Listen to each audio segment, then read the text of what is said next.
Well, good morning, everybody, and look at this. Blue skies, the sun is shining. How nice is this? Yeah, we are live at Snetterton with the BARC, and boy, oh boy, do we have a weekend in store for you. My recommendation is to turn that volume up, up, up. That's because today we have two races with the British Truck Racing Championship to bring you.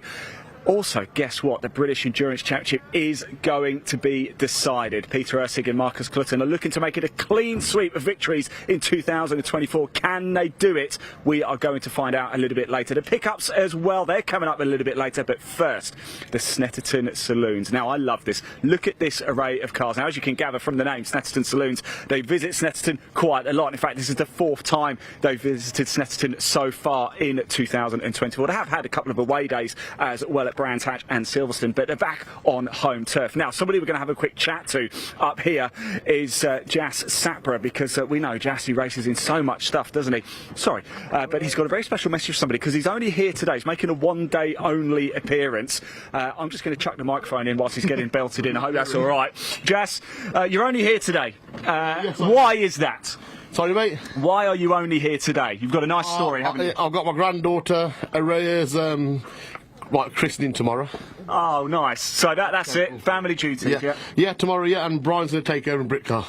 Oh, so actually you got Brian next alongside you here, so things are going to be nice into turn one today, are they? Yeah, we'll be okay, mate. We'll just you know, we have a guest in front and carry on, mate. We just follow each other through, basically. Nice one. We'll see. Nice one, Jas. Thank you very much. But yeah, Brian Branson alongside as well. We will catch up with Brian this weekend. Don't forget, tomorrow, of course, we're live here at Snetterton as well. A couple of races for Brickcar Trophy. MG owners are here tomorrow as well. Hyundai Coupes as well. So much coming up throughout the course of the weekend. I want to go down here actually and have a quick chat with Catherine Henderson in the Ford Fiesta. Just look at the right. This is the array of cars we've got here, by the way. 45-minute race coming up. There is a pit stop, so we will be in the pits to bring you some of the close-up action. See if we can grab with some of the a word with some of the drivers as well. There are a couple of multiple drivers. Let's jump in, have a quick chat with Catherine. The cars are firing up. We are, but thank you very much, Catherine. I just wanted to come say hello. How are we feeling ahead of this one? Yeah, I'm feeling quite relaxed actually for the first time this season, to be honest. Really? Why is that? What's different about today? I'm not sure. I think it's just. I thought to myself, I always seem to get a bit nervous and then end up overdriving, so I thought we'll just play it like it's a track day and see how we go. I like that. I mean, you guys know Snetterton obviously incredibly well. What's your favourite part of the circuit? Oh, that's quite a good question, actually. I've got to say, I was probably the Bentley Straight and then into the S's and out again. That's quick. But good fun as well, so yeah, excellent. I like that a lot. Right, the cars are firing up. I better let you go. Thank you so much, Catherine. Good luck before the race. Remember, 45 minutes. There is pit stop just before they head out as well. I was doing a little bit of looking at the circuit, the bomb hole circuit. Believe it or not, Snetterton has never actually had a bomb dropped on it at all. And there used to be a little dip in it, and the motorcyclists used to find it really difficult. So they called it a different name. It sounds similar to bomb hole. Take off the B and you can get what I'm meaning, but that wasn't very media friendly, so they had to call it the bomb hole instead. Right, the cars are heading out on track. As you can see, it's time to go racing for the Snetterton Saloons. 45 minutes of action coming up. Me and John, we're going to get ourselves into the pits. We're going to bring you the pit lane action as well as the on track action, but I'm delighted to hand over to your commentator. Welcome back, Dave Goddard. Well, thank you very much indeed, Ian. Yes, good morning, ladies and gents, and a very warm welcome to Snetterton Circuit, the home of motorsport in the east of England, for a very busy 2 days of action with the British Automobile Racing Club here on BARC TV. A total of 17 races coming up across the weekend. Dave Goddard here taking you through the action from the commentary box, and we kick off with the Uncle Luke's sign and sticker shop, Snetterton Saloons. This is an open event for all comers in all kinds of saloons and GT cars, as we've already seen down in the assembly area. Lovely sunny weather here in Norfolk this weekend. This will be a rolling start, a 45-minute race with a pit stop. The pit window opens after 15 minutes, closes after 30 minutes. Every car has to make a mandatory pit stop during that time. This is the sixth race of the season for the Snetterton Saloons. As the name suggests, they mostly race here at their home venue. They've had a couple of away rounds at Brands Hatch and Silverstone as well. We saw them in action at Silverstone, where Uncle Luke himself took the victory. He's in the VW Golf on the second row of the grid here. The owner of Uncle Luke's sign and sticker shop, that's Luke Allen. had some problems at the last meeting here a month ago for this category that he effectively founded and also sponsors, when he had some problems in qualifying with the Golf and failed to start the last race. And it was another local hero, Martin Reynolds, who won the last race in his Ford Escort Mark II, but he's not out in this category here today, unfortunately. He was on the entry list, but I don't think he's on the grid. We've got 20 cars out there lined up, ready to go. It will be a rolling start. The pace car about to lead them away, so we'll take you through the grid in a second. It is Brian Bransom who has set pole position in the number 26 BMW, and alongside him the BMW 1 Series M Coupe of Jazz Sapra, who we just spoke to, the man who races in, well, just about every weekend he's racing something or other in one of his collection of BMWs. Jazz Sapra, the Warwickshire-based driver. Second row, Luke Allen in number 192 in the VW Golf touring car. And alongside him is the Lotus Evora, one of very few Evoras racing in the UK. Locally built car, of course, at Hethel near Norwich. That's shared by Matthew Payne and Simon Hill. We don't have the starting drivers for these cars, unfortunately. Row 3, a pair of BMWs, number 10, John Cockerton, and 129, Tommy Grouts. On the fourth row, Liam Crilly, number 12. He's in a BMW Z4 Coupe, and the number 78, BMW M3 of the Bradley family. Ronan and Adrian Bradley sharing that car. They'll swap over at the pit stop. Row 5, 330 Anton Martin in another of the collection of BMWs on this grid. Starts alongside number 2, Martin Ward. He's in a Honda Civic Type R. There's quite a few of them in this race as well. Row 6, another Honda. That's 33, Sean Green, alongside 25, Simon Donoghue in another BMW M3. Row 7 is 44, Ray Honeybone. He's in a Renault Clio, just going through there, coming out of the hairpin. And he starts alongside something a bit more unusual, the number 96 of Hugh Pelling in his MGB Roadster V8. Almost a special GT type car, that one is.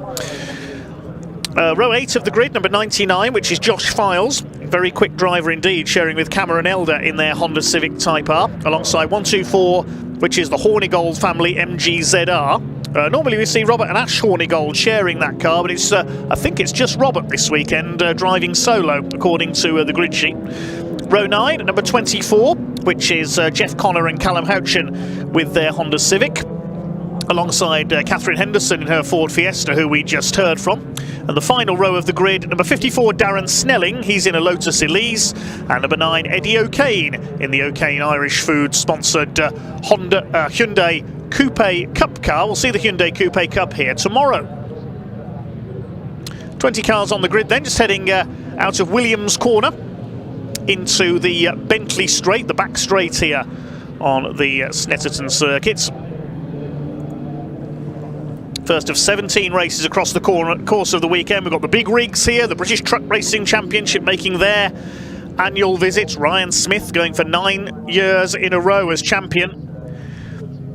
We also have a 2-hour race today for the MS UK British Endurance Championship with, as Ian said earlier, Peter Ersheg and Marcus Clutton in the Audi R8 GT3 looking to make it a perfect record of race wins for this year. And they were well ahead of their opposition in qualifying. We've got the Pickup Truck Racing Championship here as well this weekend for 3 races.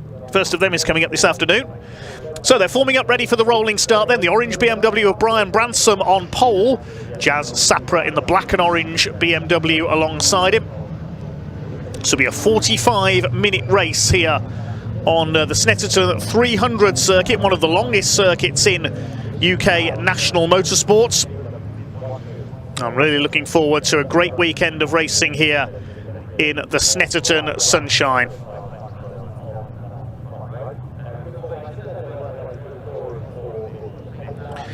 Lights are out atop the pace car. That will head into pit lane, coming down towards Murray's Corner, the end of the lap. Brian Bransom failed to finish the previous race here at Snetterton, as did Jazz Sapra, while Luke Allen failed to even start it. So they're looking for better fortune in this final race of the season for the Snetterton Saloons here on this fine autumn day. Pace car pulls into pit lane. Time to go racing here at the home of motorsport in the east of England. 45 minutes for the Uncle Luke's Snetterton Saloons about to get underway. The revs begin to rise. The red light is on the Marshall's gantry there. When that goes out, we'll be underway. And here we go. First race of the day gets underway then, down towards Rich's Corner. The first corner super starts by Jazz Sapra, the number 40 from the outside of the front row, leads into the right-hander at Rich's. One or two cars locking up just a little. One of the Honda Civics getting a little bit sideways and spins out. Now, who was that? That was, I think, possibly the number 24 car that went around there. We'll pick that up in just a moment. Trying to identify who's gone round there as the cars head through Wilson's hairpin. No, the 24 car is there. That's escaped okay. Jeff Connor and Callum Houchin's Honda Civic. So it's another of the Civics, the EP3 shaped Civic that's spun out. Might well be Sean Green, number 33, that went around there, the white and green machine. They come out of Palmer's Corner up towards the left-hander at Agostini, named after Giacomo Agostini, the motorcycle racing legend. Everybody else has got round okay. There was no contact there coming out of Rich's. Sean Green it was who went spinning.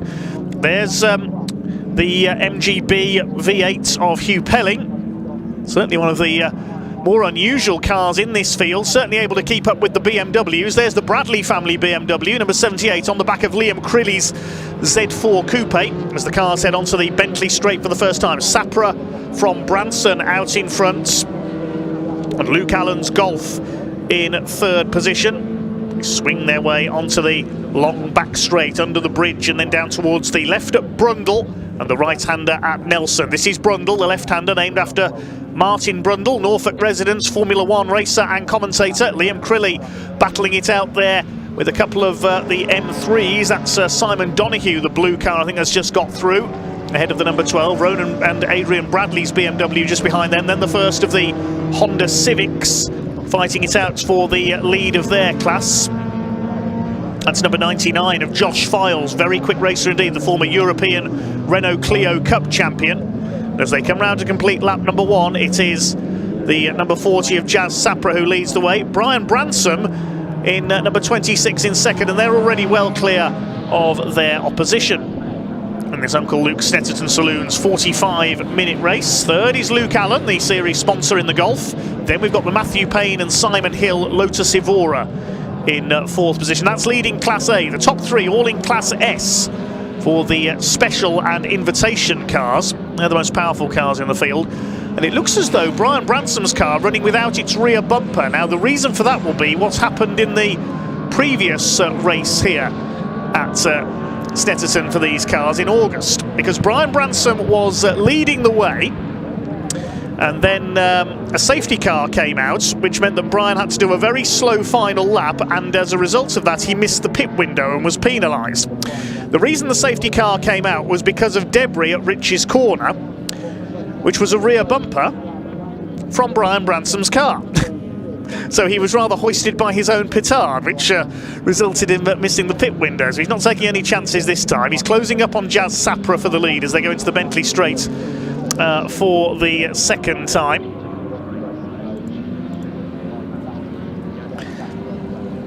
First two going fairly well clear of Luke Allen here. It's the Lotus in fourth place, and then in P5 looks like 129 Tommy Grout. He's got ahead of John Cockerton in his number 10 BMW. He was third here in August at Snetterton, and Brian Bransom thinking about a move for the lead. They come down towards the bomb hole, so named, you can see there the way the circuit drops away. It's that little dip there, as Ian explained, named by motorcycle racers here at Snetterton. Then this long right-hander, that's Coram. Going up towards the left flick at Murray's Corner. You can get down the inside if you get your braking right, but Brian Bransom not close enough that time through Murray's. Up onto the Senna Straight. It was here at Snetterton that in Formula Ford, a certain Ayrton Senna took one of his first wins in the UK in Formula Ford, and now Bransom's trying to draw alongside Sapper and go round the outside into Rich's. He's already got the move done. Brian Bransom's rapid BMW M3 takes up the running then ahead of Jazz Sapra. And they're already 8 seconds clear of the Golf of Luke Allen. Not surprisingly, Brian Bransom's done the fastest lap, 2 minutes 2.635. You say this is one of the longer circuits in British motorsport, the Snetterton 300 layout. Through the left at Palmer's, named after Dr. Jonathan Palmer, the boss of Motorsport Vision Racing, who own this circuit. Up towards the long left loop at Agostini. And then it's up towards the left flick of Hamilton. A little bit out of shape there, Jazz Sapra in the BMW 1 Series Coupe. out towards this left flick. That's Hamilton's. No no prizes for guessing who that's named after. There's Catherine Henderson, we can see in the distance there in her Ford Fiesta. Regular in the Snetterton Saloon series. Her father, Alan Tice, a regular historic racer, specialist in Marcos sports cars in the world of historic racing. Brian Bransom has pulled away quite considerably there. Look on the back straight, Jazz Sapra's dropped right back. Has Jazz Sapra got a problem? Has the number 40 car got an issue here? He suddenly drops right away from Brian Bransom, who goes through the bomb hole towards Coram. He was side by side at the start-finish line with Brian Bransom, Jazz Sapra. Yeah, he's slowing down, unfortunately. Well, he didn't complete the first lap of the previous race here at Snetterton with an issue with his BMW. That was another of his collection of BMWs. That was one of his M3s. And I think Jazz Sapra is going to be heading for the pit lane, unfortunately. So one of the favourites in trouble already. Yes, he's touring into the pit lane. What a shame for Jazz Sapra. Never seems to have any luck here at Snetterton this season. So Luke Allen will go up to second in the Golf. It's the Lotus Evora up to third, but behind him is another of the BMWs. That's John Cockerton, the number 10. Previously seen him racing his collection of Porsches.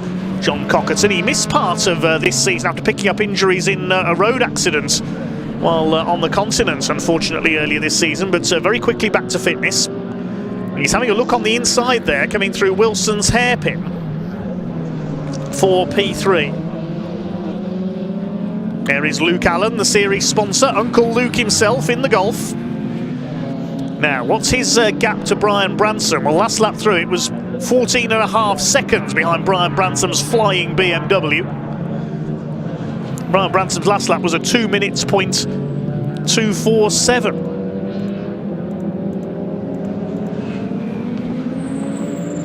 Right, I think we can head down to Ian Waterhouse in pit lane and find out what's happened with Jazz Sapra's BMW.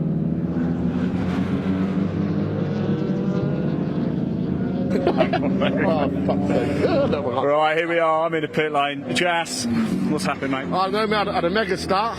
Yeah. And I was pulling on it. I pulled about 5-6 cars on him, and then obviously temperature went up, and then the engine went into like a limp mode. It won't let you rev then. So I don't know what's happened. So obviously we have to get the problem with that. Well, it means you can get off early now, don't it? Yeah, I think so. But shame that I was having a good start as well. Yeah, it was. It was a good start. We spoke, didn't we, actually beforehand? Yeah. You and Brian. It's always very respectful, isn't it? No problem, mate. One of them. What can you do? That's good to see you again. No problem, thanks. There you go, Dave. Back to you, mate. Oh dear, early retirement for Jazz Sapra then. Said he doesn't have a huge amount of luck, very sadly, in the Snetterton Saloons. There's Liam Crilly, the number 12, that's the BMW Z4, just ahead of Anton Martin, the blue BMW, number 330. We see him out in the Classic Touring Car Racing Club on BARC TV as well in his collection of BMWs and Fords. There goes the number 129, that's Tommy Grout, he's in P5.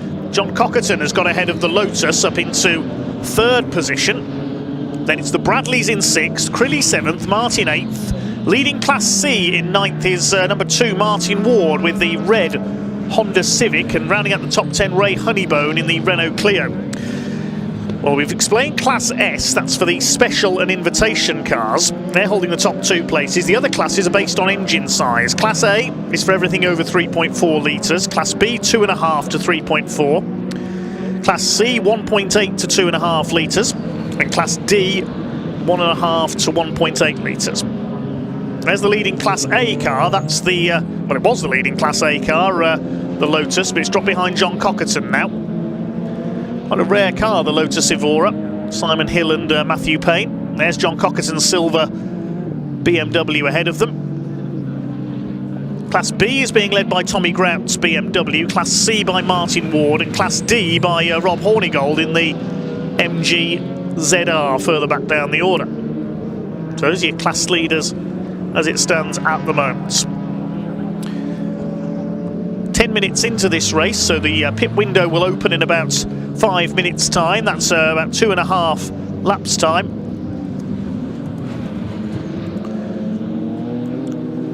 John Cockerton, we first saw him racing a variety of classic Porsches in various events before switching to this BMW.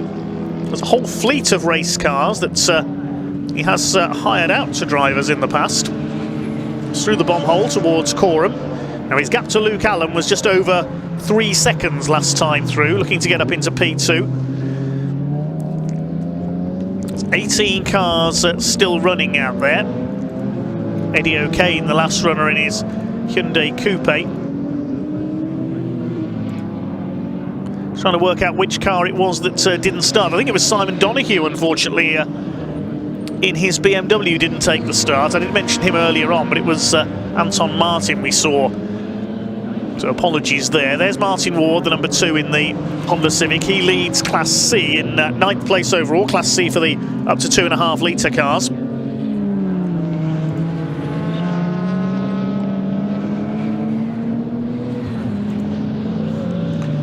Up towards the centre straight he goes. Now Brian Bransom leading by nearly 24 seconds in his flying BMW M3. Of course, could all change when the pit stop starts a little bit later on. Pit window will be opening soon.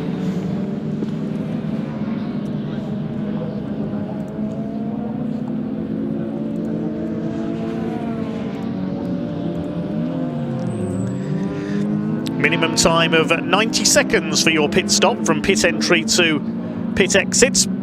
Pit window opens, as we said, 15 minutes in and closes 15 minutes after that.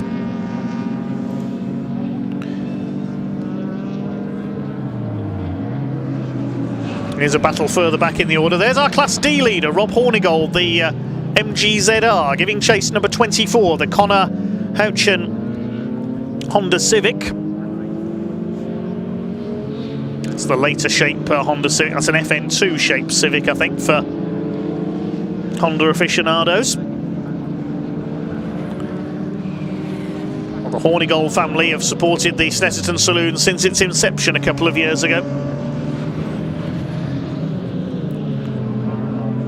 We'll see plenty of MGZRs out tomorrow as well in the Adrian Flux Insurance MG Owners Club Championship. They've got no fewer than 3 races tomorrow, because they have a postponed race from Cadwell Park earlier this year. That's a race postponed due to heavy rain at the Lincolnshire venue. Up towards Hamilton's they go. The left flick, tight, deceptively tighter than it looks, that corner. Very easy to run wide onto the grass there. Something's fallen off underneath the Civic there, number 24. There's something flapping underneath. Brian Bransom's lead is up to 25 seconds now. There's John Cockerton in 3rd place. He's 7 seconds behind Luke Allen in the Golf in P2. There's the leader. Brian Bransom continues to pull away. We've seen him in a variety of series, including Brick Car Trophy. Well, as we've heard from Jazz Sapra, Brian will be racing in the Brick Car Trophy tomorrow. The 2 50-minute pit stop races. There's the Lotus in the background. That's, in fact, that's the other Lotus, I think, the number 54 of Snelling. Darren Snelling in the Lotus Elise. He's a Class D car, so I think Brian Bransom may have already lapped him.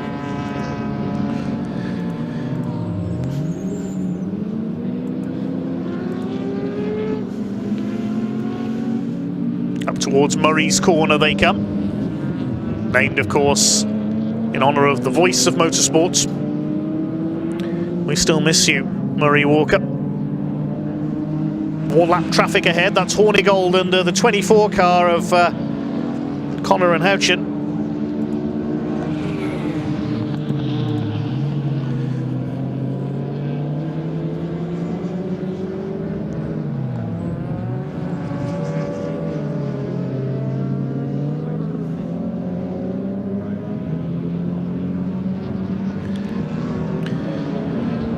Pit window about to open in this Uncle Luke Snetterton Saloons race in just a few seconds' time. Brian Bransom now on his 8th lap. Swings out of Palmer up towards Agostini. Closing up on Hornigold and the number 24 Honda. Seemed to just run a little bit wide there coming through the left-hander.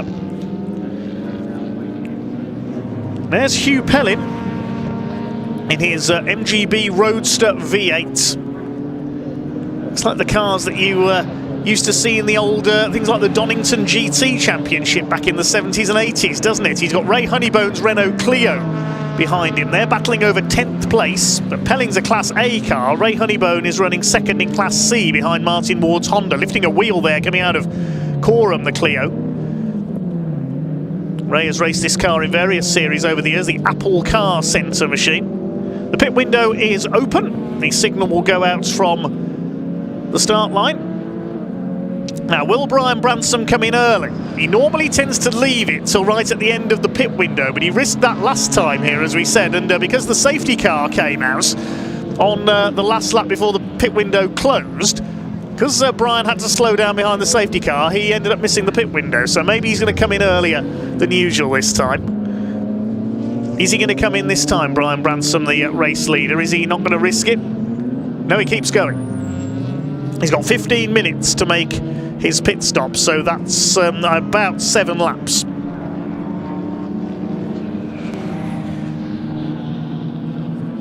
There's the 24 of Connor and Houchin that's been lapped. There's Hornigold. So that means that there's 13 cars still on the lead lap.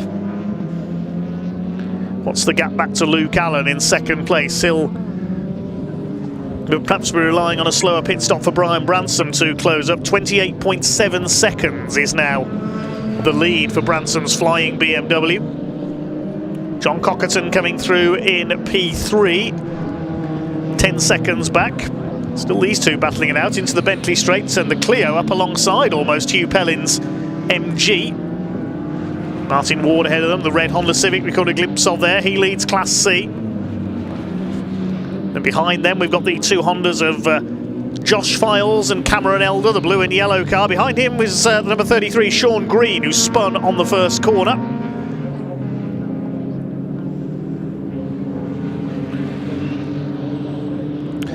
And our first pit caller under the pit window, the Lotus Evora, has come in. Matthew Payne and Simon Hill's car. As we say, we don't know who started that car. We didn't get the starting drivers through, unfortunately, but there'll be a driver change taking place there as Ray Honeybone continues to shadow Hugh Pellin. This is allowing Files and Elder's car to close in as well, the blue Honda. And there's the Lotus, we just catch a glimpse of in the pit lane on the right.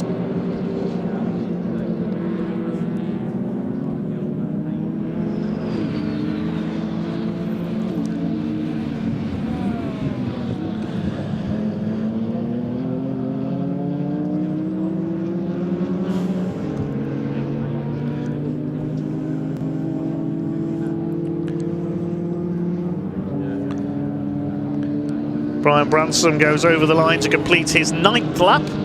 Fastest lap of the race, 2 minutes, 0.139 for the BMW. And John Cockerton, I can tell you, has been given a 5-second penalty for exceeding track limits. So Cockerton has received a penalty. Of course, there are sensors around the track. You can see the board there from the marshal's gantry. 5 seconds for car number 10. John Cockerton, who's in 3rd place. Now, how far ahead of 4th place Tommy Grout is he? I think he's sufficiently far ahead at the moment. But if things do bunch up, then he could risk losing places. There goes Cockerton. Of course, the system with track limits penalties, your first offence is noted by the officials. The second offence, you get the black and white warning flag for driving standards, and then it's time penalties. There's Martin Ward, continues to lead Class C, and behind him is Eddie O'Kane in the O'Kane Irish Foods liveried Hyundai Coupe. See a grid of Hyundai Coupes out tomorrow. The OT Publishing Hyundai Coupe Cup. We saw them at Brands Hatch a couple of weeks ago, where Dan Munro took the wins. He and Mark Ridout have been the dominant force this year. We'll see them tomorrow. Eddie O'Kane will be on their grid. Got other cars coming into the pits further back. Catherine Henderson's brought the Ford Fiesta in. Darren Snelling's Lotus Elise is in pit lane as well. Tommy Grout's BMW has come in. So the pit lane's getting busy. So with Grout in, that's allowed the Bradleys up into 4th place. Ronan and Adrian Bradley's M3. And Ray Honeybone has dropped back a bit. He's now under pressure from Sean Green in the number 33. Round the outside goes Sean Green. That's a rare move. You don't very often see a car go round the outside at Rich's corner. Sean Green on the move now up onto the back of the green MG of Hugh Pellin. The other car that was in this group, the Files and Elder Honda Civic, has pitted. Everybody will start pouring in now. And then we'll have to see where everyone slots back into the race order. Hopefully we won't have a safety car during the pit window to confuse things. Eddie O'Kane being lapped. Oh, bit of a lock up there from Sean Green in the Honda. Eddie O'Kane moves aside, lets the quicker runners through. Used to race a Toyota MR2 about 10 years ago before the Coupe Cup came along in 2013. Green runs wide again. Is he having some braking issues possibly with the Honda? He locked up at Agostini, ran wide as Hamilton. And now he's got Ray Honeybone giving him some pressure. But the leader is behind them. There's Brian Bransom. He's coming up to lap this group. Yet to make his pit stop. Down the Bentley straight they come. Stunning looking machine, isn't it? Hugh Pellin's MGB Roadster V8. Normally it's the GT, the fastback MGB we see with V8 engines. Brian Bransom hasn't yet caught these three. Ideally, he'll want to catch them on the straight so he can breeze by. Is he backing off because he's coming into the pits this time? Possibly. He hasn't moved up onto the back of Ray Honeybone's Clio just yet. So maybe he's coming in this time. The Bradleys are in, number 78 M3, Ronan and Adrian Bradley. Normally see them racing in with the Classic and Modern Motorsport Club at Brands Hatch, among others. Is anybody coming in this time? Yes, Hugh Pellin's come in the MG. Brian Bransom keeps going. Brian Bransom's pit board was out there, I noticed. It said 26 in, so they're signalling Brian in next lap.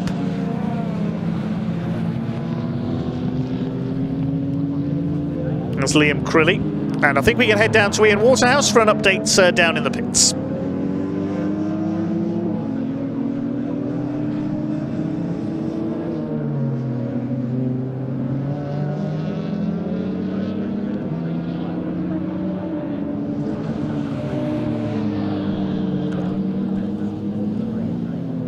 So we've got just over 6 minutes of the pit window left. Still plenty of cars to come in. Luke Allen has just come in, so has John Cockerton. So some of the front runners coming in now. And I think we can now go down to Ian Waterhouse, who's down in pit lane.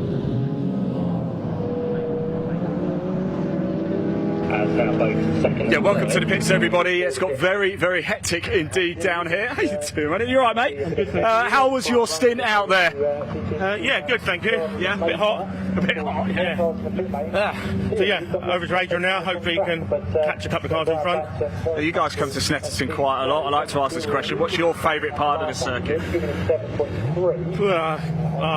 Probably coming out round out the bomb hole and that, and coming round and coming down onto the straight. It's a bit hairy. It's quite a unique day for you guys, though, isn't it? You're obviously out qualifying early, and you're the first race of the day, but it's the only race for you as well. So you can actually pack up after this. Yeah, that's one of the reasons why we came down. We're here in a couple of weeks, so we thought we'd get a bit of testing in as well. And with an early start and a first race out, and we'll be done backed up by 1:30. Watch a bit of racing and then home. So it's a day. Do you stick around? Will you stick around and watch a bit? Yeah, we'll stick around definitely to watch a couple of bits for a little while. Join me on the bike a little bit later. It's not much to do at the moment. Take care, mate. Yeah, a lot of action happening in a bit. More cars coming in. Just stay with us. Let's watch them as they go out, shall we? Look, there goes the number 10 there heading on out. What a shame, isn't it? Jazz Sapra a little bit early. He started so well. He's gone. Look at all the cars coming in. This is so action-packed. Absolutely love it. Of course, it's the only race of the weekend for the Snetterton Saloons here.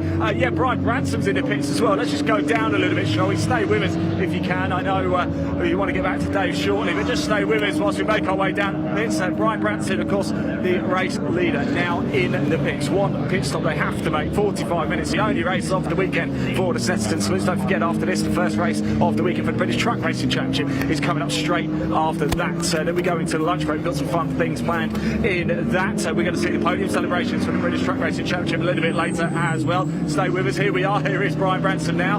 Let's make our way down. It's typical, isn't it? We get to the middle of the pit lane and Brian pits right at the bottom. Ironically, actually, one of the BMWs a little bit earlier was supposed to stop down here. Actually stopped halfway up, and the mechanics, bless them, had to run all the way up. Let's very quickly. All good, Brian? All good? Yeah, all good, thanks, mate, you? Oh, that's very, very, very good, thanks, Brian. Yeah, we're in control. Well, let's get ready. They're about to head on out. Let's stay with it. Let's watch this, shall we? How nice is that? I think he asked if I was all right. I couldn't hear too well, but that's very nice of Brian, isn't it? Looks like we might be catching up with him after the racing park for mate. Let's stay with us a sec as he makes his way out. There he goes. Brian Branson back out on track, and that is almost it for the pit lane action here at Snetterton for the Snetterton Saloon. So I'm going to hand back to Dave to take you through the rest of the action. Enjoy.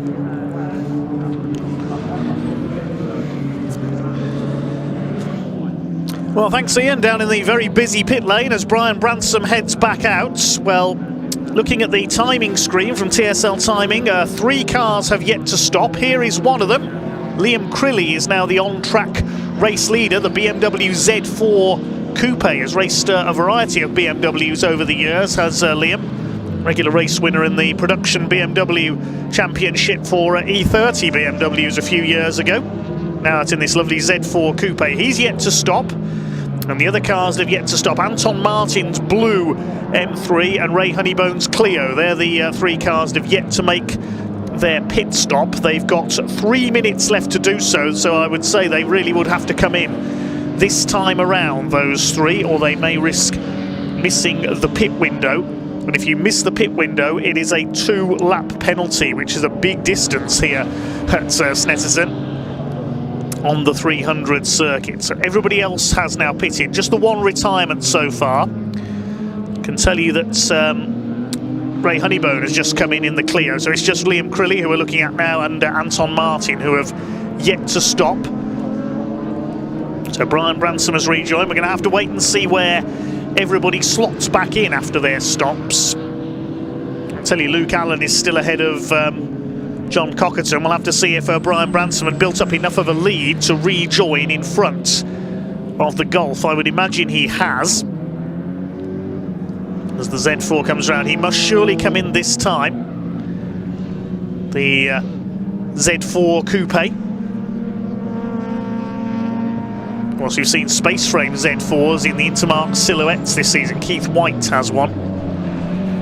Swings it a little bit wide there through Murray's. Is he coming in this time, Liam Crilly? I would imagine he is. Yes, he is. Ray Honeybone's Clio in the background there, still in the pits. So the only car yet to stop now is Anton Martin. And in fact, Anton Martin's blue M3 has dropped 5 places on that last lap. Has he come through?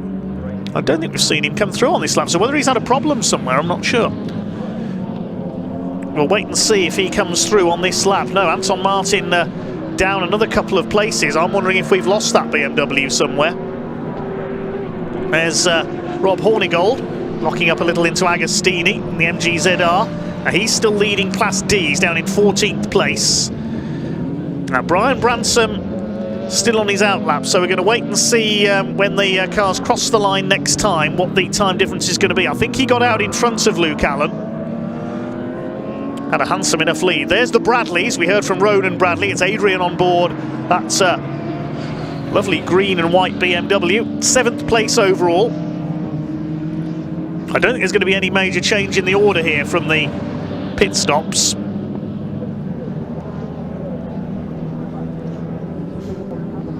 Yes, Anton Martin, unfortunately, the locally based driver from Norfolk in the blue M3 has not come through on this lap. So I think we've lost him somewhere, unfortunately. Blue flags being shown to the back markers, and there's the lead gap. There are the leaders coming into the Bentley straight. So we picked them up.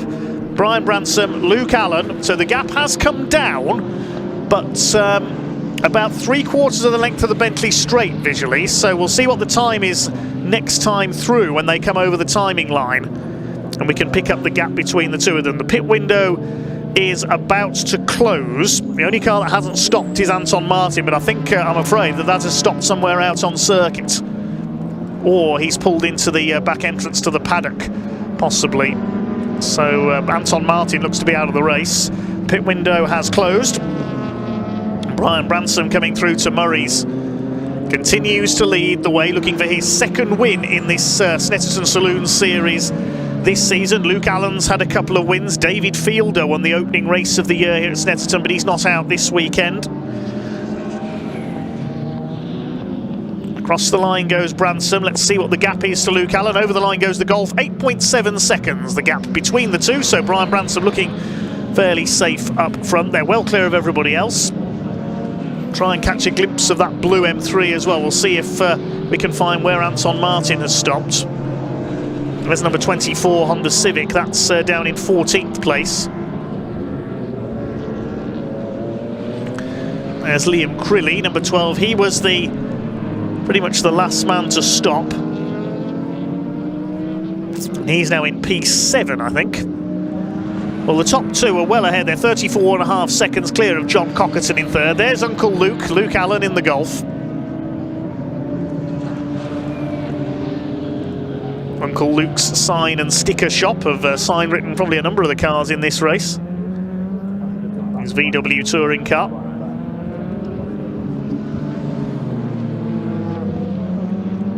Have a look what his lap times are. They're a little bit slower than the M3. His best lap of 2 minutes 3.7. Branson with the fastest lap of the race, 2 minutes 0.1. There's Martin Ward in his Honda Civic. He leads Class C in 8th overall, ahead of Sean Green. There's not too much between those two. 3.2 seconds between the Hondas. Ray Honeybone's Clio behind them. And then behind them, the car of Files and the Bradleys have stopped. Adrian Bradley has come to a halt. That's coming out of Agostini. Yeah, so Ronan and Adrian Bradley could be out of the race here. Maybe Adrian's trying to fire the car up again, do a Control-Alt-Delete, as they say. So Adrian Bradley in trouble. He was running in 6th position. And 3rd in Class A.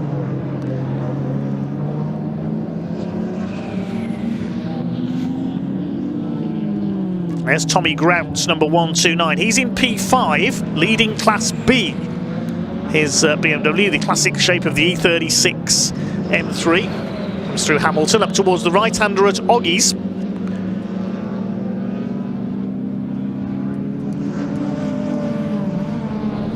Oggy's Corner, named after Sir Peter Ogden, a director of Motorsport Vision.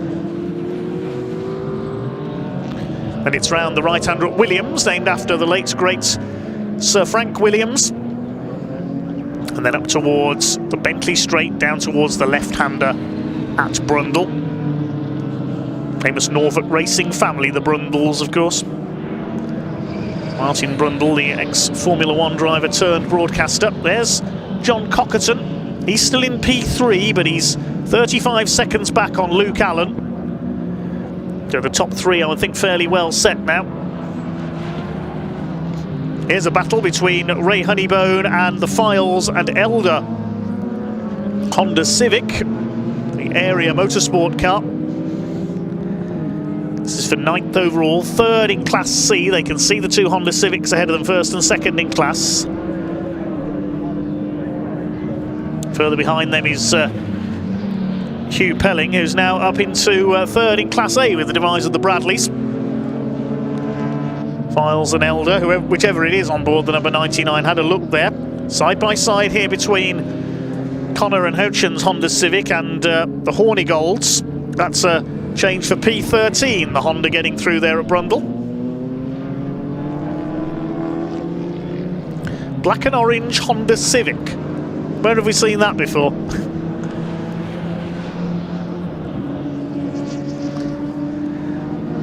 Not quite a Matt Neal tribute, but it's fairly close. Or Gordon Shedden, of course.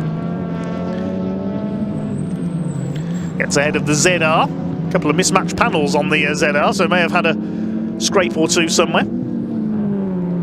Just over 10 minutes of this race to go now.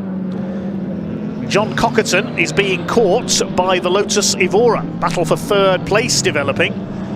I'm guessing it's Simon Hill on board the Lotus, because normally Matthew Payne goes first in that car here at Snetterton. Lotus Evora, of course, a few years ago was Evo magazine's Car of the Year. Great accolade in the performance car world. Oh. Pending 1-lap penalty for Luke Allen. Luke Allen, a pending 1-lap penalty. I would imagine that's for a short pit stop. Have to confirm with the pit stop regulations on that.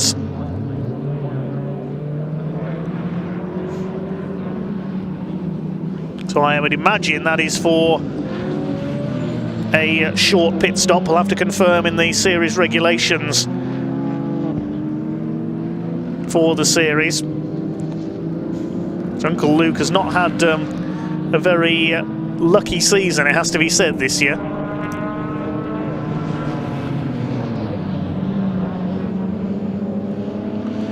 It's failing to make a pit stop in the window is a 2-lap penalty.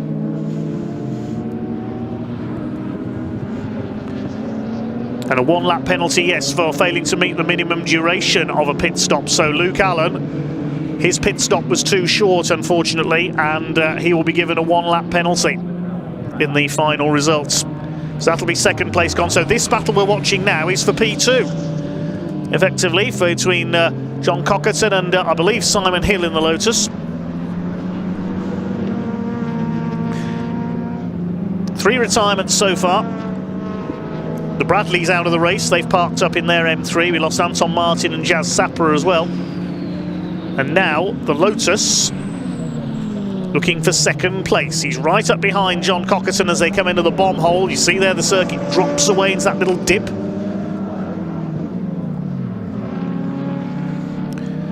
As Ian said earlier, no bombs have ever been dropped on Snetterton, but it was an air base during the Second World War. So bombers likely to have flown from here.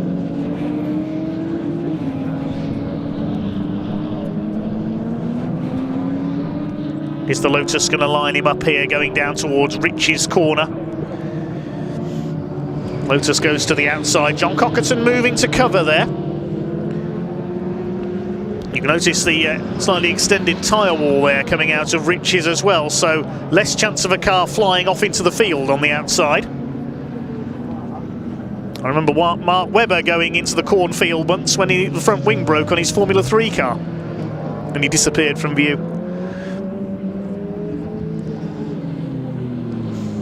Through Palmer, coming into the closing stages now. 7 minutes of this race to go for the Uncle Luke Snetterton Saloons. Towards Agostini, John Cockerton under real pressure now from the Lotus of Matthew Payne and Simon Hill. He's leading his class, Class A.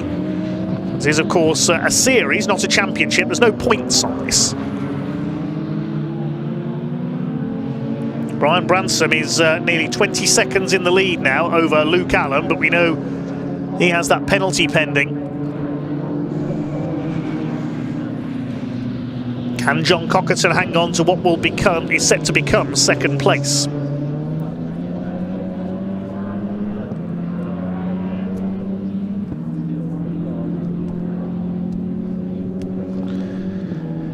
Over the line goes Luke Allen. He's 21 seconds down on Brian Bransom now.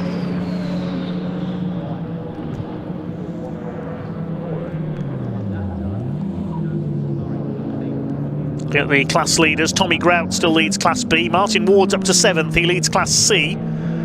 Class D by Rob Hornigold. Here's our leader, Brian Bransom. He's coming up to lap Liam Crilly.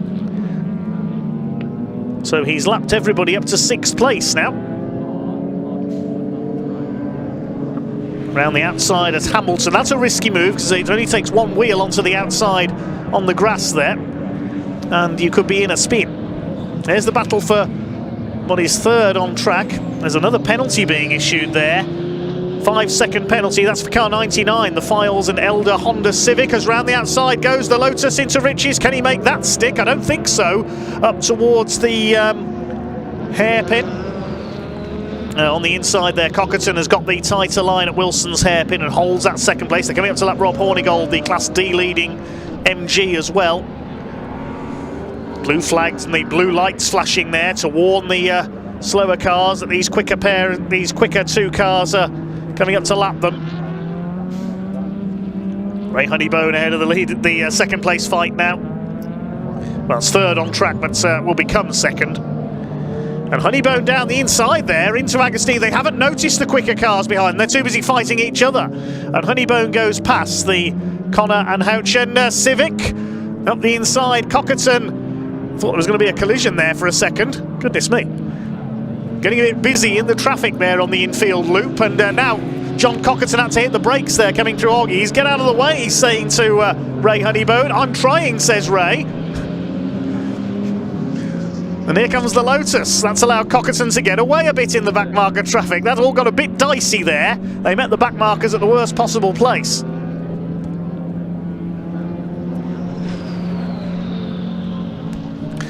So we've got 4 minutes of this race to go. It's been a lively end to this Uncle Luke Snetterton Saloons race. Now Ray Honeybone doing some lappery. He gets around the outside of Eddie O'Kane's Hyundai. So we've got cars lapping cars and being lapped at the same time. The 24 car. The car of Connor and Houchen. And now this battle starting to resume. The Lotus closing back up on John Cockerton after that momentary delay, and now they can see more back markers. And oh, Tommy Grout's dropped out. The 129 BMW was parked up. That was the Class B leader, so that's handed Liam Crilly the lead of Class B. These two are still at it for second place. And this is for the lead of Class A as well, so the class leaders could change on these closing laps. Now they've got to lap Sean Green. They're going for the outside into the hairpin. Yep, no problem there. Sean just slowing up a bit, letting them through. It's all happening in the closing stages of the Snetterton Saloons. Brian Bransom's heading for victory, all the action's behind him.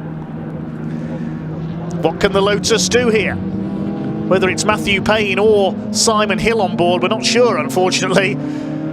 He's driving the wheels off that thing, trying to get ahead of John Cockerton.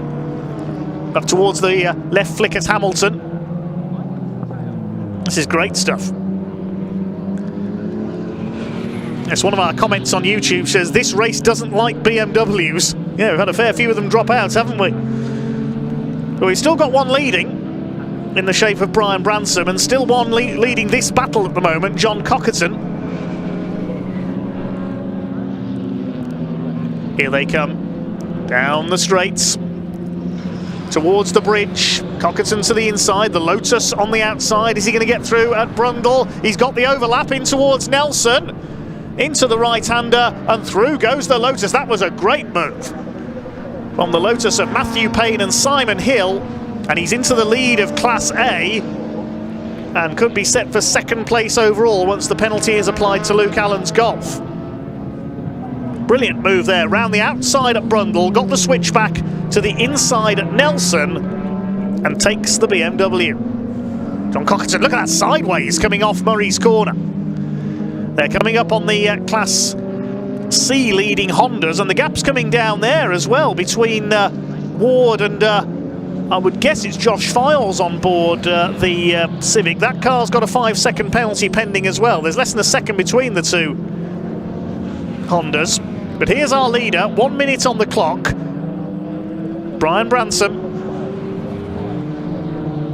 It's coming into Nelson. There is the BMW. And Brian is heading for victory in the Uncle Luke's Snetterton Saloons at the wheel of his BMW M3. Briefly lost the lead to Jazz Sapra at the start, but then Sapra hit problems. And Brian Bransom has dominated, holding his lead through the pit stops.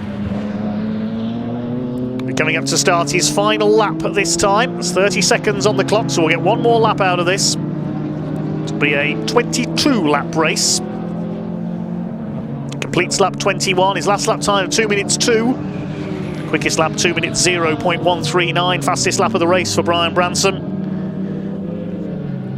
Has been lapping about 3 seconds a lap quicker than everyone else at times. Dominant performance from Brian. He'll be pleased with that.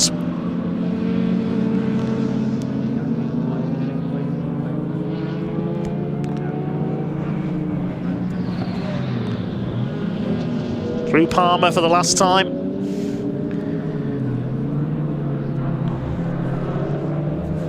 It's up towards Agostini.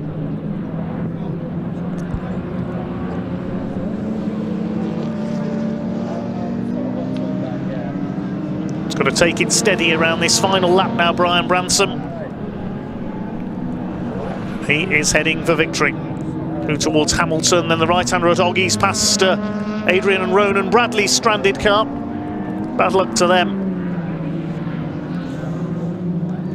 Brian Branson in Class S, as is Luke Allen.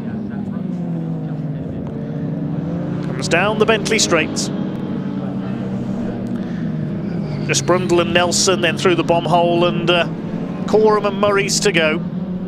Lapping Eddie O'Kane in the Hyundai Coupe, who's at the back of the field.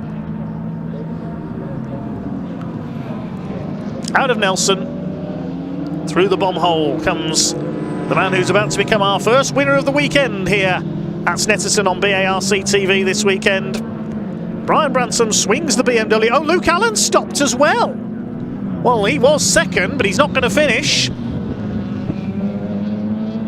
Well, don't need to worry about the penalty now, because he's going to not make the finish, sadly, but this man is, and he's going to win the Uncle Luke's Snetterton Saloons race here this weekend. Brian Branson takes a dominant victory in the BMW M3, 22 laps completed, at a time of 46 minutes, 38.736.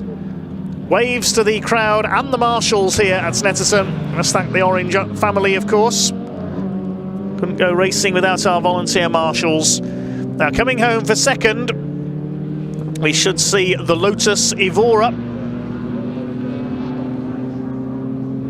It's quite a long way behind. Liam Crilly comes across the line a lap down. So we're only going to have 3 cars on the lead lap. Here comes the Lotus. Matthew Payne and Simon Hill is going to finish in second place, and they will win Class A. It's going out of the bomb hole towards Coram.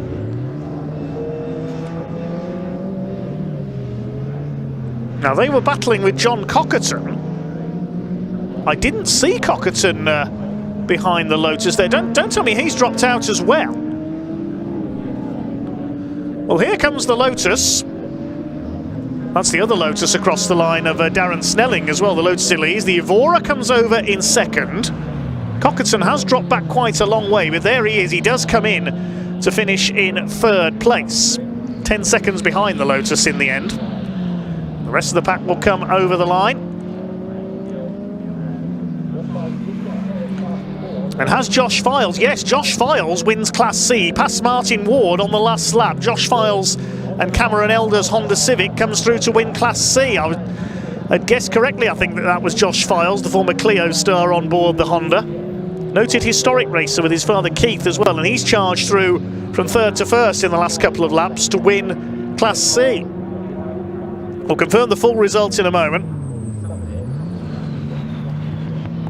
It's waiting for the last couple of cars to come over the line. There's the number 24 Honda. And the last car to take the checkered flag is going to be Rob Hornigold in the MGZR. Here he comes. It looks like they're all in now. So a spate of late retirements in that one, unfortunately, among the front runners.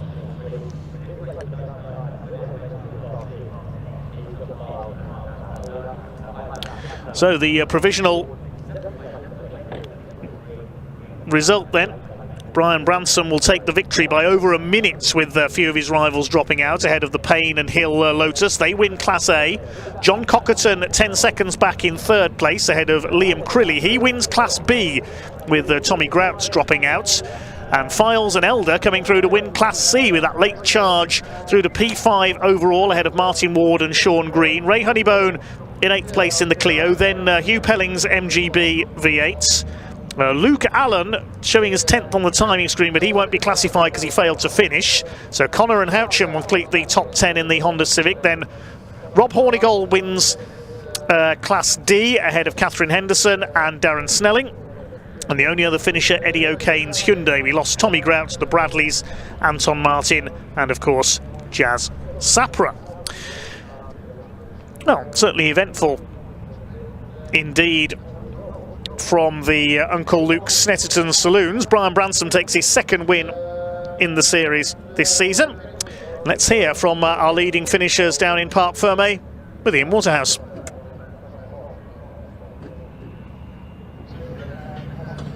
Yeah, it's been one of those days already. Not for me, by the way. That's not for me, Jess. That's for you, isn't it? I actually thought you might have brought it down for Brian. I think I deserved this, didn't I? It was a hard race, wasn't it? It was a hard race for you. It lasted about 5 laps, didn't it? But you think you had the measure of Brian there, didn't you? I did. I think I did. If it didn't go in limp mode. Never mind, enjoy that. You deserve it. Let's go grab a word with Brian, shall we? Down here. I just tell you something, I need to see more of these Snetterton Saloons. We had a great fight, didn't we? In fact, Brian's just going through some of the media. In fact, that was perfect timing, wasn't it? Jazz is just up there as well, Brian. Congratulations, you controlled the race, but it's a shame Jazz fell out because he thought he had the legs on you. yeah, he would do. No, to be fair though, that is a shame because at the start there I thought me and him were going to have a good sort of, tussle for 45 minutes. But I don't know what's happened, but yeah, that is a shame. And obviously, it's nice to obviously finish the race. The car done well. I've not had it out all year since probably about this time last year. So it's nice to get obviously a result on top as well. That's it, you've got a nice little pot to go home with. And but you're back tomorrow, aren't you? Yeah, doing the trophy tomorrow. Yeah, in the other car. Yeah. I'm sure we'll be chatting tomorrow, Brian. Well done, mate. Great to see you, by the way, fella. Let's keep moving down, shall we? We saw some great battles, didn't we? The Payne Hill car, by the way, going up against John Cockerton. That was fantastic stuff to watch indeed. Let's have a quick word with him here because gasping for breath over here, it looks like. But it was a fantastic battle out there, wasn't it? It was awesome. Anyone would think there was 20 grand prize money on it, the way everybody was going for it. But that's racing, though, isn't it? It doesn't matter whether there's nothing on it. There's a £7 trophy in it and a free beer at the bar, so it's enough. Do you actually get a free beer, do you? No, of course not. I'm just bluffing. Oh, right. I was going to say, because that's probably worth about 15 quid these days. Yeah. I got a 5-second penalty for something, so that's a shame. But apart from that, the gear's not changing properly, so I think we did quite well, really. Yeah. I'm glad Tommy's car broke. Yeah.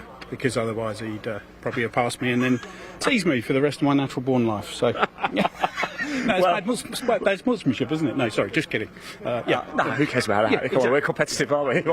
I'm delighted anyway. Well done anyway, congratulations. Yes, the Payne Hill boys have disappeared as well, but this is their car here. What a thing of beauty, by the way, wasn't it? What a great battle with John there. Ended up second place, by the way. There was a number of penalties, wasn't there? Of course, Luke Allen actually got a 1-lap penalty. John Cockerton got a 5-second, not 10, he got a 5-second penalty as well. But that is it. Can you believe that? That is it already for the Snetterton Saloons this weekend. It's not often we say that after race 1, but 45 minutes of action. Wow, that was a cracker. Really do need to see more of these. So much still to come today, though. Up next, turn that volume up, everybody, because it's time for race 1 of the British Truck Racing Championship here this weekend at Snetterton. Dave, over to you. Thanks very much, Ian. And yes, next up it is the big rigs, the latest round of the British Truck Racing Championship. They have 3 weekends left here at Snetterton. They go over the water to Le Mans in France, racing on the Bugatti circuit, and then of course on Bonfire weekend the season comes to a close as always at Brands Hatch. In Division 1, Ryan Smith going for an incredible 9 titles in succession, while in Division 2, consistency has put Simon Cole to the top of the points. They're both in good form so far this weekend. We'll give you the results of qualifying and the grid for the first of 5 truck races this weekend in a few minutes' time. 2 truck races coming up here today and 3 more tomorrow here at Snetterton. But first of all, we're going to head down into the truck racing paddock. And our man down on the ground, yes, he's here, as always, causing havoc in the paddock. Here's Pointy.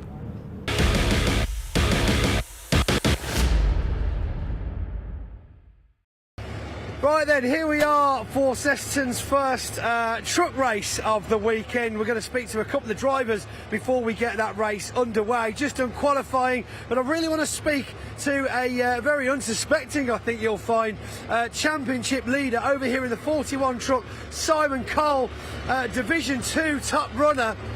Let's just quickly speak to Simon. We come on round, there we go. Now Simon, a little birdie tells me you're currently doing quite well in the old Division 2, sir. Yeah, not bad, mate. Just finishing in every race which counts. We're still having loads of problems this year, and we've still got loads of problems out there now, but it's all about finishing. Long game. But I'm told championship leader is the phrase of the weekend. You've got to be pretty thrilled with that regardless. Oh yeah, I'm over the moon with that, and we've not won a race either, so it just shows consistency's key to all this. Taking some trophies home from Donington though. Are they looking proud and pretty on your shelf now? Yeah, they're down the workshop on the side. 4 out of 5 trophies, so that was good. Let's see what we can do here. This ain't our best circuit though, this is our weakest circuit, so I just can't get it together here, but let's see what we can do and we'll go from there. Well, as we've seen in the championship in years gone by, consistency is key. You've already said it yourself. Don't break her. Don't break her. Exactly that. Right, thank you very much, Simon Cole. Good luck for the weekend. So it just goes to show consistency is massively important in the British Truck Racing Championships. Last time we saw this, Craig Evans a couple of years ago, not taking a single trophy the entire year, but still ending up with a 3rd overall. Let's go see if we can catch up with from Division 1. So then, joining me down here in Parc Fermé, fresh from qualifying, Dave Smith. Dave, I hear that we had some gearbox trouble last night, late night for your team. Yeah, yesterday practice, gearbox went pretty much straight away as well.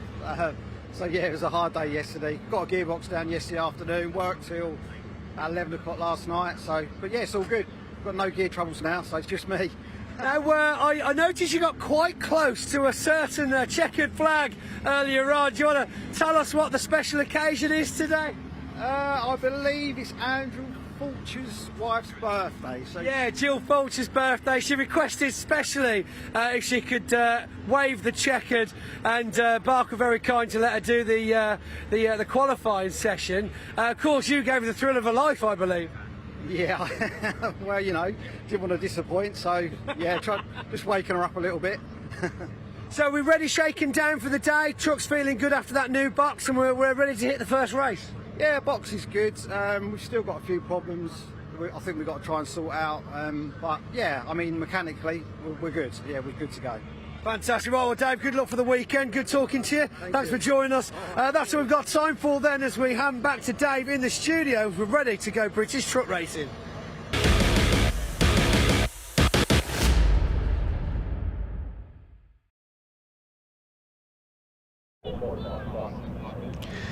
Thanks very much, Pointy. We'll be hearing plenty from him down in the paddock over the course of the weekend.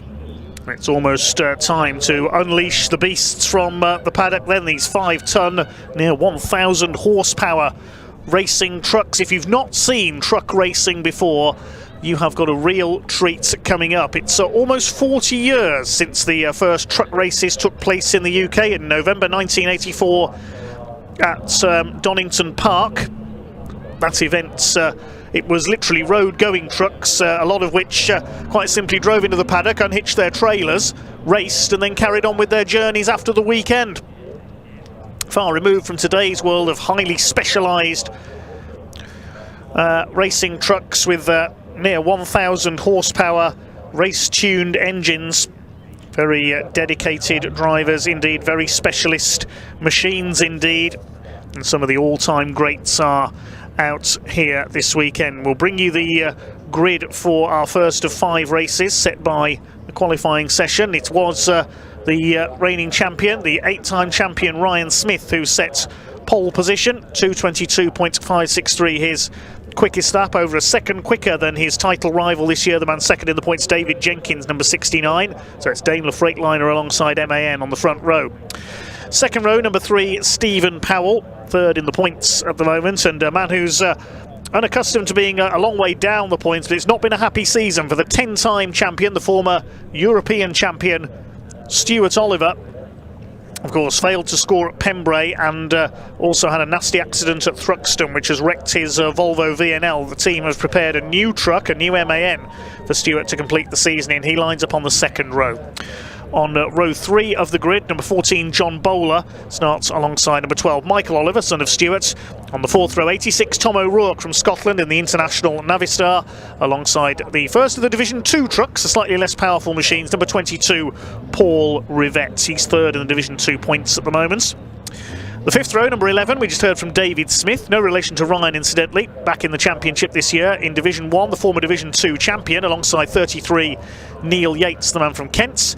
On row 6 is number 6, John Powell, currently second in the Division 2 points. Starts alongside the championship leader we just heard from, Simon Cole, number 41 in his Iveco. And completing the lineup is the youngest man on the grid, number 40, Archie Handy, the former junior saloon car racer in his Volvo FM12. Not even old enough to have an HGV licence, but of course you only need a race licence to race trucks. So a total of 13 trucks out there, 14 on the entry list. We've not seen Adam Bint out in qualifying. Unfortunately, I'm not sure if Adam is here with his Volvo white Aerodyne, the Bint racing truck, who rejoined the championship halfway through the season. The TRP truck and trailer parts DAF is ready to lead the field out. It will be a 15-minute race, a rolling start. Marshals will move well back off their posts, of course, for safety reasons. Trucks have already been to Brands Hatch on Easter weekend, then they went to Pembrey, where mechanical problems sadly prevented Stuart Oliver from scoring points, and then he had that bad accident in qualifying at Thruxton in July. Then it was Donington Park in August for Convoy in the Park, where David Jenkins and Ryan Smith once again shared the wins in Division 1. Simon Cole, incidentally, leading the Division 2 points, but he hasn't yet won a race this year. It's been Paul Rivette who's done the majority of the winnings, but he missed the round at Pembrey. He was out with a broken ankle, and touring car racer Sam Osborne took over the Napa race parts truck. And we mentioned after here at Snetterton, the series goes to Le Mans in France in 2 weeks' time before a break until Bonfire Weekend, November the 2nd and 3rd, on the Brands Hatch Indy circuit to decide the championships. In terms of points, it's 15 for a win, 14 for second, 13 for third, and so on downwards in each division. There's also a point for pole position and for the fastest lap. So the points for pole position for race 1 already decided in favour of Ryan Smith. He's got 1 point, and Paul Rivette in Division 2. Must thank all the partners of the championship this year as well. TRP Parts, you've already mentioned, the sponsors of our pace truck. GT Tyres, you'll see their colours on the Oliver team's trucks. Dines Motor Group, they provide accident recovery and management and roadside repairs. MV Commercial, that's Tom O'Rourke's company, supplier of new and used trucks for sale in the UK. Total Care Vehicle Lifts and Testing Equipment. Sylvie Fleets, which is the fuel card and fleet management provider.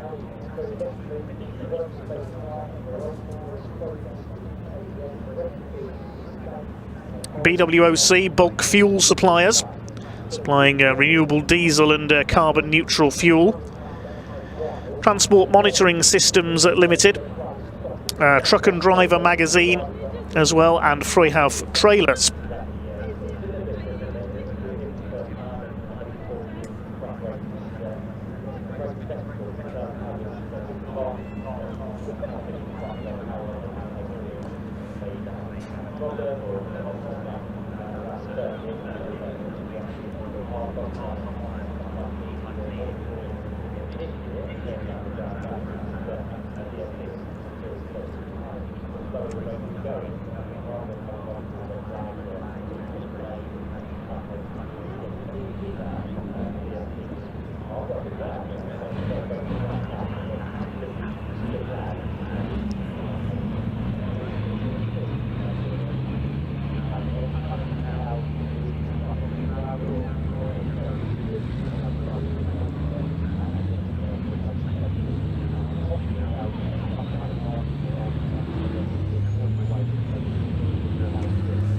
So the trucks making their way out onto track for this 15-minute race.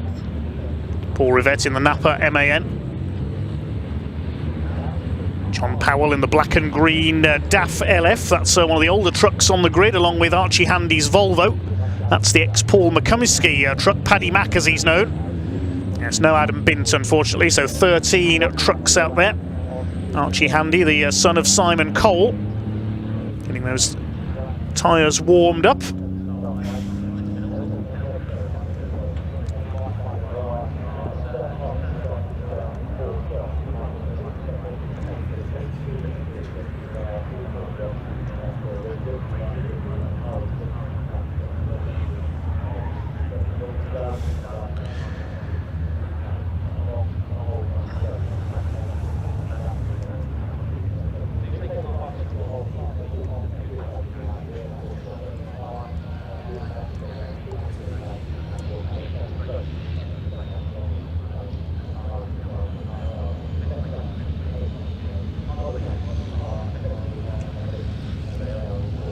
No mistaking Simon Cole's truck there with the fluorescent pink colour scheme. Used to have that on his Mercedes as well, the Mercedes Beast as he used to call it.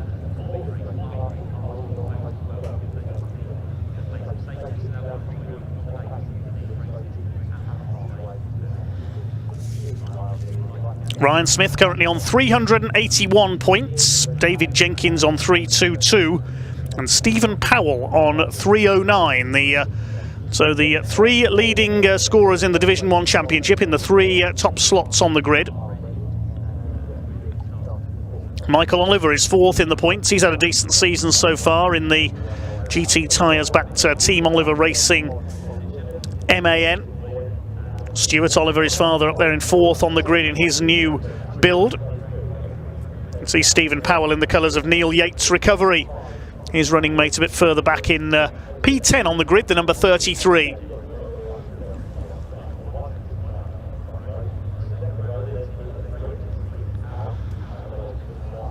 Just keeping it steady at the moment.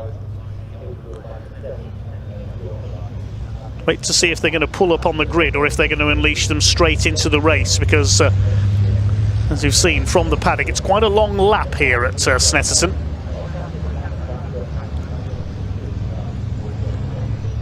Big crowd here at Snetterton. We can see some members of Team Oliver on the left there as well.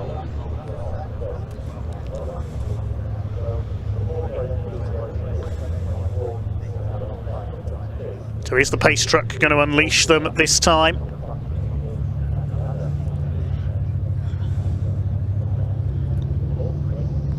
TRP truck and trailer parts. DAF, the red lights are on, so we are ready for a start. This will be a 15-minute race, first of 5 races this weekend for the British Truck Racing Championship here at Snetterton. Let's get ready to rumble as the pace truck pulls into pit lane. Ryan Smith and his arch rival David Jenkins lead them up towards the starting lights. Around 13,000 horsepower about to be unleashed all at once here at Snetterton as soon as that red light goes out, and here we go.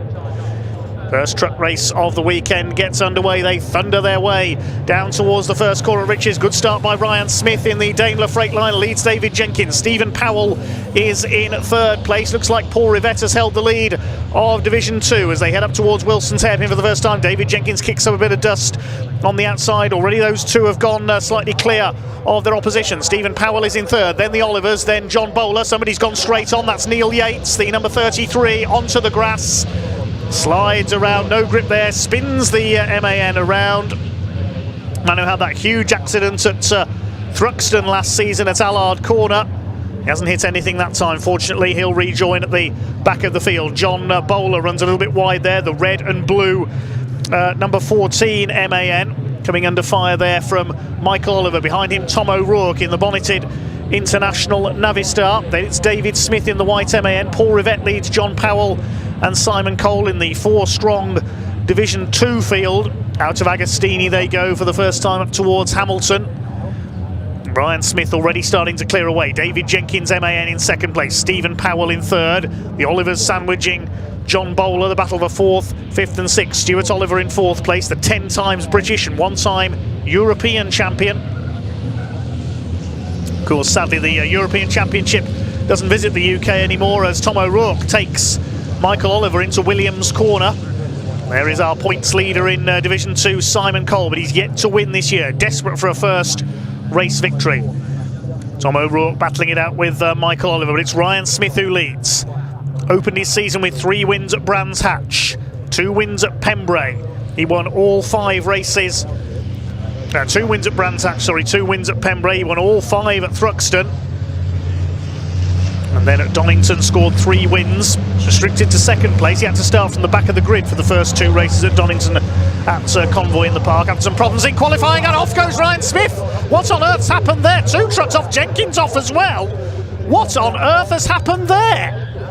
Stephen Powell's gone off as well. There must be fluid down. Look at that, Ryan Smith's gone straight on into the tyre wall. David Jenkins off as well. That was so sudden. There's got to be fluid down coming out of the bomb hole. All the top 3 just seemed to go straight on. Surely they're going to have to stop the race. What an extraordinary incident. So Stuart Oliver's gone into the lead, but surely this race is going to be stopped. They can't continue with 2 trucks off on the outside of the exit of the bomb hole. I do not know what's happened there because they hadn't done a racing lap. I can't understand what must have dropped fluid. There must be something on the track there. So Stuart Oliver leads. It's John Bowler in 2nd place.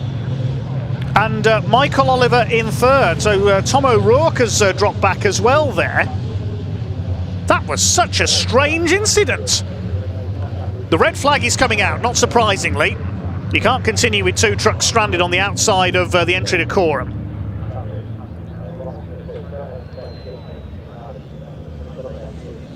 What an extraordinary incident. I don't think there was any contact between the 2 trucks going in there. Looks like the drivers are okay there.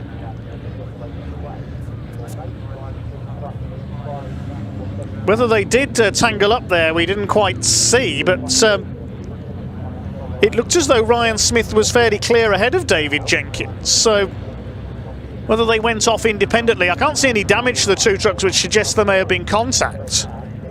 That was bizarre.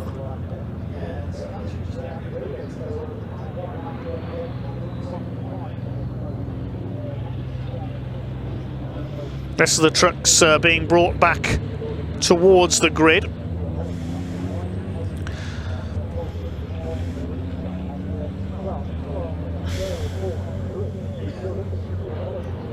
So whether there was contact between the 2 there or whether it is fluid on the circuit, I'm not too sure.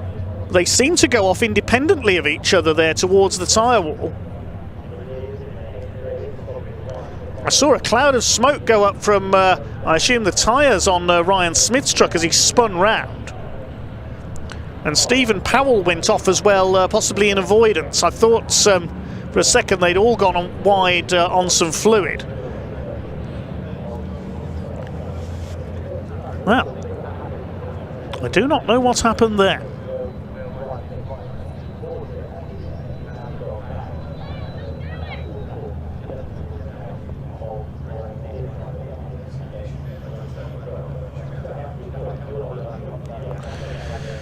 So we'll await news on a restart to race 1 for the British Truck Racing Championship.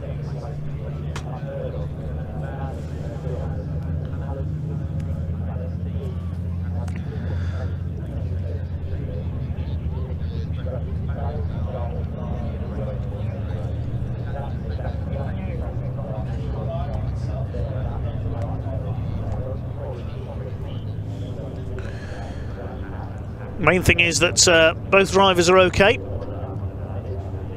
Great rivals for many years, these 2, Ryan Smith and David Jenkins. David, a former British champion. Man from Staffordshire. It's back in 2011 that David Jenkins took the title.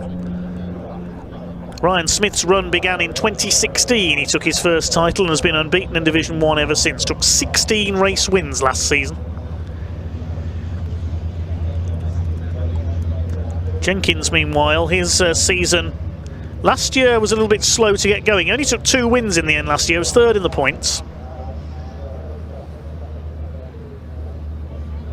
Had a win at Brands Hatch at the season opener this year, 2 wins at Pembrey, and won the first 2 races at Donington at Convoy in the Park ahead of Ryan Smith, who of course came through from the back to finish 2nd each time before winning the remaining 3.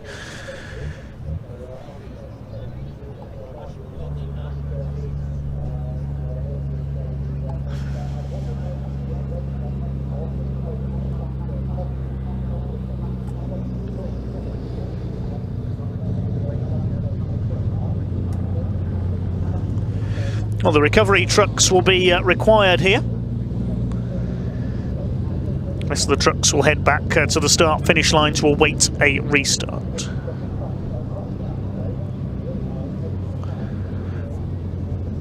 Wonder what's our large crowd made of that one. Give us a wave. They've spotted the camera.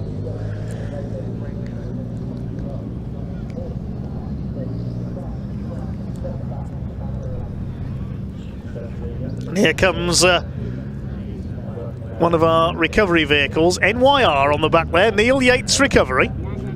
It's a bit ironic, as Neil Yates happens to be in this race. We already saw him spin off, unfortunately, at the hairpin.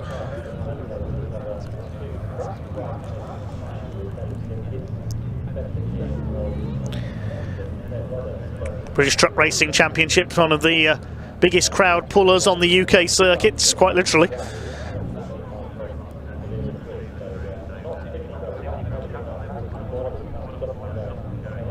Certainly one of the leading spectator motorsports in the UK, along with British touring cars and British superbikes.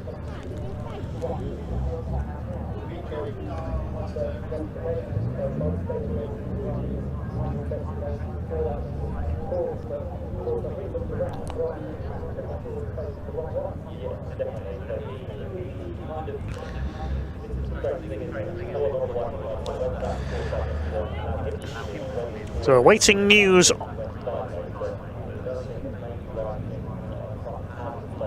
on the restarts. In the meantime, let's hand down to Pointy, who's down in the pit lane.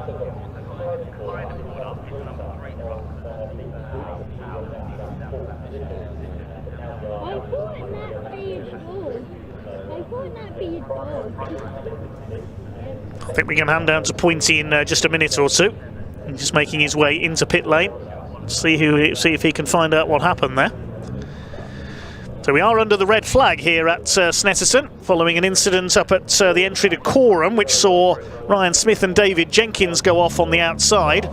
As you can see, the volunteer marshals there clearing up some fluid, so presumably that's what sent them spinning.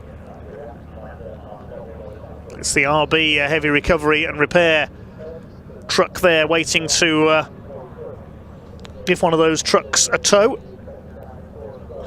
And then we'll find out if they will be fit and okay for the restart. The drivers are okay. Trucks will need a check over from the mechanics and the scrutineers.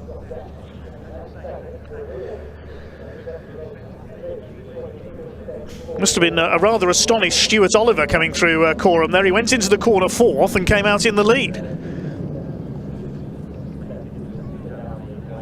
Now, the fluid being cleared up there, was it already on the tarmac, or was it dropped by Ryan Smith or David Jenkins?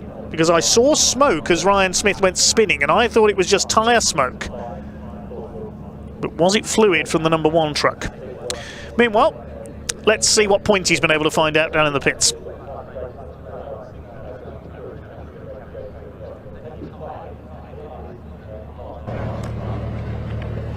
Right then, welcome to the pit lane down here at Snetterton, where we've witnessed not the best start to the racing action this weekend, especially not for Ryan Smith. David Jenkins currently getting recovered from the grass.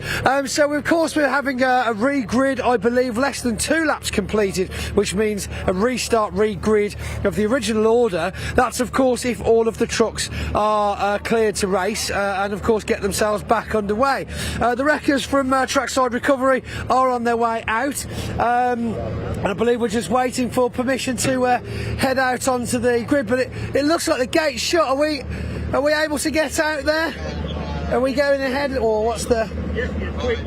You're quick. You're not. Let's just have a quick look. So, very quickly looking out here then, we see the remaining trucks. 2 missing, looks even smaller than it did before. Stuart Oliver, of course, narrowly missing the action there. Steve Powell was rumoured at one point over the PA to have been involved, but of course he's perfectly fine by the looks of it. We're not sure, of course, how long these guys are going to be down here for. Let's see if we can get a word off the marshals. Do you know? Do we know how long we've got left for recovery? Oh, for recovery, don't Yeah, no, so we've been given 10 minutes back on the clock. So, yeah, we're looking, we've heard off the marshals that we're going to be getting about 3 minutes left of waiting time before they get underway. So I'll tell you what, let's head back in, because that means we don't want to get caught out on the circuit with that little amount of time. Go down if you want. Well, I'll go down this way, it's fine. Sure. Yeah, there's only a couple of minutes left now. They'll be getting them back in soon. 10-minute restart. Let's find you guys. Have you heard of Steve? That he saw anything? Because he was obviously next in line. He was just lucky, and he said it was very slippery. He said it's very slippery. Very slippery. So something perhaps down on the circuit. This does happen, of course. Different races out on the circuit means that sometimes we can get a bit of fluid down on the tarmac, which, although these are very heavy, very grippy machines, it's still 5.5 ton going round a corner at very high speeds. Right, let's go and have a quick word. Mr. Morse, hello, mate. How are we? We had a chance to speak to Simon earlier on. He seemed quite modest about the whole weekend. You know, the expectations, of course. But have we given him any kind of pep talk going into the first race? Just sort of put your foot down and see what you can do. You just try and enjoy it like normal, but yeah, we'll be all right, I think. He seemed to think he had some technical issues earlier on. Did we think that's up there, or is the actual truck causing him trouble? Bit of both, you know. It's a learning curve again for us for here. Same with any driver, though, isn't it? It was a new truck for us when we were here last year. We've done so much work on the lorry since Donington. Ironed a few things out, but we feel quite comfortable with the lorry. So we really want to see some trophies for him this weekend. Of course, there being so few in Division 2, it really is the top spot or nothing. Of course, only giving the first place out for Division 2, but there will be an overall first, second, third. So, of course, yeah, fingers crossed he holds on for one of those for certain. Well, points mean prizes. It's consistency. It's all we need. As long as we stay out there and feel comfortable, it's lap times what we want to look at. Look at data. Yeah, just consistent is what you want. Fingers crossed. Keep up the good work. A lot of work, of course, goes into these trucks behind the scenes. If you've not watched the British truck racing before and this is your first time joining us, there's a lot of people. There's a lot of people involved. All the teams here, of course, feeling a bit lost, not knowing what to do with themselves, not allowed to go out and work on the trucks, of course, because they are effectively under race orders here, so no work getting done on the trucks. And of course, they've only completed 2 laps, so why would they need to do anything? Let's have a chat over here with Tiny. Tiny, what you saying, buddy? Oh, mate, it's good, isn't it? See, what, you watching me on TV? I'm watching you. It's really delayed though, so it is really delayed. I've not walked over yet. Shall we wait? Shall we wait until you show up? Yeah. There you are, sat over there in the distance. Yeah. This is going to be very weird to watch this back, isn't it? Yeah. Here I go. Here we come. Yeah.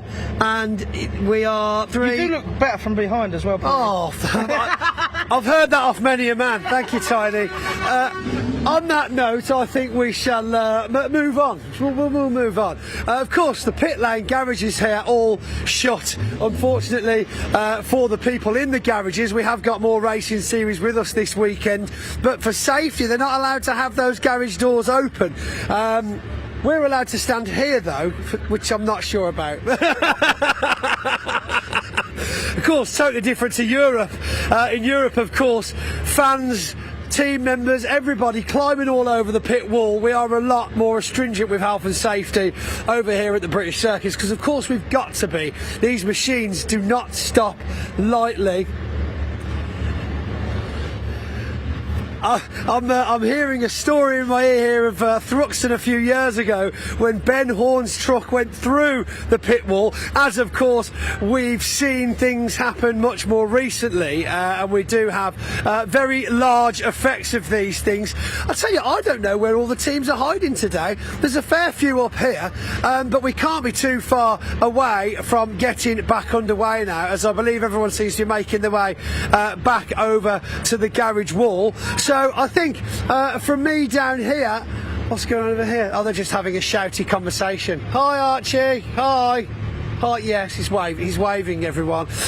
Right, I'm going to run back up to Dave, and I'll hand back to Dave in the commentary box to probably reminisce and give us some more tidbits from his history of truck racing experiences. Back to you, Dave.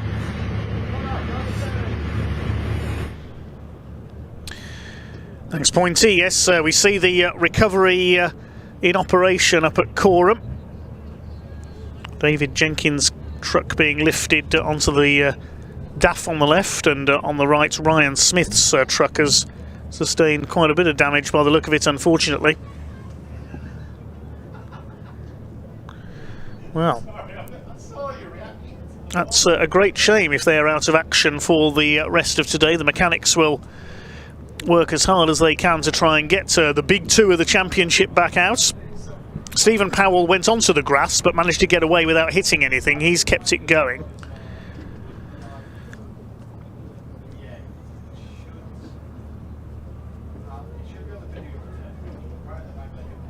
But yes, Pointy mentioning the excellent safety standards in the British Championship. I was at Thruxton a few years ago when that incident happened, when Ben Horn's truck spun coming out of the last corner and hit the pit wall, and that's why personnel are kept out of the pit lane during racing.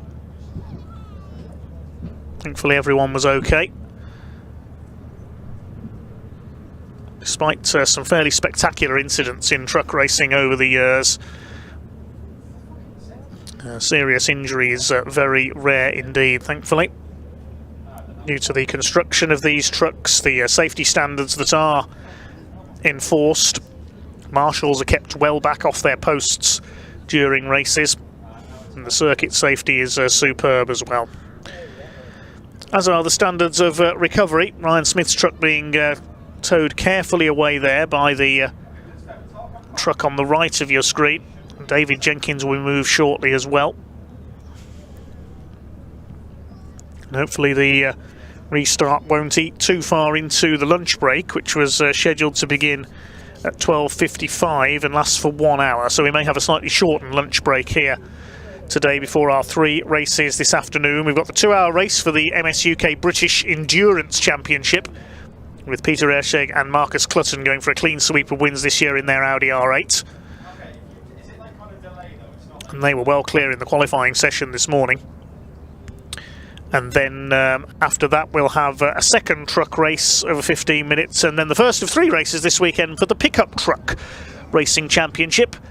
3 races for them, partially reversed grids, almost American style racing here. They appeared at the American Speed Fest at Brands Hatch earlier this year as well, the pickups, alongside the Euro NASCAR Championship.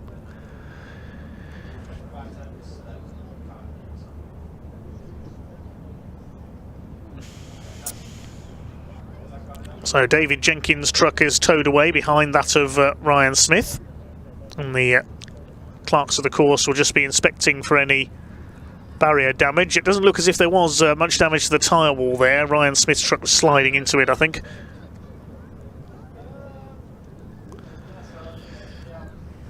But I don't think we'll see those two out for the restart, unfortunately, so it'll be Stephen Powell and Stuart Oliver on the front of the grid.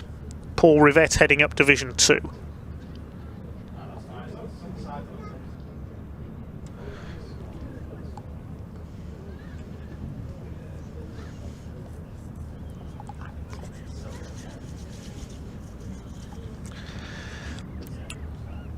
So just a final inspection being made by the course car there.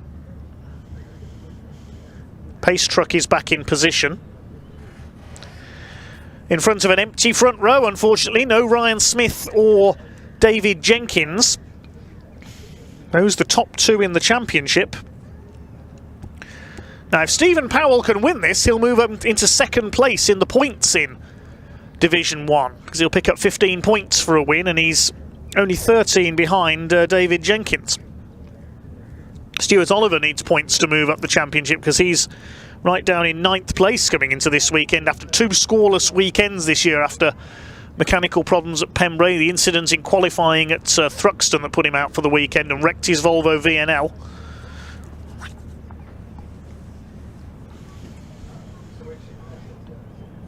Michael Oliver 4th in the points. He's quite a way behind Stephen Powell though. John Bowler 5th in the championship, the red and blue number 14 MAN.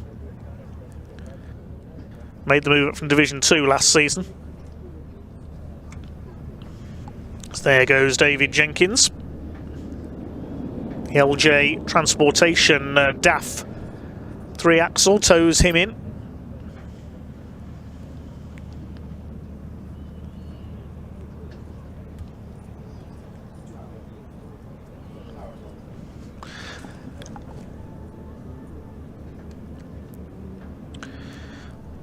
I mentioned Simon Cole leading the points in Division 2. He's been Mr. Consistent this year. He's been 2nd or 3rd in every race bar 3 this season. He had a couple of retirements, one at Brands Hatch, one at Thruxton, and was 4th in race 4 at Donington. Other than that, it's been P2 or P3 every race for Simon Cole. He's 13 points ahead of John Powell in Division 2. John's had a few non-starts this year, problems with his DAF, the man from Kent. He did have 3 wins at Thruxton and 3 at Pembrey rather. And Paul Rivette sits 3rd in the points. He got a clean sweep at Brands Hatch on Easter weekend. He won all 5 races, including a win overall in race 4, where he beat all the Division 1 trucks. But then he missed the round at Pembrey. He was injured. Sam Osborne replaced him. Had a couple of wins at Thruxton and 3 at Donington. And Paul Rivette, the former multiple Renault Clio Cup champion, sits 3rd in the points. The 1-minute board is displayed, so we're ready for a restart. And this restart will take place over 10 minutes. So it'll be a 10-minute restart for our truck racers. And of course, after the lunch break, we will have our 2-hour endurance race for the British Endurance Championship. Just waiting for the pace truck to lead the field away, the TRP DAF. Got 1 DAF on the grid this weekend as well, John Powell, the DAF LF. JP Racing truck. We've got mainly MANs out there. Ryan Smith in the Daimler Freightliner. The International for Tom O'Rourke, number 86. And of course, father and son Simon Cole and Archie Handy in there, Iveco and Volvo.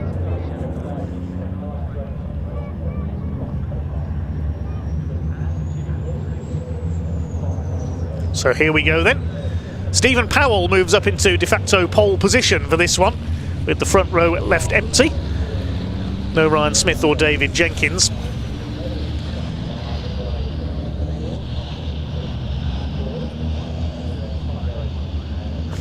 This will be a 10-minute restart.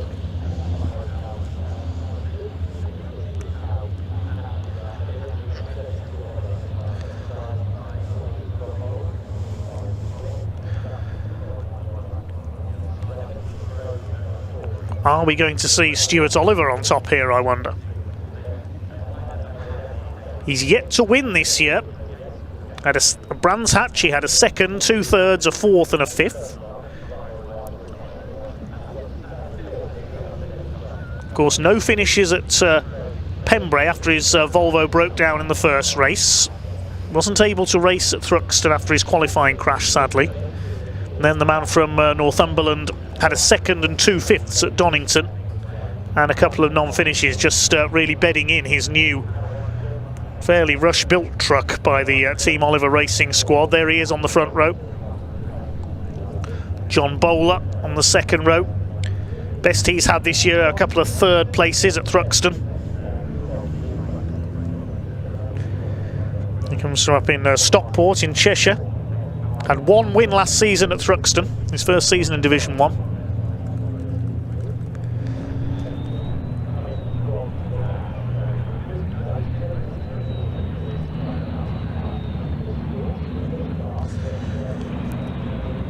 86 Tom O'Rourke there in the bonneted International Navistar.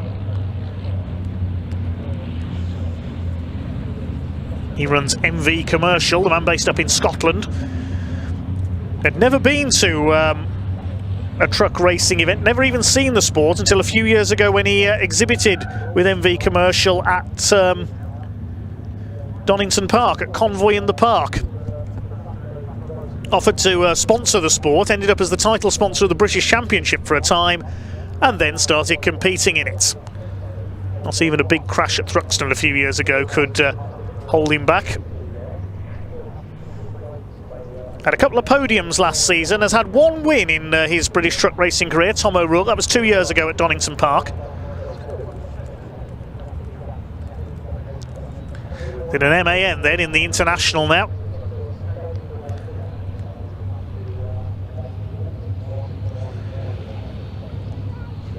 Polling starts, lap continues. Shows what a long lap it is here at Snetterton on the 300 circuit.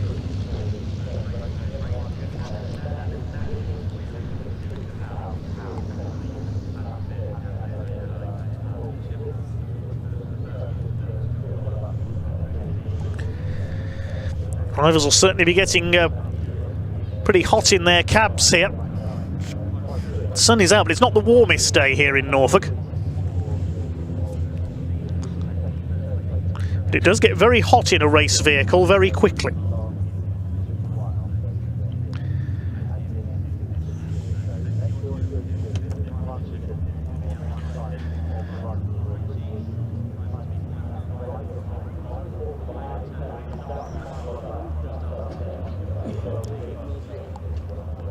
Now they form up 2 by 2, the revs beginning to rise.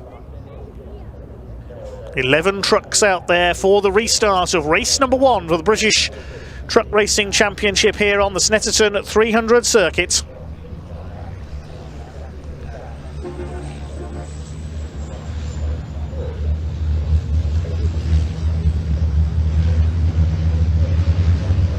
Simon Cole and Archie Handy at the back.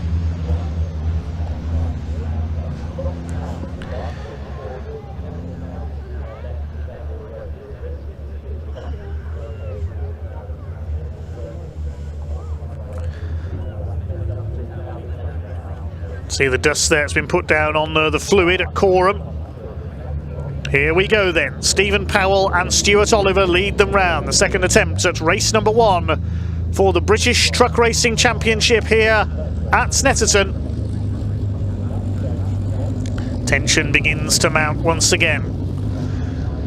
It's 5-ton beasts about to be unleashed. Pace truck into pit lane.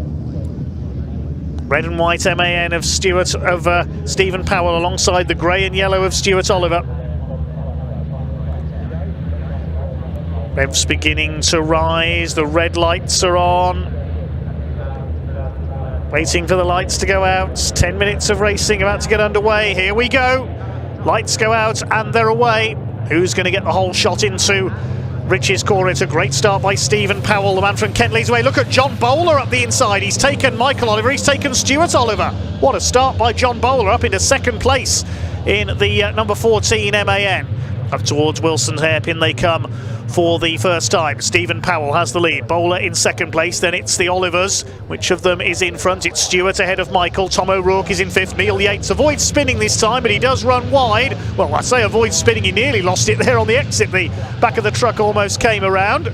Needs to work on taking that hairpin, Neil Yates. But a great start by John Bowler up into second place. Tom O'Rourke there in fifth position. David Smith is in sixth in the number 11. And behind him, Paul Rivette leads Division 2 ahead of John Powell, and in third place in Division 2 a bit further back is Simon Cole behind Neil Yates. Through Agostini they go for the first time. It's slightly reduced distance of 10 minutes on this restart. It's Stephen Powell who leads the way in the number 3, based just down the road from the Brands Hatch circuit in Kent. It's had 3 wins this year already. He won twice at Brands Hatch the season opening weekend in Division 1. He was beaten in that second one by Paul Rivette to take the overall win, but Powell topped Division 1. Had a win at Pembrey as well in race 5. Now the best of second place. He's had 4 second places since then across the Thruxton and Donington Park events. Down the Bentley Straight they come for the first time. John Bowler trying to close in on Powell for the lead in the Rochdale LGV Centre sponsored machine. Then the Olivers in 3rd and 4th in their identical MANs in the colours of GT tyres. 5th place Tom O'Rourke running well, then David Smith. Those half dozen breaking away slightly from the rest of the field. This is a chance for the rest of the field to close up with David Jenkins and Ryan Smith out of this race. Hopefully we'll see them back out for race 2. Paul Rivett it is who leads Division 2 in 7th place. Coming through to complete the lap then, Stephen Powell, a couple of truck lengths ahead of John Bowler, who was off like a slingshot at the start. Down the inside, over the line they go. The gap is 0.7 of a second between the 2 leaders. Powell with a 2:28.444 for the lead of this race.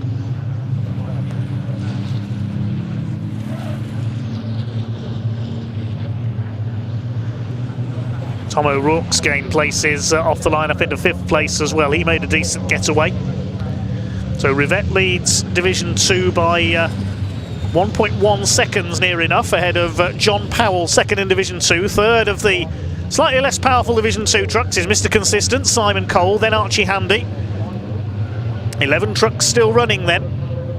The Olivers beginning to battle among themselves now for 3rd place, down towards Agostini. Is Michael going to make a move? And Tom O'Rourke trying to close in on them. He wants a podium. Number 86, Tom O'Rourke has only taken 1 podium this year. Had a 3rd place at Thruxton in race 5. Michael Oliver, meanwhile, the best he's had this year, a couple of 2nd places at Thruxton and 1 at Pembrey. Had 1 win last year. Stephen Powell continues to set the pace ahead of John Bowler. And Stuart and Michael Oliver nose to tail for 3rd and 4th. Stuart Oliver has been there, seen it and won it in truck racing. Ryan Smith has made no secret of the fact that he's trying to match and better Stuart Oliver's record of 10 titles. Into Brundle. No change up front still. Stephen Powell, the pub owner from Kent, runs the Portobello Inn just down the road from Brands Hatch in West Kingsdown. Sideways Stuart Oliver there coming out of the bomb hole. That's how Kurt Goransson used to drive, the great Swedish former European champion back in the late 80s, early 90s. Used to handle his Volvos like that. Always had the tail out on the corners. Those are from his days working in the logging industry in Sweden, driving big logging trucks on icy roads. The only way to drive them is sideways. First 5 breaking away slightly now from David Smith. Good to have David back in the championship this year. Former Division 2 champion, now making the move into Division 1 after a few years away, returning this season. Less than 5 minutes of this race to go. Still your Division 2 leader is Paul Rivett, ahead of John Powell. Neil Yates has split them, so Yates making up a place overall after he ran wide on the first lap.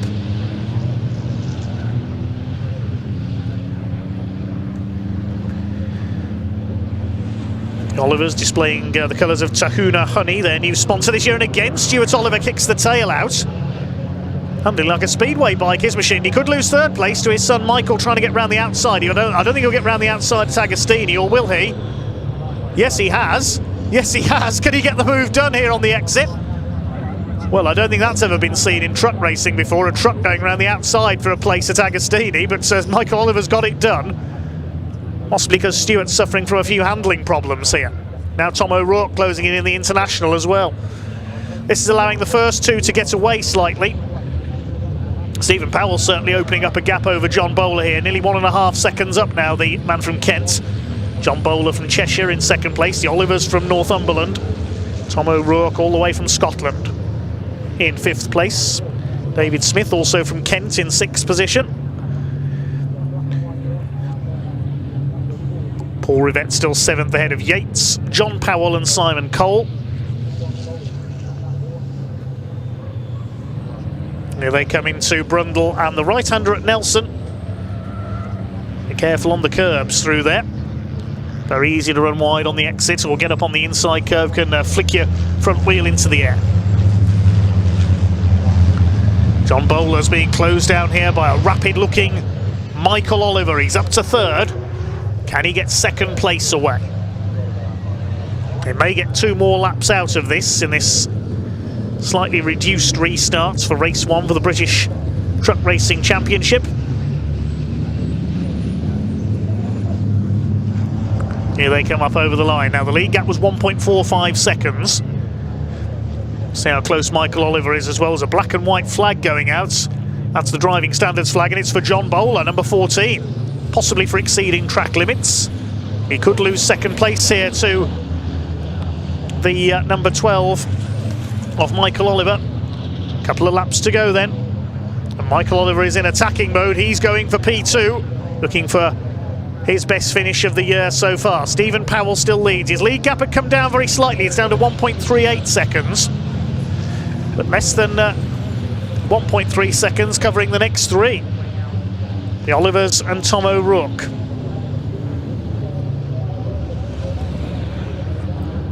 And Michael Oliver's all over the back of John Bowler now. He'll try and move to the inside. No, you don't, says John Bowler. Moves to the inside. Look at Michael Oliver weaving about there, all over the back of the number 14. Stephen Powell looks in his mirror and says, OK, that's exactly what I want. You to battle with each other so I can pull away in the lead. Stuart Oliver's not finished yet either. There's the 86, the MV Truck Racing entry of Tom O'Rourke. David Smith still going well in 6th position. Yeah, Stephen Powell's definitely pulling away. Here comes Oliver again. Michael looks to the inside. They both run out wide though, and Michael Oliver gets a wheel on the grass at Oggies. That's going to drop him back from John Bowler into the clutches of Stuart Oliver in the number 7. David Smith's dropped back a little bit in the number 11 into 6th position. Best he's had this year is a 4th at Brands Hatch, David Smith, on his return season, the 2012 Division 2 champion. Down the straight they come. Oh, Paul Rivett in trouble. The Division 2 leader is out. He's pulled up. That's on the exit of Hamilton, I think, the run towards Oggies. So that's going to give John Powell the lead in Division 2 in the number 6, the DAF. That's a great shame for the Napa and Tacosys sponsored truck. Paul Rivett opens the door. He's getting out. Clearly a mechanical failure of some kind. So Stephen Powell in the clear. And they're side by side now for 2nd. Look at this into Murray's. Michael Oliver up the inside. Forces his way down the inside. Good driving by Michael Oliver. Takes 2nd place away from John Bowler. There's only a few seconds on the clock. Now, is it going to be checkered flag this time, or are we going to get one more lap? There's one more lap. The clock went to 0 just as Stephen Powell crossed the line. It's going to be one more lap for Stephen Powell to hang on. Can Michael Oliver catch him? It was right on the cusp whether we'd see the checkered flag or not that time through. The clock went to 0, literally has. Stephen Powell crossed the line to start his final lap. Michael Oliver going great guns in 2nd place. John Bowler is 3rd. And Michael Oliver sideways. Just as I say that, he overshoots slightly at the hairpin. Hope I haven't put the curse of the commentator on there. Well, John Bowler's run wide as well. Gets a wheel on the grass. That was on the exit of the hairpin. Then we've got Stuart Oliver still 4th. Tom O'Rourke keeping up the pace in 5th position. David Smith dropping back into 6th. Neil Yates is now 7th with the demise of Paul Rivett. And John Powell further back leads Division 2 in the number 6. 2nd in Division 2 is now Mr. Consistent, Simon Cole. Yellow flag out on the exit of Agostini because of Paul Rivett's stranded truck. You can see the green light flashing there.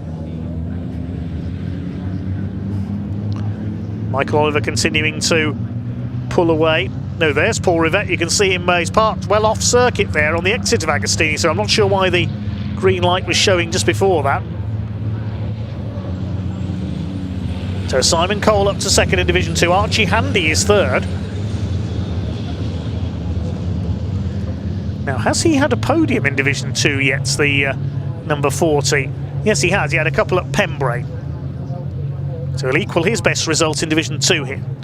Here come the leaders, and Michael Oliver's not finished yet. Look, he's still keeping up the challenge. He's reeling in Stephen Powell. Now, can he repeat his move coming out of Coram? Runs a little bit wide at Nelson. It'll be checkered flag this time by, and Michael Oliver, could he snatch the win? Can he snatch his first win of the season? He's right up with Stephen Powell now. What a last couple of laps by Michael Oliver. He's up alongside. He's getting into position. If he keeps the inside here for the left-hander at Murray's, he could steal the win from Stephen Powell. They're absolutely side by side. Look at this. Into Murray's. He's done it again. Michael Oliver up the inside, gets the truck stopped in time, and he's through. Oh, brilliant from Michael Oliver. What a superb drive through from 4th to 1st. And he's coming up towards the checkered flag this time. Michael Oliver wins. What a superb drive. Stephen Powell 2nd, Bowler is 3rd, Stuart Oliver 4th. Stephen Powell can't believe it. Michael Oliver can't believe it, I don't think. O'Rourke is 5th, David Smith 6th. Well, I don't think even Michael Oliver expected to win that. The same move on consecutive laps into the last corner, and it worked both times. Michael Oliver was down in 4th in the early laps of that one. Neil Yates comes over in 7th place, and further back John Powell is going to win Division 2 in the number 6. This is Simon Cole, once again the quiet achiever this season in the Iveco. Mr. Consistent is going to take 2nd in Division 2, and despite still not having won a race, he's going to keep his points lead. There's John Powell over the line to win Division 2 in 8th place.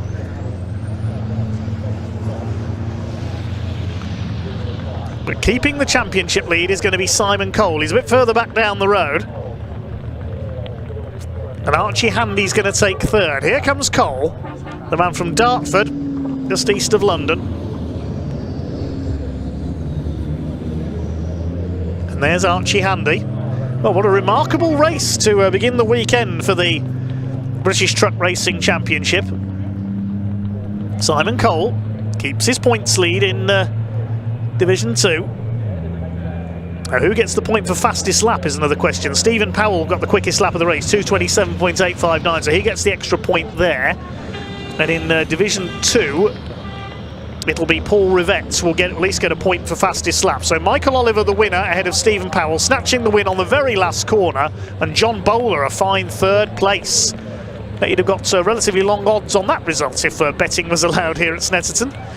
Stuart Oliver in 4th ahead of Tom O'Rourke, then David Smith and Neil Yates. Then Division 2 won by John Powell in number 6 ahead of Simon Cole and Archie Handy.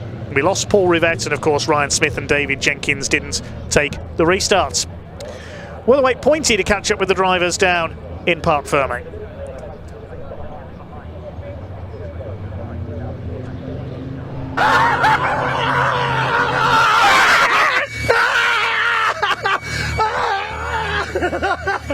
Hold on, Han.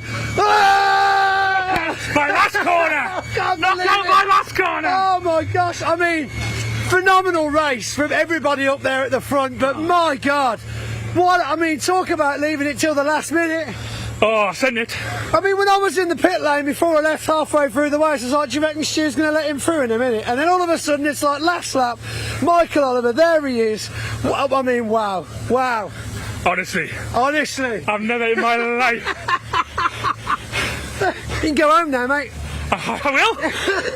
I'm not getting better than that. That's amazing. Oh my goodness.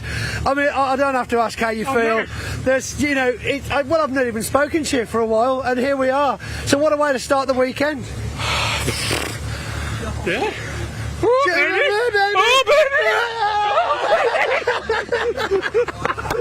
Oh, no, I know I'm not allowed to be biased, but he's my mate, yeah? Right, well done, Michael, well done. Steve, oh, commiserations. Yeah, but still, what a race! What a race! To be fair, it's Michael, so I'm not that fussed. Yeah. I'm pleased for him. I mean, you know, so it was just so much crap on the circuit. I think Paul's had very wet. It's not wet, it's slippy as anything, wasn't it? After the incident, obviously 2 laps in, it was all right, and then the last 2 laps there was a whole line all the way round. So I'm standing on the inside, coming around the bomb hole, and he's come round the outside. Great move, because then the next bend's the left, and I was like, do I? And we'd have ended up probably taking each other off. And then all I'm thinking, I'm chasing Dave. Dave's not on the track. Gutted, I am. Yeah, of course. But look, still got a trophy. Still a good start to the weekend. If I'm brutally honest, I'm gutted, but I don't care because it's Michael and I like it. Yeah, oh, that's nice. That's camaraderie among racers. And now it's just set the thing for the weekend, because I'm just going to punt him straight off in the next You didn't hear that? Well, he's not. He's going to be a very kind, courteous driver the entire weekend. Aren't you, Steve? Yes, of course I am. That is right. Well done, Steve. Well done. Right, then, let's go and have a word with one more driver then. As we leave Steve Powell and Michael Oliver to congratulate each other. Someone else then over to Division 2. Hands being shaken as we can speak to John Powell, who also was in poised position to take his first place trophy, and I'm sure he's got a story to tell us, a short story about where he's been this week. Again, I mean, we didn't think you were too worse off at Donington, but of course you've experienced a little bit of a different journey, haven't you, in the preparation for the weekend? Yeah, well, we set the gearbox off and radiator, blah blah blah. They're just, you know, time's essence with fixing these things. So I'm running the business as well, so try and balance in the two basically. So that means working during the daytime, finishing of the night time, and then coming back in and working on this. So, and then you've had quite a bit to do with this as well on the run up, and of course you were extremely well, high spirits, shall we say, this morning when I saw you for the first time this weekend to be getting out on circuit. I don't know, I don't remember that actually. Oh, he was very happy. He was see this smiley face here. Yeah. He was like that first thing this morning. Yeah, that was, I think they call that wind. Yeah, really was. I'll give him a pat on the back for later on. Oh, so great start to the weekend for you though, John. Trophy for the cabinet. Well, I didn't expect to finish, so we got an issue ourselves, and then I see Paul go off. And you're not sure what happened to Paul? Just seemed to carry on, and that pulled himself up. Yeah, he just stopped. It didn't even seem like it was running. So maybe electrical fault. Who knows? Who knows? We're sad, really, but you know. It's benefited us, but that's exactly. Well, as they say in the trade, to finish first you must finish. Absolutely. We know all about that. Yeah. Oh goodness. Well, off for a lunch break now. You sound like you've got some bits to look at, in which case. Yeah. But first, we're going to hand out some silverware, hopefully. Yes. Yeah, lovely, perfect. Well, that's actually gold this weekend. You deserve it. Yeah. Oh, right. There we go. Right, I'll see you over at the podium in a minute, John. Lovely. Okay. Fantastic. Countdown started. Right, I'm going to go and prepare said trophies now. As you can see, what an exciting start to the weekend here at the British Truck Racing. Ian, how are we, sir? What a start. I mean, my goodness, we've obviously been around some truck racing between the two of us now, and it never ceases to amaze, impress and entertain, does it? Ah, that certainly stole the show, didn't it? By the way, Michael's reaction there, I gave him a little hug as well, and he was a little bit damp for those shows. He was very damp. He was, yeah, he was moist. That's what we love this sport for, that reaction. Do you know what? You can't script that, can you? No. You just can't. It's just a thing of beauty, isn't it, really? Absolutely incredible. And the fact that that'll be up there on the BARC live stream forevermore now, be able to go back to that and show our grandkids that time we hugged excitedly in the Parc Fermé Snetterton. That was great. Great way to finish, but pointed, it was a big talking point in that race, of course. Ryan Smith and Jenkins going off on what was it, the first lap as well? Yeah, and apparently very not as related as you might think. There's rumours around the paddock, I'm hearing now, off many sources that actually, I know. We've been down this road. Rumours, not negative rumours. Don't worry. But of course, there was about a 1.5 to 2 second gap between Jenkins and Ryan Smith when it happened. So the way I'm hearing off some of the teams is that Ryan's had engine trouble, and that sent him off. Of course, very possibly similar to what we had. It's quite slippy up there as well. Yeah, so there may well be fluid down. I think Jenkins got caught up in some sort of fluid as well. So for all intents and purposes, completely unrelated incidents, just both happening in the same place. But doesn't this set everything up for race 2 later today? Oh my goodness, it's going to be a hard lunch break for a couple of teams now, though. I mean, we've had Rivette, he's currently getting towed back in as well. Don't know what happened there. We'll have to find out what happened to Paul Rivette. He just seemed to pull up. We were obviously listening to the commentary on our way over here, and then, you know, last lap, what was going on there? But it really does come down to the last minute and a half in racing, doesn't it? It does. Right, I'm Pointy, going to hand this to you. You go. If we get a chance, we are going to bring you the podiums for the British Truck Racing Championship Race 1. Just a quick reminder, of course, what is coming up. We're actually in the lunch break now at Snetterton, so don't worry, you're not missing anything at all. There's no one-track action. The British Truck Race, the British Endurance Championship Race is due to get underway about 2:05. However, there is going to be a grid walk first, so we will be on the grid walk chatting to the drivers. Of course, Marcus Clutton and Peter Ursig, they're looking to make it a clean sweep of victories here this weekend. Basically, all they've got to do is start and they win the championship as well. So we are going to crown our outright British Endurance Championship winner today. You will see that live as it happens. It's going to be an absolute corker. Right, we're going to go get ourselves into position. When we come back, if we've got time, just going to find out how long we've got on the lunch break. Due to the red flag, it might be cut short a little bit. So now might be a good time. You just want to make yourself a nice cup of coffee, a little sandwich or something. But do come back. Do not go far. And please, as ever, we bring you these pictures completely free for you to tune in and watch here at BARC TV. If you just hit that like button, hit that subscribe button as well, just means you don't miss any of the BARC action. It might be the season ender for the British Endurance Championship this weekend, but we've still got so much more motorsport action to bring you in 2024 here with the British Automobile Racing Club. So please hit that like button, hit that subscribe. Let's get motorsport seen by as many people as we possibly can. We're going to go get ourselves in position. When we come back, if we've got a chance, we'll bring you the podiums for the British Truck Racing Championship Race 1, and then we'll bring you the grid walk live for the British Endurance Championship. I'll see you very soon. Thanks to Ian and Pointy then. So we are now in our lunch break, which is scheduled to last for about another half hour before we get the grid walk for the MSUK British Endurance Championship finale. Great cars to be seen out in that one. That will be followed by our second truck race of the day. Hopefully Ryan Smith and David Jenkins will be back out for that one. And then we close off the day with the Pickup Truck Racing Championship race scheduled over 7 laps or 15 minutes. First of 3 races for them this weekend. So I'm going to head off, as Ian suggested, to grab a cup of tea. And I'll be back with you in about half an hour from now to take you through our 2-hour MSUK British Endurance Championship race.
Right, everybody, you're just catching us at the tail end of the podium ceremony for race 1 of the British Truck Racing Championship. Let's hand it over to Pointy for the end.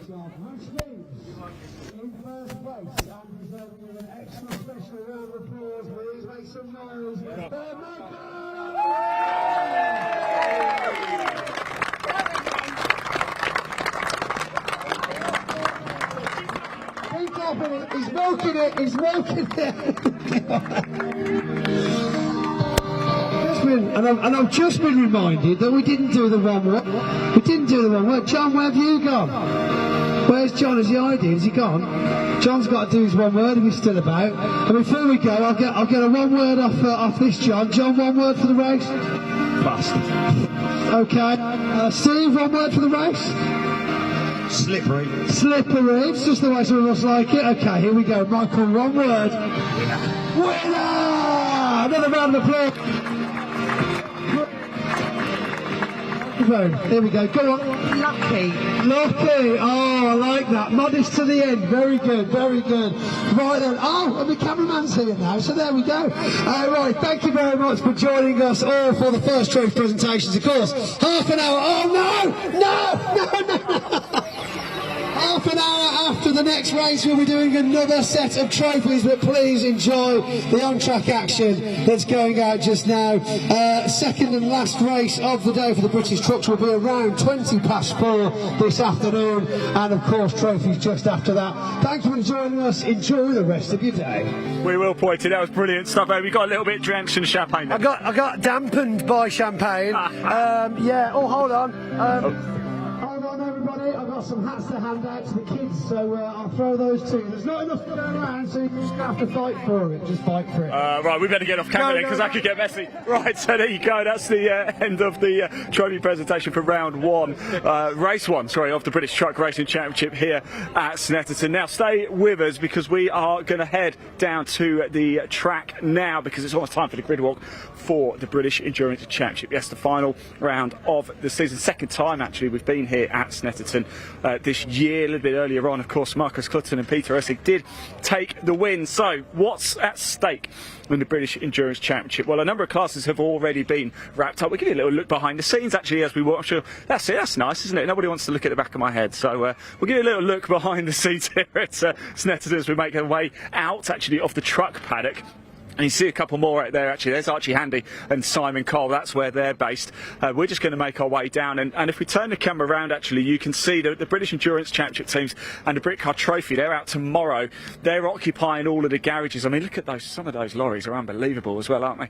That's the British Endurance Championship hospitality over there on the down there on the left, and I can tell you it's a pork and rice goulash for lunch today.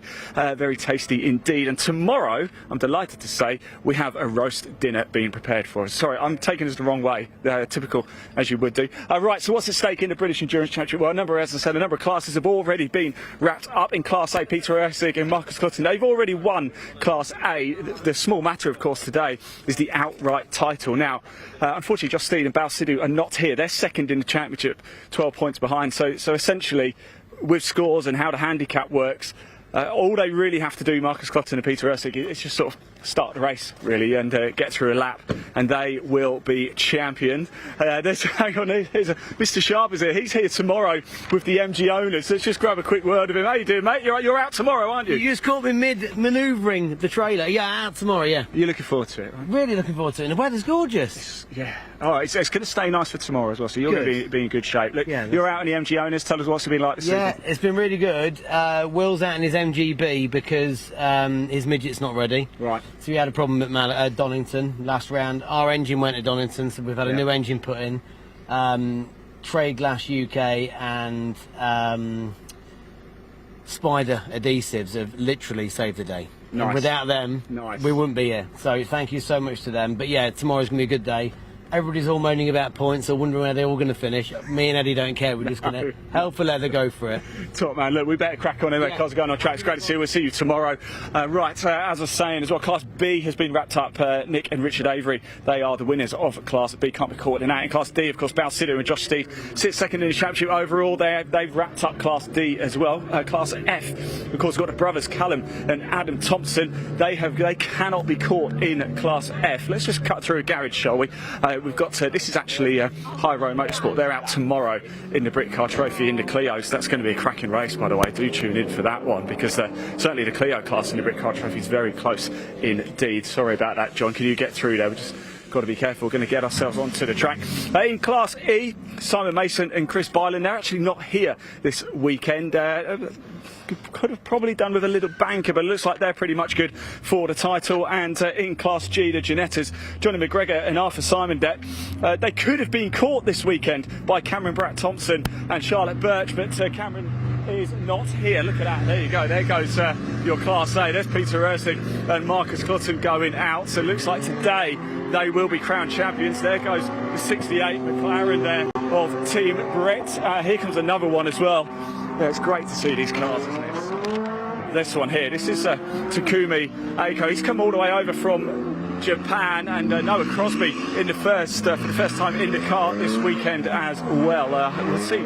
I think he might be out on the grid actually. So let's go out, shall we, and see who we can find for a little chin wag, shall we? Let's take a little walk around. Hey guys, how we doing? All right? All right? All right. Let's move around and see who we can have a quick chat to, shall we, and get ourselves down a little bit further. Look at you've got the famous telephone box over there as well, haven't you, here at Snetterton. And Team Brett looking good this weekend, right? Yeah, very good, very good. Now you've got Noah in the car for the first time. How's he feeling? Yeah, he's really excited. Yeah, yeah, he's ready for it. Big challenges here at Snetterton. Where do you think the hardest part of the circuit is? I wouldn't be able to tell you, I don't think. No? No. Okay, we'll ask the drivers. Jack's running away. Look, he doesn't want to talk to us. Right, let's just move over here whilst we wait for the cars to come down. We've got a beautiful shot here, isn't it? Beautiful sunshine. Look at this weather. If you are watching, of course, with BARC TV on YouTube, as ever, please do hit that like button, hit that subscribe button as well. All the pictures we bring you are completely free for you to tune in and watch. And a big thank you, of course, to the team around the circuit bringing you the pictures. So I can see one of the Ginettas. That will be Johnny McGregor and Arthur Simondette. Arthur Simondette, of course, all the way from Texas. So we'll catch up with him. In fact, they had a bit of a stinker, actually, didn't they, last time out at Donington Park. I caught up with Arthur a little bit earlier, walking up and down the pit lane, and he said hopefully better things to come today. Of course, Arthur went off the track at Donington, just sort of disappeared. I caught up with Johnny McGregor, and they were a little bit unsure as to where he was. But cars are now coming down, so we're going to have some drivers. We'll grab a quick word with some of them, see how they're feeling ahead of this one. A final race of the season for the British Endurance Championship 2024. Coming up to us is Neil Wallace and Ian Astley here in the BMW. They line up in second place, so let's just interrupt everybody, shall we, and have a quick chat with them. I'm not too sure who is actually behind the wheel here, but I wonder if I can just... Do you mind if I just jump in? Is that all right? There we go. Going up in the air then. Right, so it's not what you want, is it? The first thing is to see my face as soon as you pull up, but you're in a great position here, aren't you? What are you feeling? How do you feel the season's gone for you? It was a tricky start. We lost the first two races because of the problem with the car. But it's built, I mean, to be honest, every race we've done has got better and better, really. Yeah, and of course looking to round out on a high, and you know, you and Ian have made some team, haven't you? Got in for a podium today, haven't we? So that's the one, of course. Big celebration later in the hospitality. Thanks for talking to us. So there you go, Neil Wallace there. Let's go round and chat to our teams on pole position, shall we? It looks like it's Peter Ursig behind the wheel of this one, so let's have a quick chat with Peter. Of course, there's still work to do, but the handicap system, Peter, the handicap system has certainly spiced things up, and this race is actually perhaps one of the most important for you, because if you take the checkered flag in first, it's a clean sweep of victories. Yeah, that's what we're going for, right? It'd be lovely to get the maximum amount of points, get the 6 out of 6. We did the pole today, so yeah, get the fastest lap and hopefully get the win. And we'll have a little bit of champagne in the tent a little bit later, shall we? Yeah, we can share that. Well, let's not do it just yet, but there you go. Thanks, Peter. Good luck for the race, of course. Let's keep moving down, shall we? We've got... I really wanted to find Noah because he was hanging around somewhere, but who have we got in the car here? Oh, we've got Johnny McGregor in the car. I want to show him something. A little bit earlier today, I saw Johnny McGregor, and I can tell you this is how a race driver prepares. I don't know if you can zoom in on my phone and just have a look at that. Can you see that picture? That was Johnny about an hour ago. You see that, guys? That was you about an hour ago. Yeah. Just chilling out, relaxing, cool, calm and collected, eh? Yeah, it's a calm before the storm. Look, what are you expecting from this race, Johnny? Well, we're in a good position. Got to make a clean start and, yeah, bring it home. That's the main thing. Bring it home. That's for championship points. Excellent, good stuff. Look, best of luck as well. I really do appreciate it. We've got the Thompson brothers here as well. Here they go. They've wrapped up Class F. Adam and Callum here. So let's just jump in, have a quick chat with you boys if we can. Right, Class F is already in the bag, but I know you guys are looking for next season as well, aren't you now? Yeah, exactly. So for us, this is just a clean race. If we finish well, and depending on what goes on with other cars, we could end up fourth. For us, that's an amazing build for a home-built car. Yeah. And we're pushing next year to look at finishing the podium positions. Need a few sponsors, so if anyone's out there, get in contact. One of one build, but I think we've shown that we can really bring it to the manufacturer boys up in front. You guys have certainly put on a show for us this season. We do appreciate it. You've had a bit of bad luck at times, but you've had some cracking races as well. Which has been your favourite round so far? I think probably last one at Donington. Yeah. We were unlucky at the beginning. We had some contact. It damaged the front, so we had about 8 degrees of toe in, and the steering wheel was on about a 90-degree angle. So the pace that we showed just during that race was amazing, and to get the result and bring it home with a wounded animal was pretty spectacular. But these endurance races, they always bring something to the table, right? There's weather changes or safety cars. Very, very different from a sprint race where you've got 20 minutes to show what you can do. You know, this is what we love about sport, isn't it? Especially live sport, endurance racing. Anything can happen. You could be about to witness history. You might not, but you could be, right? And could we be about to witness history from you guys? I don't know. I think we're not going to be so risky at the front, the beginning part of the race. For us, it's just about settling into the race, maintaining that pace, which is why we built the car like this. We've got a big, lazy V8, naturally aspirated. It won't heat soak. So some of the turbo-based cars will, so you might see their pace drop off as it gets hotter, but we should be able to be consistent lap in, lap out. I like it. Hey, sensible. Look, best of luck for the race. Really appreciate it. We'll catch up with you guys in the pits a little bit later as well. Just come here. We saw a little bit earlier, actually. I don't know if you just watched the podium celebrations for the British Truck Racing Championship, and they were talking about how slippy it was out on circuit. Obviously, something's gone down. They had a bit of oil go down from the trucks and potentially even from the Snetterton saloons a little bit earlier. If you did see that British Truck Racing race one, of course we had Ryan Smith, didn't we, and Pal go off up at Cormac Curve, so it looks like there's quite a bit of oil going down. I'm just literally walking through a dust cloud as well as we speak. Let's go catch up with, I've just seen actually Noah Crosby, who I really want to talk to because he is out in the McLaren today for the first time racing. Here he is. Let's just grab him. Right, Noah, how are we feeling? Like, you've already been out in the car, first time out in the McLaren this weekend. Tell us about your experiences in qualifying. How was it? It was amazing, actually. I had testing on Thursday and it went well. As you know, I was just having to get used to the car. Times weren't exactly where I wanted them to be, but this morning they're a lot better, and I'm feeling really good for the race. So, of course, you're going to get more and more confident in the car. What's been the biggest challenge for you so far this weekend? I think transferring over to a car where the engine's behind me rather than in front of me. Braking zones are a lot different. You know, the car steps out on you in places where I'm not used to, so I think that's been the biggest challenge. Excellent. Well, look, I'm so excited to see how you guys get on. I really am. I will catch up with you as well after the race. So thank you very much, guys. Let's keep moving along, shall we? Oh, Aaron. Oh, go on. You're right, Aaron. Is everything right? Who are you looking for? JJ. Okay, I don't know who that is, so let's keep going on, shall we? Find out. I think we've got Paul in the car here, actually. Yeah, Paul's. Paul, you look like you're about to get. You're smiling. You're always happy, aren't you? You stuck up on me there, mate. I was just having a chat to my engineer. Well, you know me. Look, you got your engineer in your ear. What's he saying? Well, he was telling me to turn the rain light off. I thought if I put it on, it would rain. So I was like, apparently that's not what the rain light does. You've got no chance of rain today, mate. So you give that was ready. What are you expecting from this race? Mate, we've got 2 cars out, so we just want to have a nice clean race. Yeah. We've got some amazing drivers to go up behind. Can't wait to get out. It's really rare we get to race these cars together at the same place, same time. So for us as a team, it's magic, mate. It's absolute magic. Absolutely. Look, best of luck, Paul. Really appreciate it, mate. You take care. And we saw, look, let's see if we can find Aaron again, because there he is. Because I do, sorry, John, I keep turning around because I know Aaron's sister's watching again, as she always does. Aaron, you're a busy man, aren't you? So what's going on? What sort of drama happening here? Oh, no dramas. Just chilling before the race. Just the engine of this car was on.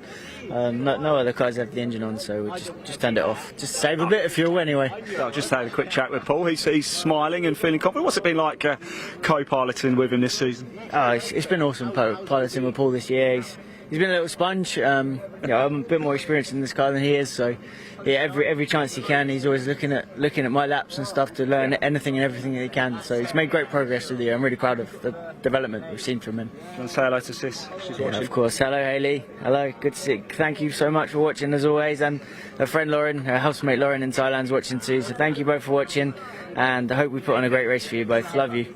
Good stuff. Look, best of luck, mate. It's great to see you. You take care. Right, there we go. How nice was that? Yes, Hayley watches every time. Hello, Hayley. It's great to see you. Thank you for tuning in once again. Right, I've got a question for you guys watching as well at home. We know Hayley's watching over in Thailand. So whereabouts in the world are you watching from? If you're in the UK, tell us whereabouts you are in the UK. If you're overseas, well, whereabouts are you overseas? We'd love to hear from you. Remember, the live chat is open at BARC TV, so please do pop your comments in. Let's just turn the camera around, shall we? Look at this. We've got this is the grid walk, the invited guest grid walk right now.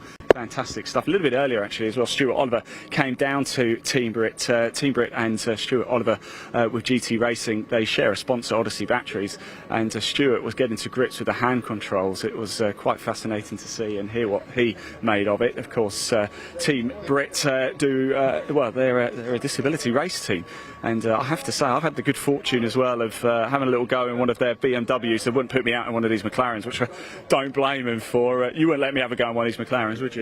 Oh, of course we would. Not if you want it to stay in one piece, eh? I have had a go in the BMW with the hand controls. Oh my word, unbelievable, isn't it? Crazy technology. How did you find it? Well, it was terrible, but really awkward. You know, for me it was really awkward, but I guess, you know, you get used to things pretty quick. Yeah, you do. I've always driven with hand controls. Yep. It's second nature to you, then. Second nature, and it's great. We don't have to take our hands off the wheel. Yep. We can change gear like everybody else, so it doesn't put us at any disadvantage. Our Team Brit going to do today? I think we've got the win. We've got the win. Love the confidence. Top man. Thank you. Right, let's go make our way back to the front, shall we, and keep on going. So I think we've actually spoken to pretty much everybody already. Sorry, mate. You're right. There you go. Thanks, buddy. How's it going? We've got Steve and Amy here. Let's have a quick word with... Oh, we've got to go. Amy, how are you doing? It's great to see you again. What are you making of all of this? It's really good. It's going to be an exciting race, hopefully, especially for the back of the grid, so really excited for that. It's going to be great. And Steve, of course, you know, with the handicap system, they've really got to go for it, these boys, haven't they? He's still got to watch the people behind him and make sure that time is there. Absolutely. It's going to be 8 laps over the Jaguar. 8 laps over the Jag. Thank you so much. Right, it is time to go racing here for the final time in 2024 with the British Endurance Championship at Snetterton. It is going to be an absolute corker. I will be in the pits. You'll be seeing quite a bit of us chatting to the drivers as they come in, finding out all of the stories as the race happens. 120 minutes. It is time to go racing here for the British Endurance Championship. Dave, over to you. Well, thanks very much, Ian. Yes, great to see so many people down there on the grid walk ahead of our British Endurance Championship race, the final race of the season. This will be a 2-hour race, 2 mandatory pit stops for each car. There will be driver changes for all but one of the entries as well, one car being handled by a solo driver. Pole position, as expected, goes to the car that has dominated the overall results so far this year, the Audi R8 GT3 of PB Racing by JMH. Peter Erscheg, as we've seen, will start that car. Marcus Clutton, the pro driver, will take over. Alongside them is number 24, the SVG Motorsport BMW M4 GT4, the first of the Class D cars. That will be started by Neil Wallace. Ian Astley, the ex-Lotus racer in British GT, will take over. Second row, number 83, the first of Class G for Ginetta, the Ginetta G55 Super Cup car of Mac G Racing. Team boss Johnny McGregor starts, and Arthur Simondet will take over, the American. Alongside then, the first of the 2 Team Brit McLaren 570 SGT4 cars, second of the Class D cars. Car number 68 will be started by Paul Fullick. Aaron Morgan will take over. Then on row 3, we've got the only Class F car, the Jaguar F-Type V8 of New Barn Racing. The Thompson brothers, Adam Thompson is going first, Callum will take over. Alongside them, number 67 is the second Team Brit McLaren. Number 67 started by Takuma Aoki, the former World Superbike racer, among others. He'll share with Noah Cosby his first time, as we heard, in that McLaren. Been racing in BritCar Trophy this year with the BMWs. And completing the grid, number 8, the Class G Ginetta of SVG Motorsport, Mark Ellman, driving solo in that car. So it is, we have to say, it's a rather reduced field for this final race of the season, but the cars that are out there will do their best to put on a good show of endurance racing here on the Snetterton 300 circuits. Now, the qualifying time for PB Racing was 1:48.831. That was over 9 seconds quicker than anyone else. So, yes, we are going to see the Audi R8 clear off at the front of the field, but the cars behind should put on a fairly close race between the two of them, between the 6 of them. Behind them, looking at the qualifying times, the car of Wallace and Astley was only a couple of tenths quicker than the Mac G Racing Ginetta, and less than a second back Aaron Morgan and Paul Fullick in the first of the 2 Team Brit McLarens. Team Brit, of course, the team which has helped so many disabled racers and mechanics and everyone behind the scenes as well to find a new lease of life after various things such as accidents and injuries, helping those to overcome physical and mental setbacks and finding a new life within motor racing. Great the work that Team Brits have done over the years. 2 of their beautiful purple liveried McLarens out there. This will be a rolling start, 2 hours. The pit window opens 20 minutes into the race and closes 20 minutes before the end. Every car has to make 2 stops within that pit window.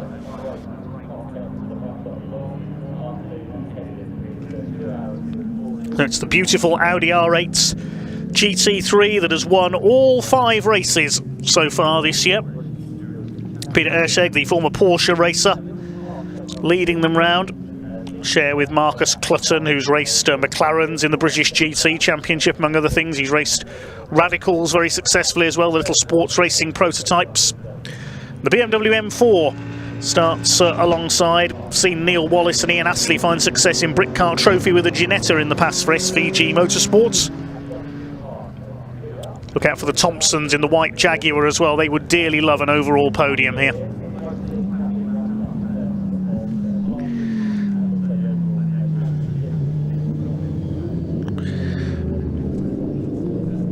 Will we go for a start this time? No, the pace car is still out there, so it looks like they're going to do another formation lap. There's a slippery surface flag out on the left of your screen there, I can see. So I think we're going for a safety car start. Yes, the clock has started, so it's going to be a safety car start, possibly because the circuit's still a little bit slippery after the truck race.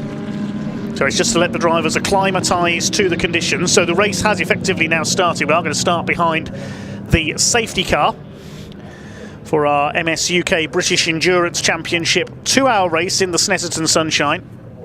Peter Erscheg just keeping it steady at the wheel of the R8 GT3. A pair of McLarens, a pair of Ginettas, a Jaguar, a BMW out there.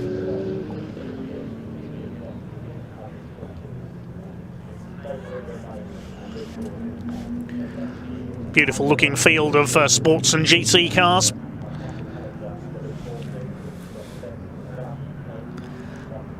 We've also seen pro driver Hugo Cook sharing with Peter Erscheg to a couple of victories this season. Can he make it 6 wins out of 6? Nearest championship rival, as we heard, Balsidou and Josh Steed in their Porsche. They're not here this weekend. They've already wrapped up the Class D title. Class B has been won by Nick Hull and Richard Avery's Porsche. There's no entries in Class B or C this weekend. Class C, that means, has been won by the Team Tasman Porsche of David Harrison and Nathan Lucky.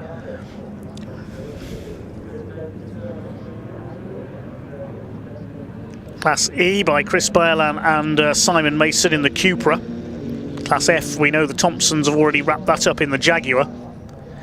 Class G, well, that's going to go to Johnny McGregor and Arthur Simondet in the Ginetta for Mac G Racing. So their nearest rivals, Cameron Pratt-Thompson, James Taylor and Charlotte Birch, who have shared the SVG Ginetta not out this weekend. Mark Ellman is there. We've seen him share with seasoned Ginetta racer Owen Hizzy and also with Harry Hickton, the man currently leading the Mini Challenge trophy point standings. But Mark driving solo this weekend. He's at the back of the field in the British Racing green and gold, the old Team Lotus colours on his Ginetta, quite appropriate for the local circuit to Lotus. Green and gold on the Ginetta though this weekend. No Lotuses out there in this one, sadly. We saw a couple in the Snetterton Saloons race.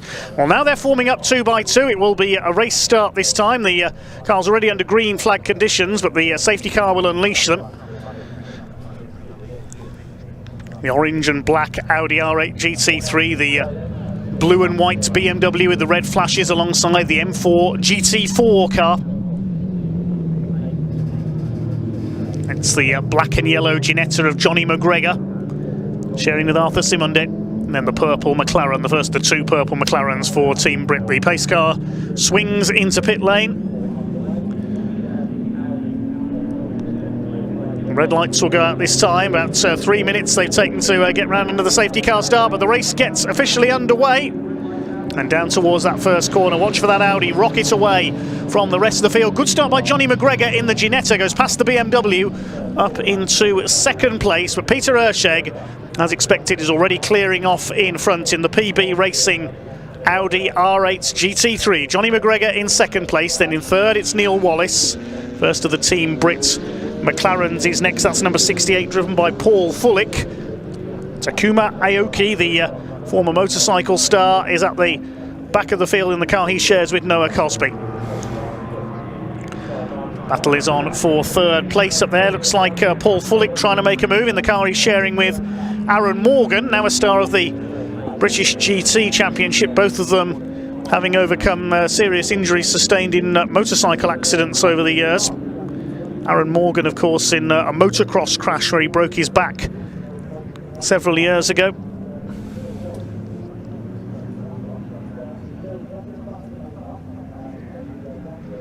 So they start to settle in then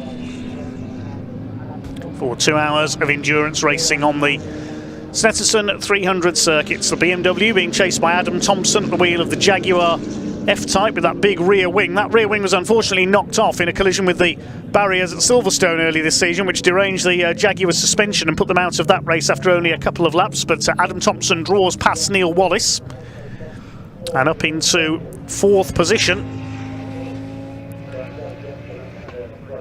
Runs a bit wide over the curb there, but this is all just getting dialed in, getting settled into a rhythm in these early laps. It's a long race over 2 hours. There's number 67, that's Aoki. Bit of dust there, it's been put down on some spilled fluid. Takuma Aoki being followed by Mark Ellman in his Ginetta.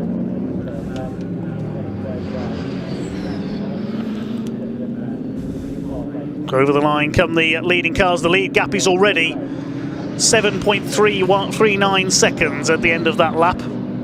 First lap under full racing conditions completed. The number 68 McLaren is a further 2.5 seconds back in third.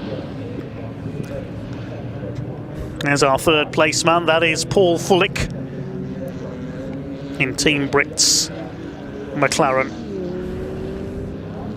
Wonderful to see the drivers in Team Brit, what they've achieved. Of course, looking to become the first all-disabled team to race in the fabled Le Mans 24 hours in years to come. Neil Wallace in the BMW has dropped back into 5th position. He's being reeled in by Takuma Aoki now, former race winner in the World Superbike Championship, sadly left partially paralysed after an accident in 1998. There's Johnny McGregor, seen him race a variety of cars in the MS UK British Endurance Championship in the past, notably the Taranis prototype and the Polish-built Arinara Husaira as well.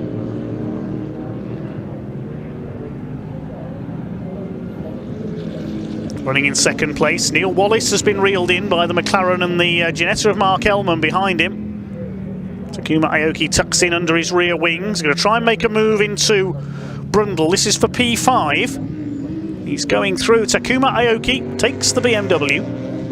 The SVG Motorsport cars now running down in 6th and 7th, but the BMW will quicken up when Ian Astley, who is, with no disrespect to Neil Wallace, Ian Astley is the quicker of the two drivers in that duo. And he takes over at the pit stops. Mark Ellman at the tail of the field in the number 8 Ginetta. See a fair few Ginettas running tomorrow as well in the Brick Car Trophy Championship for the likes of SVG, also Datum Motorsports. Fastest lap of the race recorded by the PB racing car, 1:54.475 that time through. That's 6 seconds off its pole position time, but that will have been set by Marcus Clutton, the pro driver, who'll take over at the pit stop. And the lead is already up to 16 seconds for the GT3 Audi over the GT4 McLarens and BMWs, the Ginettas as well. Of course, the Ginetta G55s used in the Ginetta Super Cup, which supported formerly British touring cars, now British GT.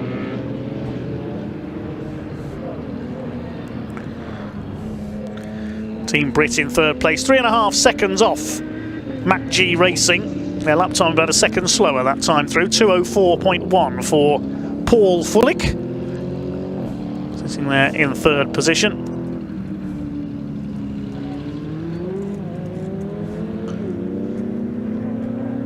Paul Fullick, 42 years of age, comes from Hampshire. Former member of the British Army, where he sadly suffered a serious accident while diving.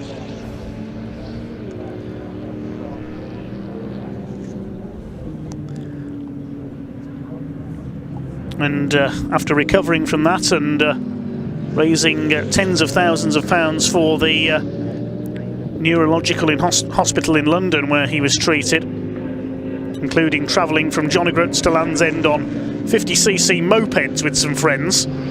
Then in 2021, Paul Fullick suffered a motorcycle accident and lost a leg. So he's had a lot of misfortune in life, Paul Fullick, sadly, racing the 68 Team Brit McLaren. He's in 3rd place. There is Neil Wallace, he and his teammate running in different classes. Mark Ellman's Ginetta just behind them. We really cannot praise Team Brit enough for the work they have done to help various people from all walks of life overcome adversity through motorsports. Real heroes, their drivers and all their crews as well. So the Audi leads by 25 seconds. New fastest lap, 1:53.041 for Peter Ertscheg. Still in 2nd place is Johnny Mack, as he's known, John McGregor. And he's 5 seconds ahead now of Paul Fullick in 3rd. Neil Wallace has settled into his rhythm now in the BMW, not letting Takuma Aoki, the Japanese driver, get away. Takuma sharing with Noah Cosby, moving up from BMWs in Brick Car Trophy to the McLaren this weekend.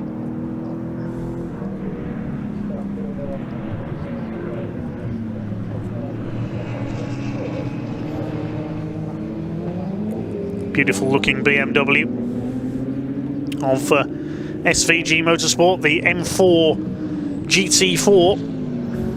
It's Class D for GT4 spec cars, Class A is for GT3s. No entries in B and C this weekend, unfortunately. Class G exclusively for the Ginetta G55 Super Cup cars. The closest fight on track at the moment, these three towards the back of the field. The Jaguar is only 2 3/4 seconds behind our 3rd place man, but lapping about half a second slower.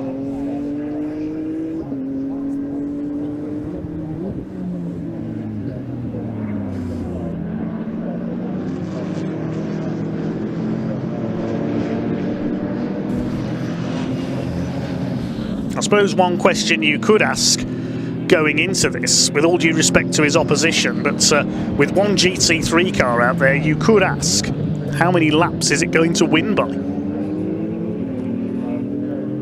I believe it won one race on the Brands Hatch Indy circuit last season by around 6 laps.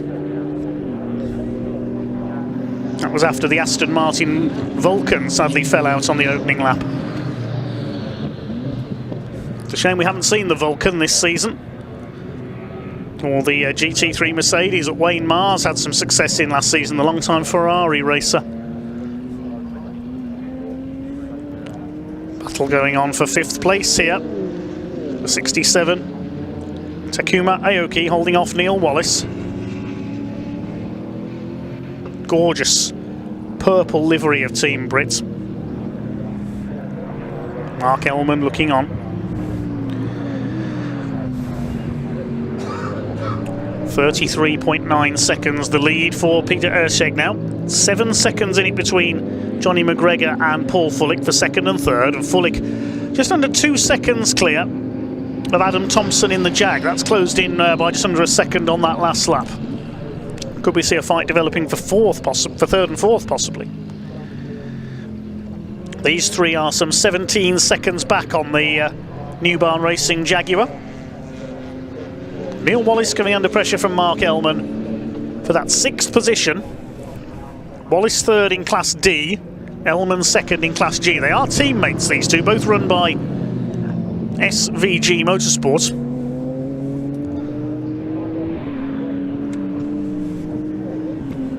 New fastest lap for Erscheg, 1:52.606.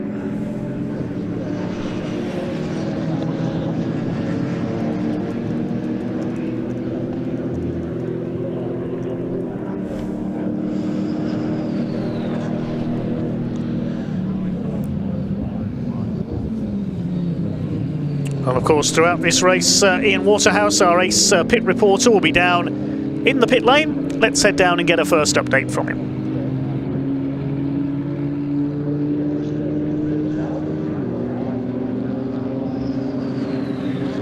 Well, hello everybody. Yes, so we've come down to the Mac G Racing garage here, and I'm having a quick chat with Arthur Simon. Arthur, it's great to see you, but we've got to address Donington, because you've gone out in a car, looking around, it's getting all exciting, and you just disappeared. What happened? Yeah, no, Donington was not a highlight of the season for me, unfortunately. Missed you in the interview as well, which was not. We'll make up for it now. Also not a highlight, but yeah, no, just had a really big moment at McLean's. Yeah.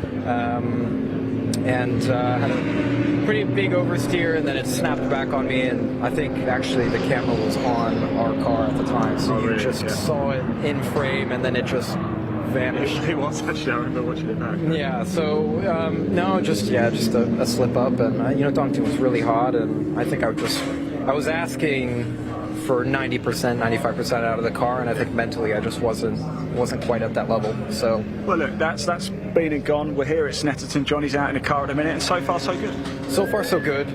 Slightly smaller grid this weekend, obviously. I mean, we'd love to be P3 in qualifying on a bigger grid, but we'll certainly take it. And yeah, Johnny's already putting in a pretty mega stint, and we'll be probably following our usual strategy, so I think you'll see me get in here in 10-15 minutes. Now, you've come over from Texas, of course, so how does a Texan end up in a British Endurance Championship? I don't know. Claire does great marketing. No, I saw British Endurance even just last year, and I've been always more on the endurance side of the sport, which is why I think we have a great pairing with Johnny, who's much more of a sprinter. Yeah, just carrying over some of the endurance work from last season into this season. What's planned for next season for you? TBD. Nice. TBD, because I actually don't know where I'm going to be living, so that's gonna determine a few things. The London stint is coming to an end. So. Well, it's been a pleasure having you over on these shorts. It's been a pleasure being here. Top man, look, best of luck for your stint as well. And we'll catch up later in Park Fair, mate. We will. Top man, Dave, back to you. Good to hear from Arthur Simondet there, the London-based Texan racing in the UK this year. His car currently sitting in 2nd place. Still Neil Wallace battling away, as we saw there the lap ago. The BMW ran a bit wide on the Wilson's hairpin, and Mark Ellman nearly got alongside him, but he had a go that time through. A better run through the hairpin, having a go at Takuma Aoki in the McLaren. Meanwhile, 7 laps completed by our race leader, the PB Racing Audi R8 GT3. He's done the fastest lap of the race at 1:52.288. Leads by over a minute now ahead of the Matt G Racing Ginetta, which is going great up there in second place.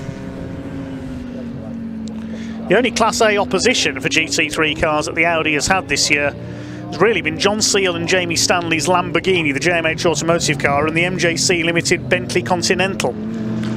As we see the battle for third place I should say, between the Team Brit McLaren of Paul Fullick and Adam Thompson in the Jaguar F-Type. Listen to the rumble there of that V8 engine Jaguar as it comes through Murray's corner. Opens the taps. That's the fight for 5th place. Takuma Aoki still holding on. He's picked up a little bit of debris there. Look in his front air dam. A bit of paper or something, I think that is. As they pass the point where the trucks went off earlier on, you can see the mud's been churned up a bit there. Through Coram into the left flick at Murray's. Used to be known as Russell. One time that was a much tighter chicane through that section of the end of the lap here at Snetterton. So 1 minute 3 seconds in it for the lead. Pit window will be opening in less than 2 minutes time. Who are we going to see make a pit stop first? Don't forget, every car has to make 2 stops. The minimum pit stop time, including pit in to pit out, is 132 seconds. They do vary in terms of the length of the pit lane at each circuit, and already, after 8 laps, 8 1/4 laps, the leader is into backmarker traffic. Here comes Peter Erscheg. Excuse me, he says to Neil Wallace in the BMW. It's already past Mark Ellman.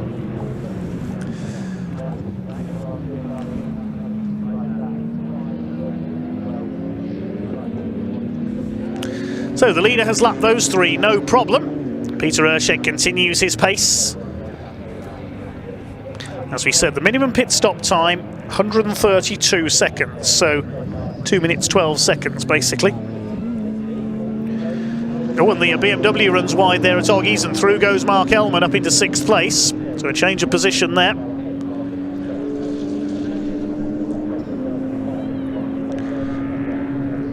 Did Neil Wallace possibly miss a gear there?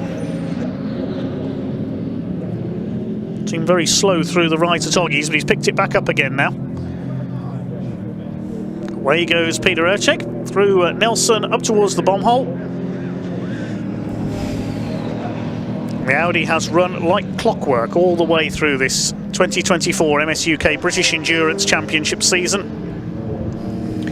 Their only serious rivals for the title up to the last couple of rounds were Balsidou and Josh Steed in their Porsche GT4, Porsche Cayman for Zentec Motorsport. But they've not been able to race this final round, so the title all set to go to the Audi. Sidou and Steed console with the Class D title. Johnny McGregor and Arthur Simondet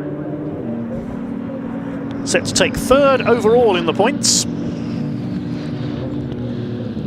Mark Ellman ahead of Neil Wallace now. They're having a good little scrap. 2 SVG Motorsport cars. Only just over a second behind Takuma Aoki. There's the McLaren.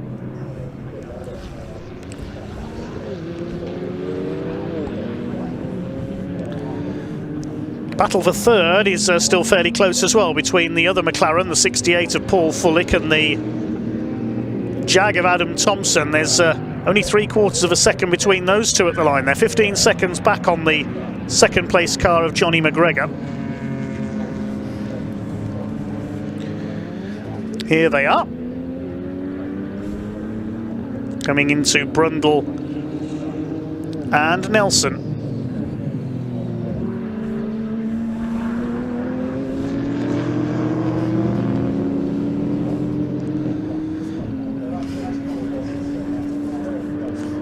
Team Brit against New Barn Racing.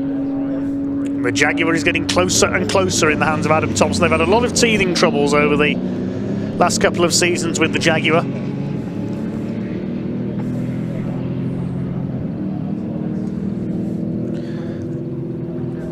Was Jaguar one of the all-time greatest names in endurance racing, going right back to Le Mans in the 1950s, the C-types and D-types. Of course, the silk-cut Jaguars of the late 80s and early 90s in Group C. On a personal note, my favourite race cars of all time, the silk-cut Jaguars.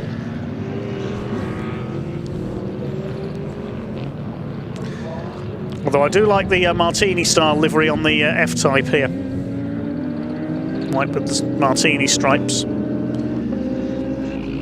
And Adam Thompson continues to harry Paul Fullick for third place. They're both leading their classes. All the top 4 cars in this race are leading their respective classes, as you can see from our timing tower. Blue for Class A, green for Class G, yellow for Class D, and purple for Class F.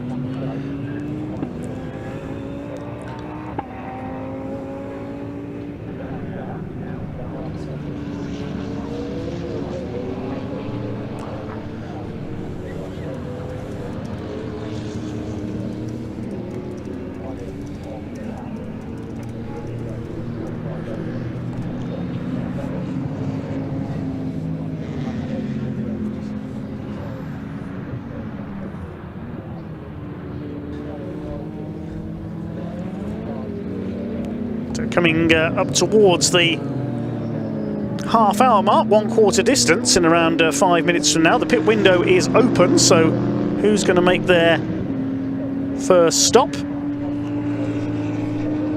I'll tell you, the BMW of Neil Wallace has got back ahead of the number 8 Ginetta of Mark Ellman. SVG Motorsport still having their own private battle for 6th place. Just behind Takuma Aoki still. That group is about 40 seconds back on these two. Here's the battle for 5th and 6th. So they've split into really 3 or 4 groups now. We've got 2 single cars, 1st and 2nd, running on their own. Then a pair battling for 3rd, and then this trio battling for 5th. New fastest lap for Peter Erscheg, 1:52.191.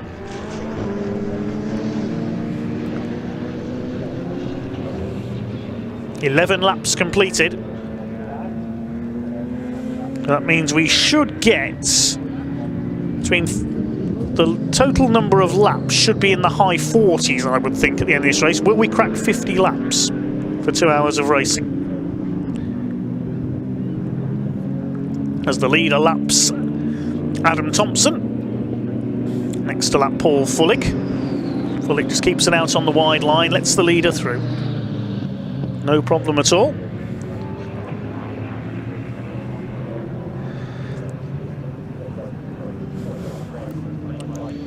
So Peter Erscheg lapping in the 1:52s.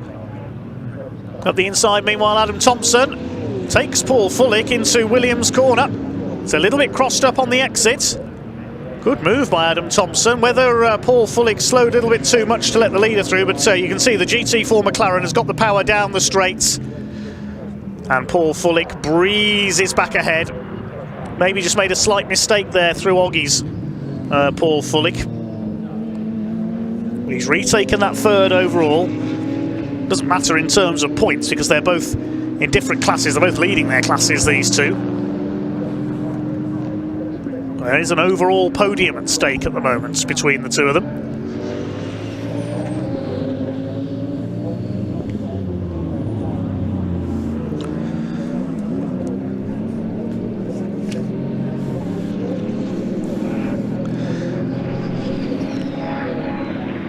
One or two of you have asked about live timing as well. If you go to TSL Timing, that's tsl-timing.com, you'll be able to find the live timing and schedules from this event. Thanks to all of you who have commented so far. Don't forget, there are 2 more races to come after this. Got the British Truck Racing Championship and the Pickup Truck Racing Championship as well.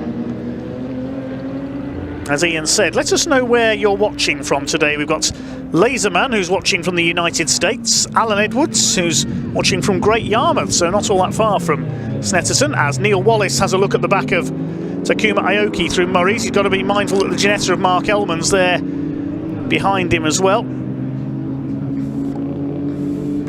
Also got Jonathan Smith watching from Knoxville in the USA. And Larry Richmond from County Meath in Ireland.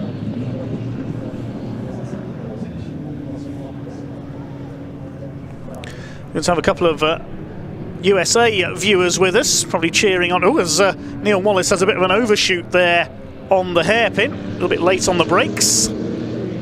Saying our American viewers likely to be cheering on Arthur Simondet in the Ginetta when he takes over from Johnny McGregor.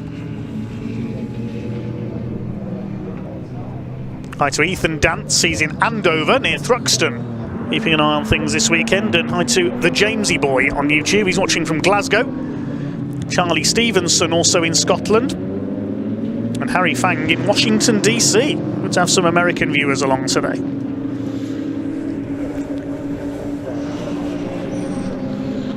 Let us know where you're watching Snetterton from today on BARC TV. There goes our leader. There's our second place man.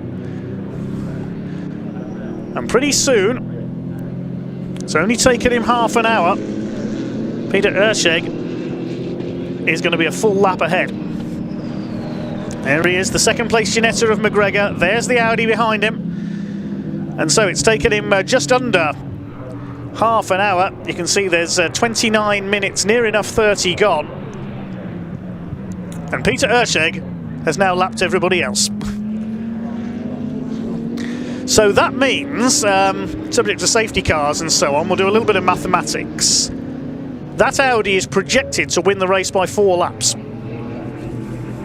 Wait and see if that prediction rings true. My maths was never brilliant, as some will know. Trying to add up speedway scores on my commentaries on 2 wheels proves that time and again.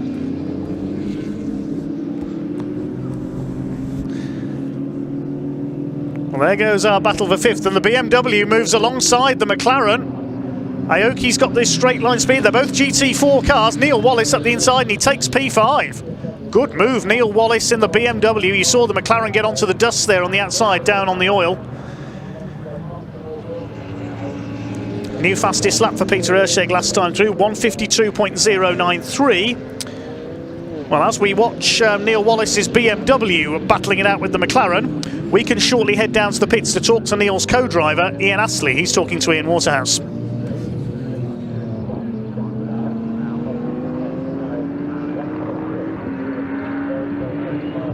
Hello everybody, yes, pop down to the garages. I'm here with SVG. We've got Ian Astley's over here. Ian, great to see you again. How are you? Very good, you? Yes, not too bad, not too bad. Now the race, of course, Neil's out there now. How's he getting on? Well, brilliant actually. He's just overtaken the McLaren, so... it's nice to see some good battles out there, isn't it? Yeah, well, there may not be many cars, but there are 2 really good battles going on. So, yeah, so he's got ahead of the McLaren, which puts us second in class. Brilliant. So, yeah. So he's going to be handing over the baton to you soon, and it's then all the pressure on you. Well, I'll do what I can. How's it gone for you this season, please? We missed the first 2 races, which was a bit of a problem because we had some accident damage from testing. But since then, it's gone okay. Yeah, it's gone okay. Now, Snetterton, tell me about it. What's your favourite part of the circuit here? Oh, that's a good question. Probably bomb hole through Coram. Everybody says that. What's so good about it? It's just, I don't know. It's a bit brave. It's a bit of undulation change, and it's a good fast corner. And Richard's pretty good as well. Yes, yeah, it is a cracking circuit actually. Certainly, on the 300 circuit as well, Agostini's pretty good too. But tell me, what's the plans for next year for you? We don't know yet at all. Neil's got a couple of ideas. I'll probably just try and tag along. Ian, best of luck for your stint. Really appreciate it, and we'll catch up a little bit later. Dave, back to you. So good to catch up with Ian Astley there. I remember him racing back in the 90s in British GT in a Lotus Esprit at one time.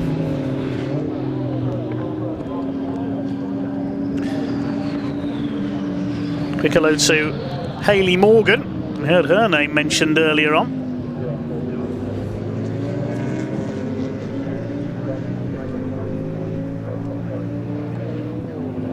Hi to John Clasper watching from Rugeley in Staffordshire as we watch the battle between the Jaguar and the McLaren of Paul Fullick, who just defends the position there going into Brundle and Nelson, a little bit of a lock-up there.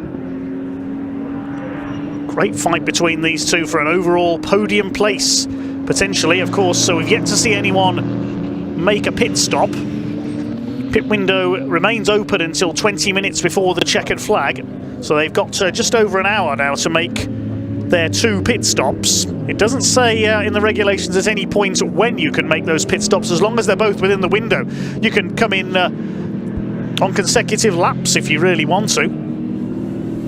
As long as you make those 2 stops within the required pit window, you can take them any time you like. Quickest lap of the race by Ersheg is 1:52.093.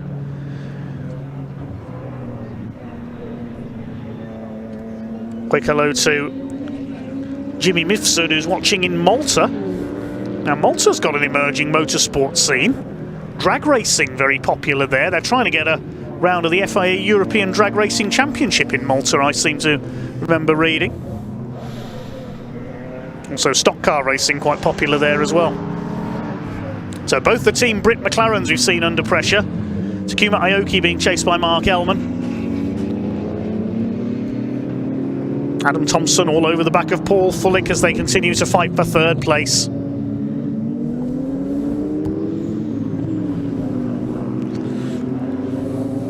I think Peter Ersheg could be on for another fastest lap here. He's on purple in sectors 1 and 2. There he is. He's about to lap this battle for 6th for a second time. Over the line, 1:51.717. He's getting faster and faster. I suppose the Audi beginning to get a little bit lighter on fuel now. The GT3 car. Here he comes. Up onto the back of the number 8. Laps the Ginetta for a second time of Mark Ellman. Clips the curb there on the way out of Wilson's hairpin. Formerly Montreal, that hairpin, named after the late great IndyCar and Formula 3000 star Justin Wilson. Takuma Aoki is lapped for a second time in the McLaren.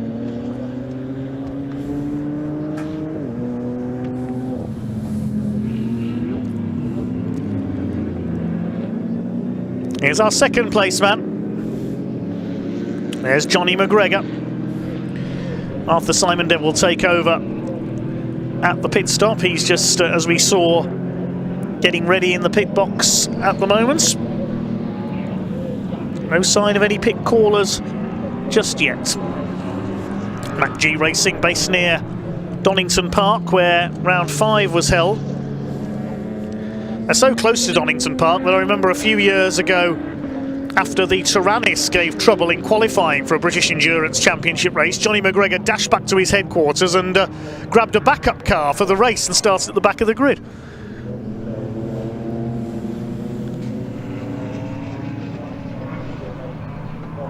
Here's our fight for 3rd, still the McLaren of Paul Fullick, shared with Aaron Morgan. Chased by Adam Thompson, who'll hand over to his brother Callum in that Jaguar F-Type.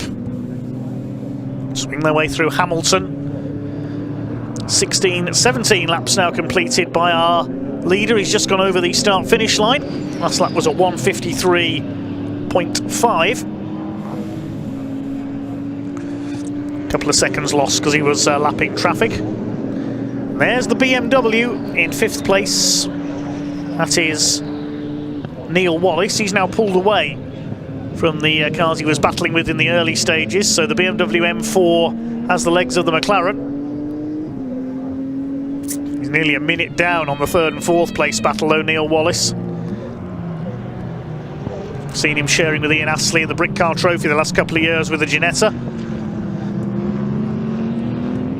And our first pit caller has come in. It's Johnny McGregor.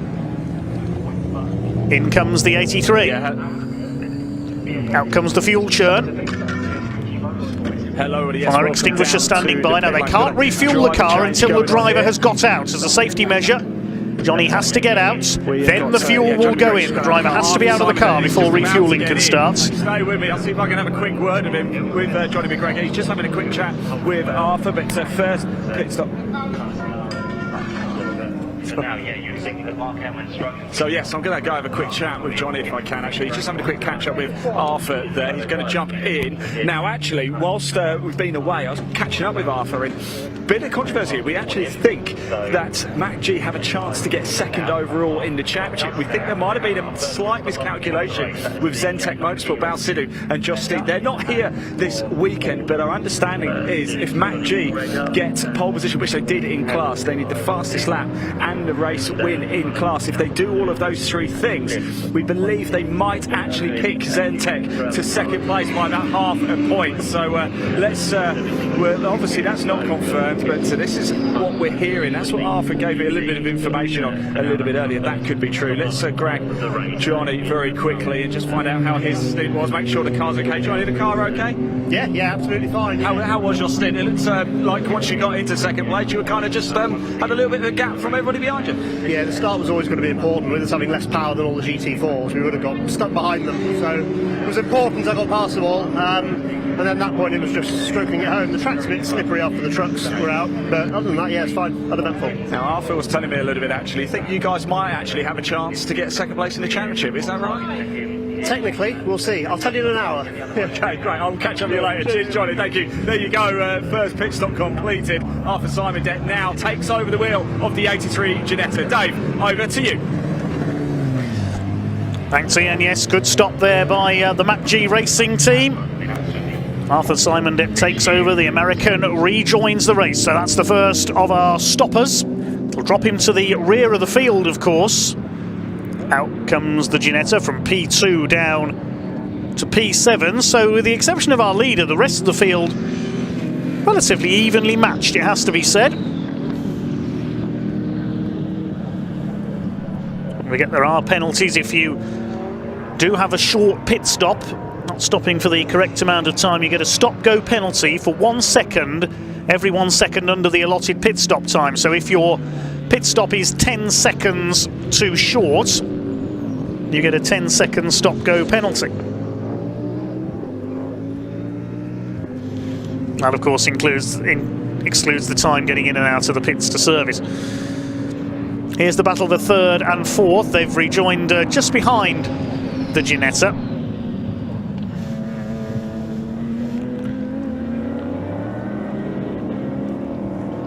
And look at the positioning there between what was second here, just ahead of third and fourth. So technically, when you make a pit stop here at Snetterton, you lose pretty much a full lap exactly.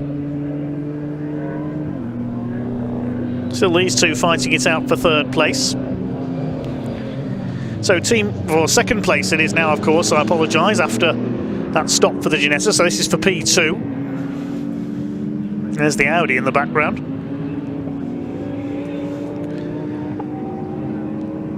Over the line goes our scrap for what is now fifth position. Takuma Aoki, former world superbike racer, ahead of Mark Ellman. They're separated by 1.5 seconds. There's the BMW going through in the foreground in fourth place, all on its own now.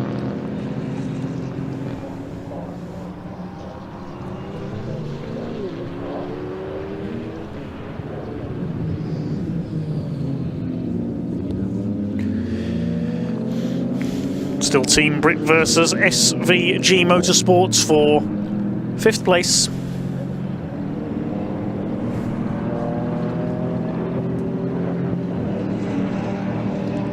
Hi to Dorian, who's watching in Indianapolis, one of the most famous locations in world motorsport, of course. Thanks for all your comments on YouTube. Do subscribe to the British Automobile Racing Club. Still Mark Ellman harrying Takuma Aoki, who will hand over to Noah Cosby. Noah Cosby, a former freestyle motocross rider who sadly injured his back around 5 years ago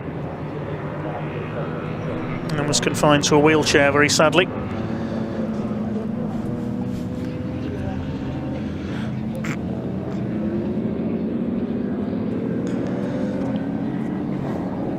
Clouding over a little here at Snetterton.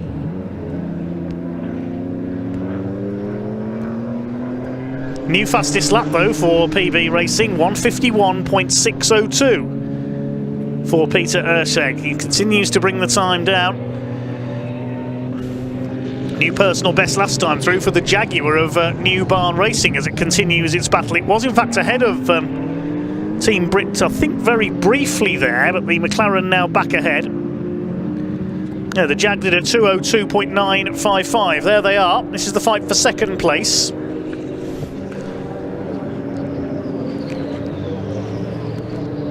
There's the Ginetta just behind them of Mac G Racing, now down in 7th after their pit stop.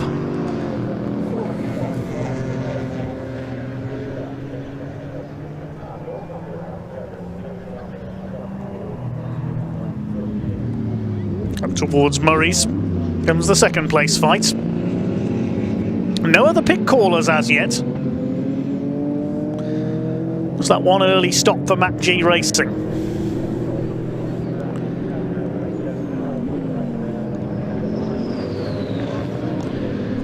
Arthur Simonded has got back up to speed now in the Ginetta. We switch from McLaren and Jaguar battling to McLaren and Ginetta.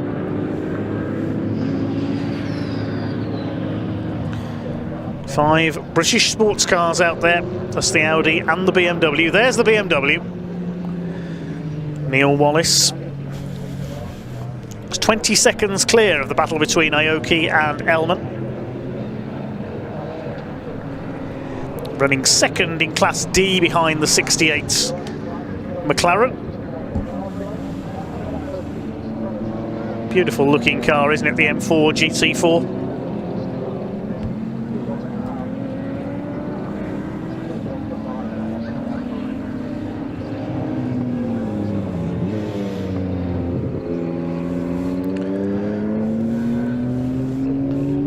Out of Murray's up towards the Senna Straights. Still not coming into the pits here, still just the one pit caller. Here's the battle for second.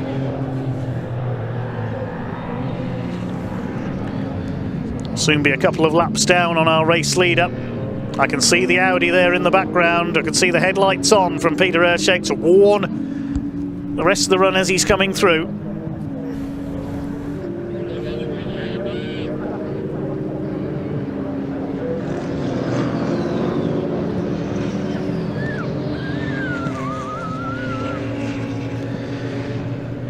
Gap has increased just a little there, I think, for second and third.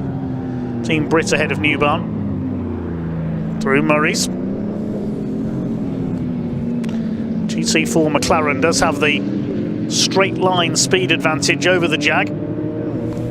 There's Erscheg just lapping the Ginetta behind them.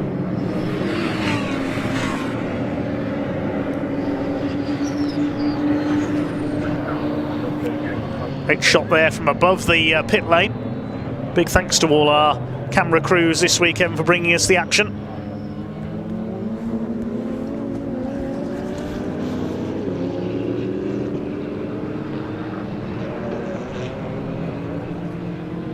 So 1 hour, 15 minutes of this race to go, 45 minutes gone. Let's head down to Ian in the pits.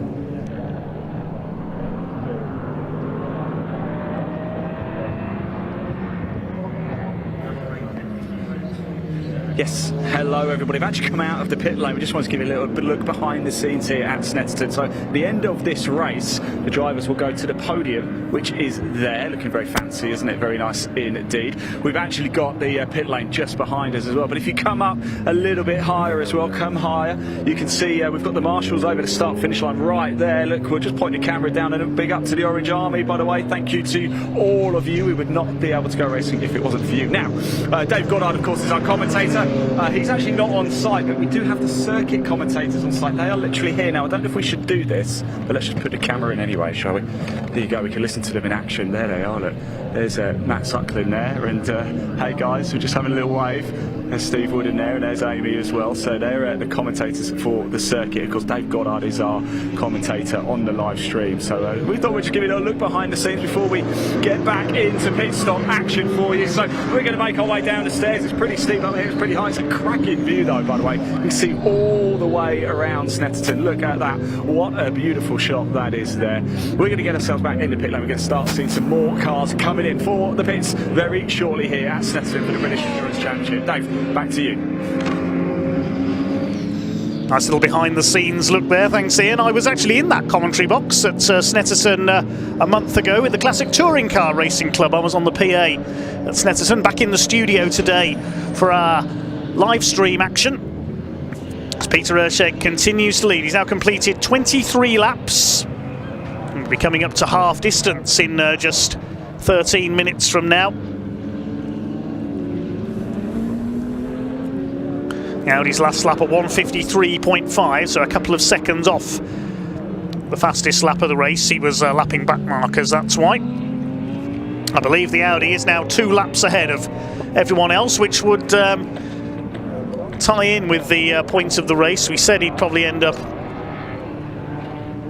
around 4 laps, possibly even 5 laps clear if we run safety car free for the rest of this race. Beautiful looking car, isn't it? The Audi R8 GT3. Marketed in some areas as the usable supercar, the R8.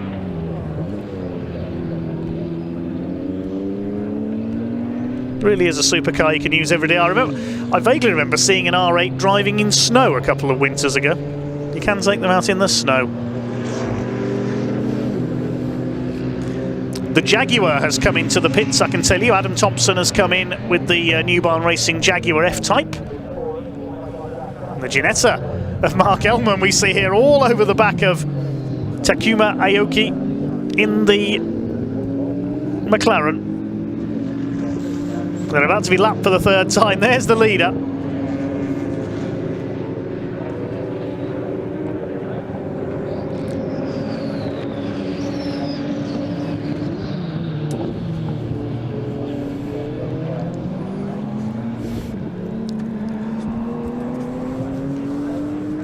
Here comes the Audi up the inside, takes the McLaren.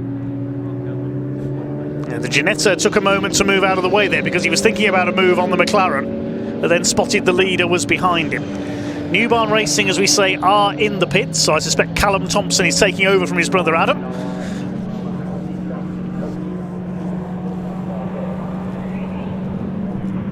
Nice to see Matt Suckling in the commentary box here at Snetterton as well. He's a regular here on the PA at Snetterton. We've had him as our pit reporter in British Endurance in the past when Ian's been elsewhere. Also saw Steve Wood, the long-time British Endurance and Brick Car press officer. A big thanks to Steve for all his help over the years. It is in fact Steve Wood's golden wedding anniversary this weekend, so many congratulations to Steve Wood. Up the inside, here comes the Ginetta. This time he's going to get the move done. Nicely done, Mark Ellman. I don't think he's going to have the speed though to hold back Takuma Aoki. Yeah, the GT4 McLaren just breezes back ahead. Good little scrap between these two. We also spotted in the commentary box Amy Palmer as well, who's started working with British Endurance recently, so a warm welcome to her. Maybe we'll get her doing some commentary as well.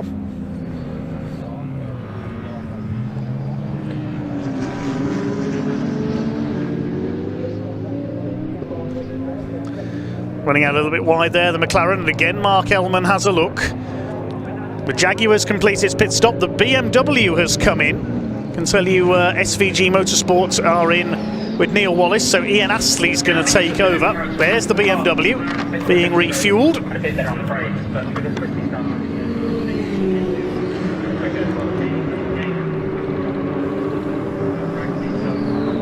Another churn of fuel goes in.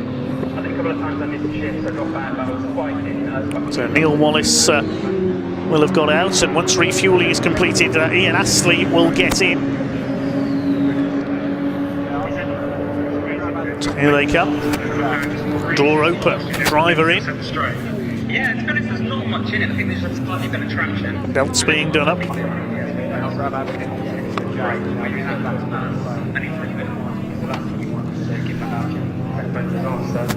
Also got the, that's a wheel chock or an earthing strap at the back of the car there, just to prevent it from rolling backwards into the pit lane, and just for a safety measure as well. This battle continues. The Ginetta still all over the back of, buzzing around on the back of Takuma Aoki's McLaren.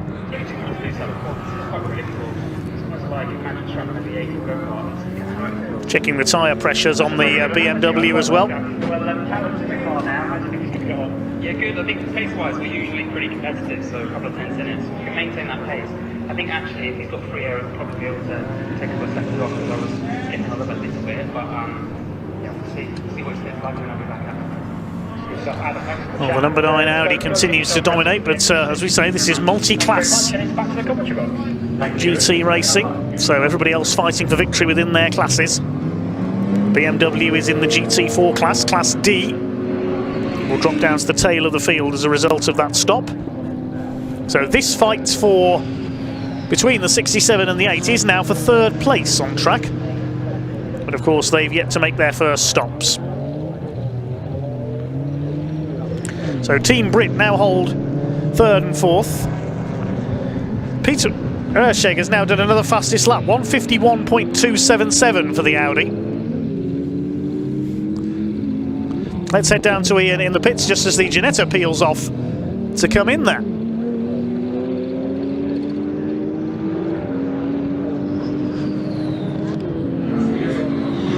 Yeah, hello everybody, welcome back to the pit lane. I've come down actually because I want to grab a chat with Adam Thompson from New Barn Racing. Let me just quickly rudely interrupt. Sorry guys, I had a very quick word. Sorry, we'll be back in a second, but boy oh boy, you were having a good fight out there, weren't you? Yeah. It was amazing, really good fun. I think, like we said at the beginning of the race, we racing manufacturer cars is fantastic. And I think actually Paul was driving an amazing race, but we were quicker, so it was a bit frustrating not to be able to get past. You know, with the Jag, it's quite quick in a straight line, but they actually have the legs on us. And I don't have the brakes in that car to be able to do on the brakes, so I got past. Were there were opportunities out there? Where were you making it stick? Yeah, in the infield Agostini, there was opportunities there, so getting the run out, because I just got better traction a couple of times, but then going into Bentley straight I didn't get traction, so he just dragged. Turn 1 we were much quicker, core we were much quicker, but I can't do it on the brakes into Murray, so you could see each lap if you're watching on the footage. I'm sure you could see closing, and then a bit of a gap, so a little bit cat and mouse, but you know it's. But this is what racing's about. This is what we love, isn't it? Exactly. You know, some of those races a couple of seasons ago where we were just running around on our own. It's not what we want. You want to be in this battle. So as frustrating as it is, that's what we're here for. So. Well, now it's over to Callum, and we know he can do it. So. Yeah, he's a good driver, and I think actually if you watch the times, he'll probably be a bit quicker because I had more pace in the car. I just couldn't get past to free myself up. So.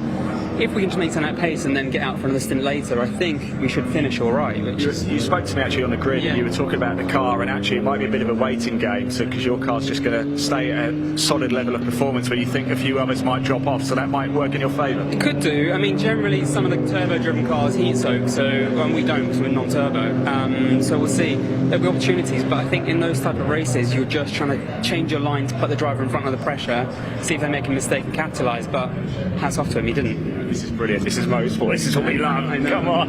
We'll keep an eye on it. There you go, Dave. Back to you. Well, after, as we said, a lot of teething troubles over the last couple of years, it is great to see the New Barn Racing Jaguar running so well. 5th place at the moment after that stop. Trying to catch back up to the, well, first of all, the number 83 Mac G Racing Ginetta with Arthur Simondet on board. Here are the two Team Brit McLarens, 68 and 67. I think they're a lap apart, those two. Behind them, the number 83 Mac G Racing car. Now, this is for position between these two, 3rd and 4th. I think the Ginetta with Arthur Simondet on board is about to take 3rd place away from the 67 McLaren, and he's done so. It's past Takuma Aoki. So the two cars, the two Team Brit McLarens and the Audi have yet to stop. Everybody else has been in for their first stop. So up to 3rd go Mac G Racing. But I think the number 68 car is a further lap ahead. The Audi it's into the 1 minute 50s now, 150.711. As the fuel load lightens, Peter Erscheg is just going faster and faster.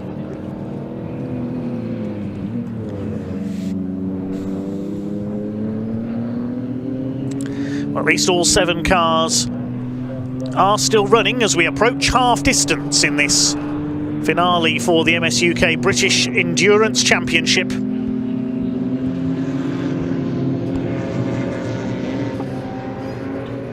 Number 8 SVG Motorsport Ginetta still in the pits. That's the car of Mark Ellman driving solo for the 2 hours of this race.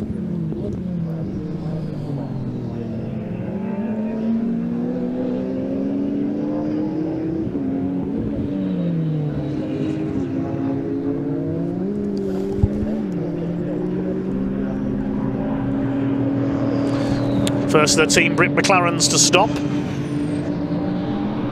Comes into the pits, that's the number 67. Car's just been overtaken by Matt G Racing, so Takuma Aoki coming in to hand over provisionally to Noah Cosby. It'll be his first racing laps in that car, moving up from BMW's in Brit Car Trophy, the youngster. So Matt G Racing now up to 3rd. New Barn Racing will go back up into 4th. They were a lap behind the 68 McLaren, of course. There it is in 2nd place. 2 laps down on the Audi. 150.625, another fastest lap for the Audi of Peter Erscheg as he continues to dominate here at Snetterton.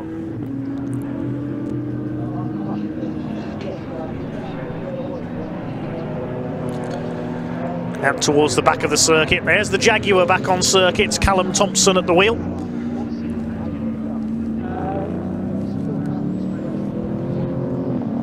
Just keeping it steady. Somebody's kicked up a bit of dust there. That's at Oggies. Somebody's run a bit wide.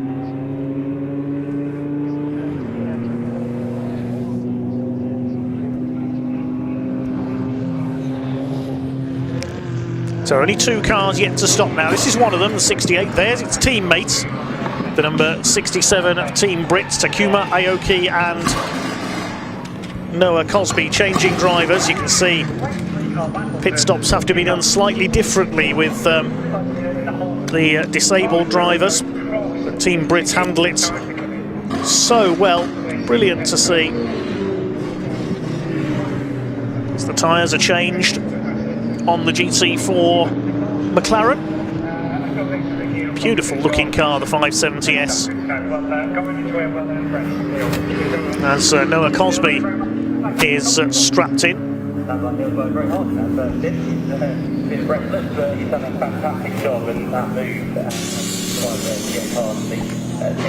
Car comes off the air jacks. McLaren mechanics ready to push the Team Brit car back out. What a well-drilled team.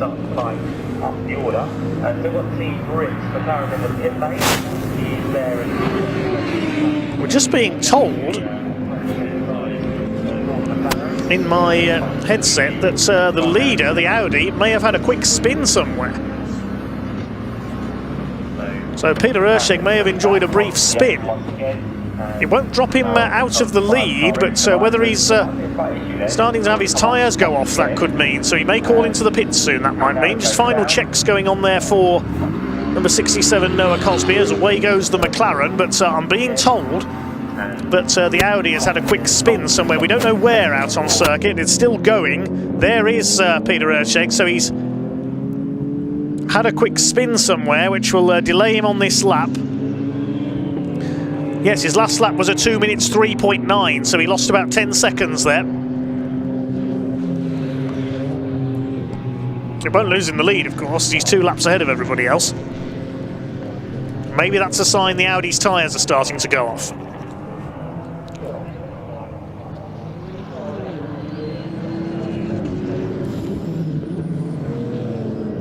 Into the back straight, the Bentley straight he goes. Formerly the Revit straight, because that's what you had to do to go down it. Up towards Brundle, then Nelson.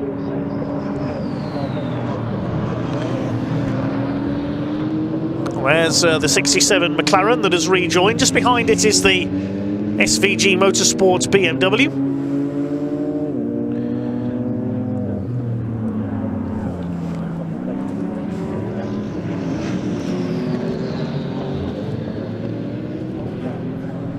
BMW with Ian Astley now on board, closes up on Noah Cosby. Mention Noah, the former freestyle motocross rider, who sadly broke his back in a fall in 2020. Team Brit helping him get back into the world of motorsport. Let's head down to Ian Waterhouse in the pit lane.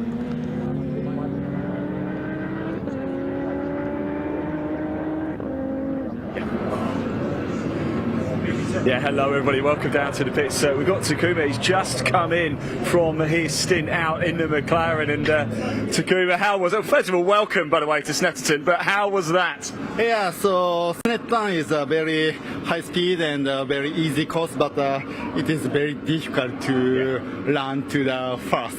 So, but this time is yeah, so it is very my experience for my race. And so actually, so I drove this car twice. Yeah. And then so getting better for next time. You're having a good few tussles out there. It's nice to see the track action. Yeah, yeah. So track is nice, but I'm not too good time, but so important to the finish the race. Yeah. Yeah. I promise. Yeah, well, look, well done anyway. Thanks for coming over. Thanks for talking to us. Have a rest, mate. Have a rest. You deserve it. We're about to have some hot tyres come in. In fact, stay with us. Stay with us if you can. Let's make our way through because I believe we're about to have the next McLaren come in very shortly. So just stay with us a little bit. In fact, I can tell you who has just pitted. I believe I can see the helmet. I'll tell you who's about to pit. Actually, the race leader is about to pit, and I am hearing that Peter Ursig actually had a spin out on track as well. I don't think we quite caught it on camera, but it looks like the race leader, Peter Ursig, did have a spin. He's okay because he's coming into the pits right now. He's down there, so he's going to hand over to Marcus Clutter. Remember, there is that handicap system. He's leading comfortably. Needs to finish 8 laps ahead of the new barn, the Jaguar boys, Adam and Callum Thompson. So that won't do that attempt any good at all. And as you can see, Team Brit, I'll move out of the way. Let's keep the camera on Team Brit, shall we, in the pits, because they are about to come in as well. It'll be Paul Fullick will be handing over to Aaron Morgan, but the race leader is in the pits right now. Dave, back to you.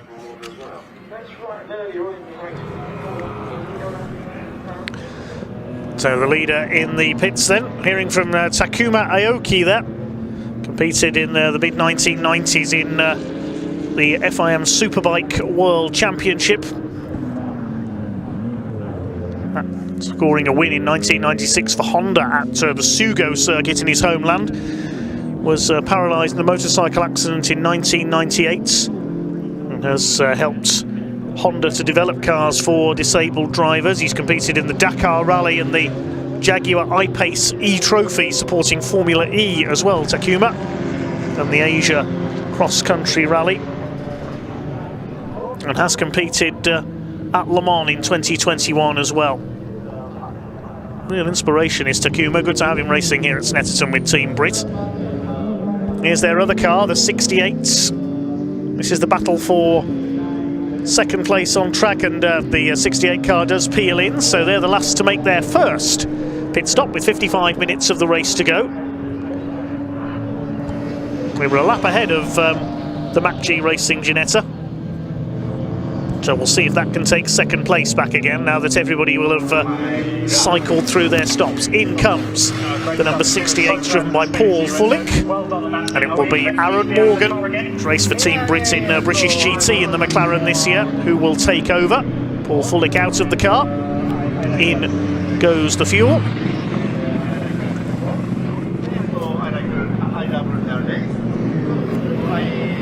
We'll wait for Aaron Morgan to get aboard. Began racing with a BMW a few years ago after recovering as best he could from that terrible motocross accident where Aaron sadly broke his back and was left confined to a wheelchair. He got back into motorsport, was successful in the BMW Compact Cup among other series before moving into GT racing. Fuel goes in from the churns. Aaron Morgan up to the side of the car and will be strapped in.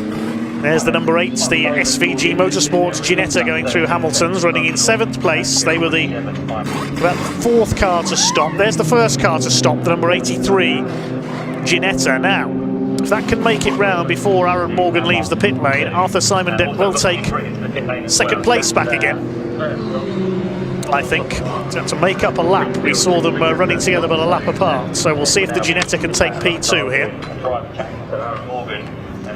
Aaron Morgan climbing aboard. We hear the voice of Kieran McGinley in the background, teaming up with Matt Suckling on the PA commentary this weekend. It looks as though, yes, the Mac G Racing Ginetta is going to go through before the McLaren leaves the pitch, just being pushed back, aircraft style there. And Mac G Racing go up into 2nd place, albeit 2 laps down on the Audi R8.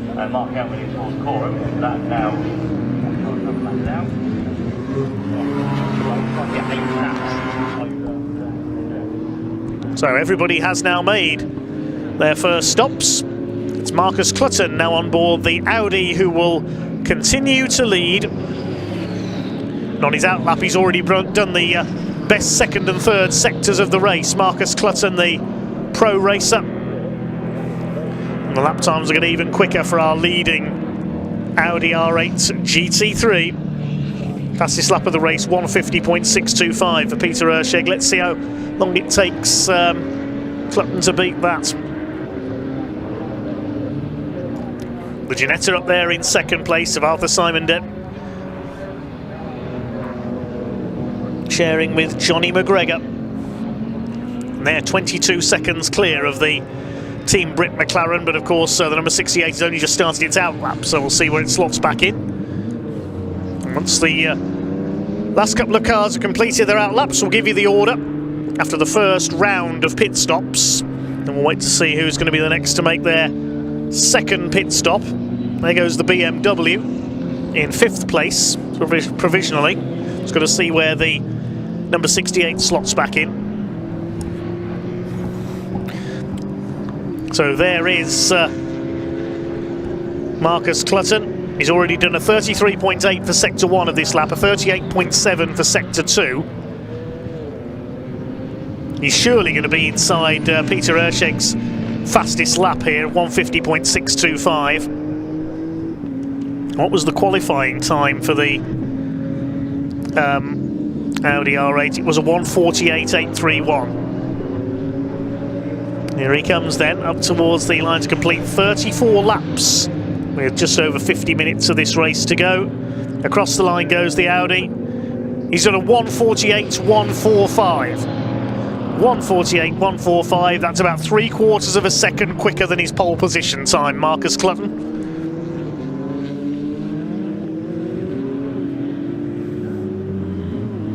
And Clutton leads by 2 laps ahead of the Mac G Racing Ginetta. We're just waiting to see where the 68 Team Brit car with Aaron Morgan on board slots back into the race order on his outlap at the moment.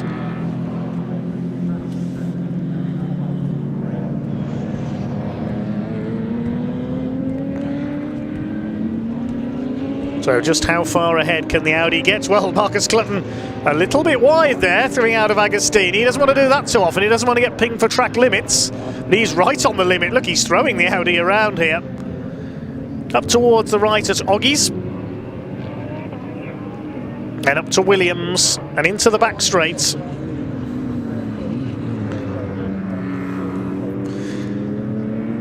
I suppose it's really a race between Marcus Clutton and the clock here to see what the fastest lap time he can get is. He comes up on the Mac G Racing Ginetta to put another lap on it. It was past the Ginetta almost like it's standing still at the end of the Bentley Straight. And it has to be said, this season really has been a demolition job by the PB Racing team on the British Endurance Championship. and they're heading for 6 wins out of 6. Let's hand down to Ian in the pits once again. Let's see who he's got to talk to.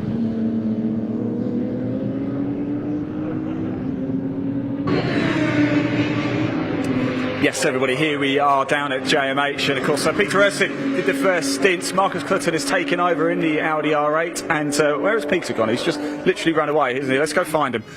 He was here 2 seconds ago, was Peter Ursig, so stay with me. I'm going to go find him because I understand he had a little bit of a spin. Where is he? He's down that way. Where's he gone? He's down here. Right, I'm going to go get him. You stay there, everybody. Let's go get Peter, have a quick chat. I think he's probably run away from me. Peter, you in here? Knock, knock. Peter, how you doing? All right? We've got him. Don't you worry, we've got him. Sorry, Peter, I know this is what happens. You have to do media duties when you're out in first, but am I right in thinking we had a bit of a spin out there? Was it on camera? I didn't see it, but I heard it in my ear. Yeah, I was struggling a little bit towards probably about 2/3 from first oversteer through bomb hole, and then understeer through bomb hole, and a little bit of oversteer, and I was told 10 minutes to go, so I thought I better get some fast times in, and just coming onto the Bentley straight, I was probably 1/3 away in the corner, and then I just let go.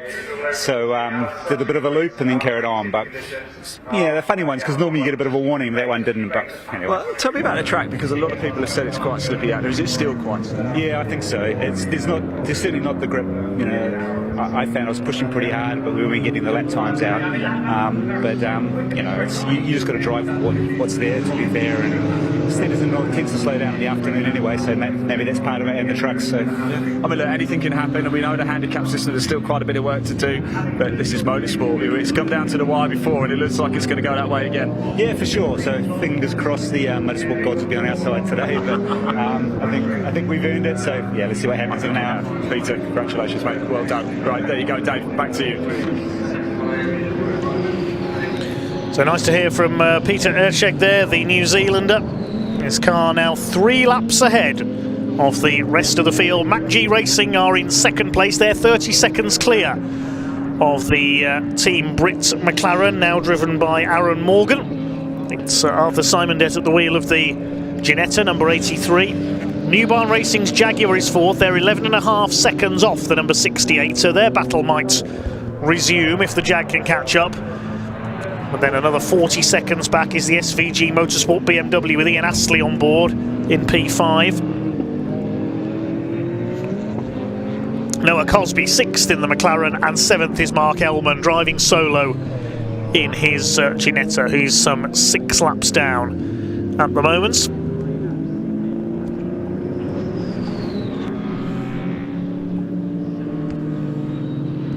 .46 minutes and a bit of change of this race left to go. Down the Bentley straight goes Marcus Clutton. First rose to prominence in the Radical Championship, the little sports racers built in Peterborough. Before moving up in the world of GT racing, he's appeared in a variety of GT championships, including in McLaren's very successfully. There is the number 83 of Johnny McGregor and Arthur Simondette. In second place, the Donington Park based Mac G Racing team, or based near Donington Park anyway. Their best lap of the race at 2 minutes 3.9. Car to keep an eye on could well be the SVG Motorsport BMW, because Ian Astley is now on board that machine, and his best lap has been a 2:01.763. His last lap, best lap, a 2:016, but last lap a 2:017. So that's a good 5 seconds quicker, near enough, than the New Barn Racing Jaguar ahead of them. So that BMW could start to close in on our top 4. Over the line goes the Mac G Racing Ginetta. Still 3 laps behind our race leader.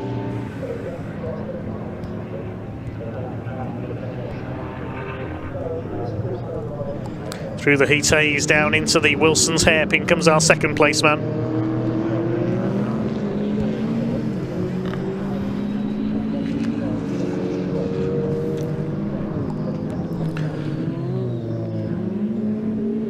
Over the line goes our third place car, the number 68 of Aaron Morgan, taken over from Paul Fullick for Team Brit. That car 5th in the championship, 2nd in Class D, 10.5 points behind Nick Hull and Richard Avery, so it looks like they're going to move up to P4 in the overall standings. 2nd in Class D behind Bal Sidhu and Josh Steed. They can't catch the Porsche crew for the Class Championship. Neil Wallace and Ian Astley 3rd in the points in Class D, ahead of the KTM Crossbow of Mike McCollum and Sean Cooper, the Track Focus team.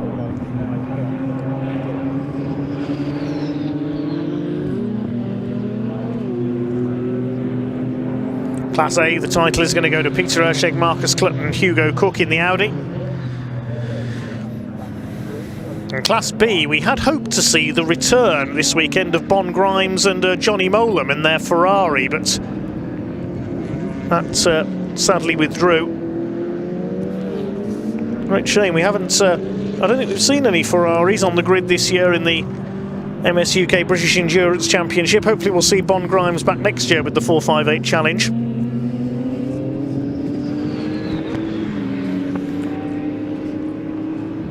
Through Williams goes the 4th place car, the Jaguar.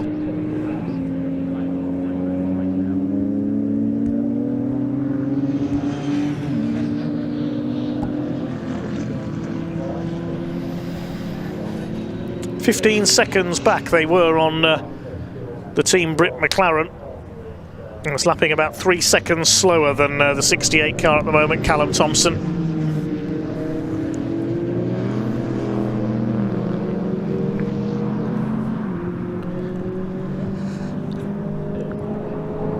Through towards Coram comes the 2nd of the Thompson brothers. Whether he'll hand back to Adam for the final stint, we don't know.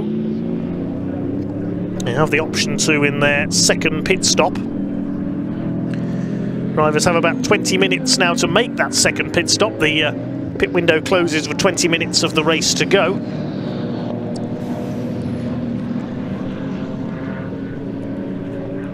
It's a big penalty for missing the pit window. Stop and go for 1 second for every second outside the allotted pit stop in the pit window, so however long you miss the pit window by, it will be multiplied by a penalty. Here's the 5th place BMW with Ian Astley on board. Just done its personal best lap, 2:01.323. Mark Ellman just did a personal best as well, 2:06.347 with the Ginetta at the tail of the field. BMW 27.6 seconds behind the New Barn Racing Jaguar, so he is catching them. Ian Astley reeling Callum Thompson in. There's still 27.6 seconds in it between the two of them at the moment.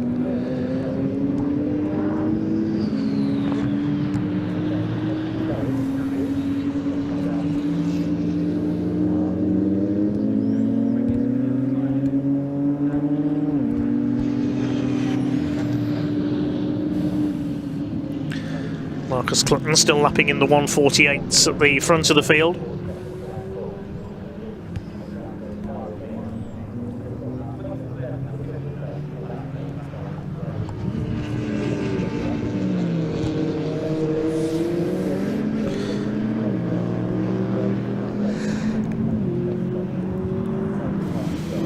Already in P6 we have the number 67. This is Noah Cosby. It's taken over from Takuma Aoki. And Cosby has just done the personal best for this car, 2:04.53. So good lap by young Noah Cosby. And a lap behind 5th place SVG Motorsport, I believe. Wait to see when he comes over the timing line next time through what the gap is.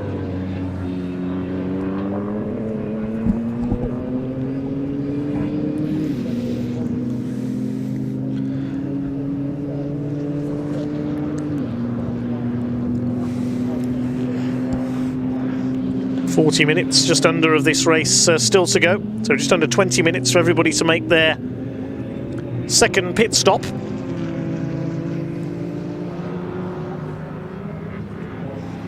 '67 car third in Class D behind its teammate and the 24 BMW.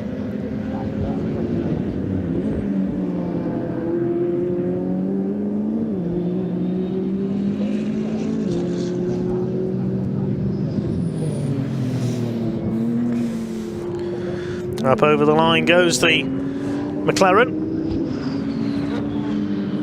And that's a lap behind the number 24 BMW now.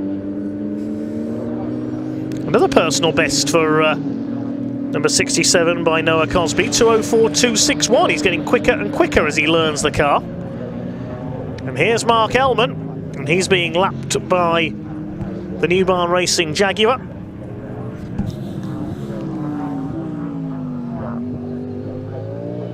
Mark Ellman in 7th place, he's 6 laps down on our leader.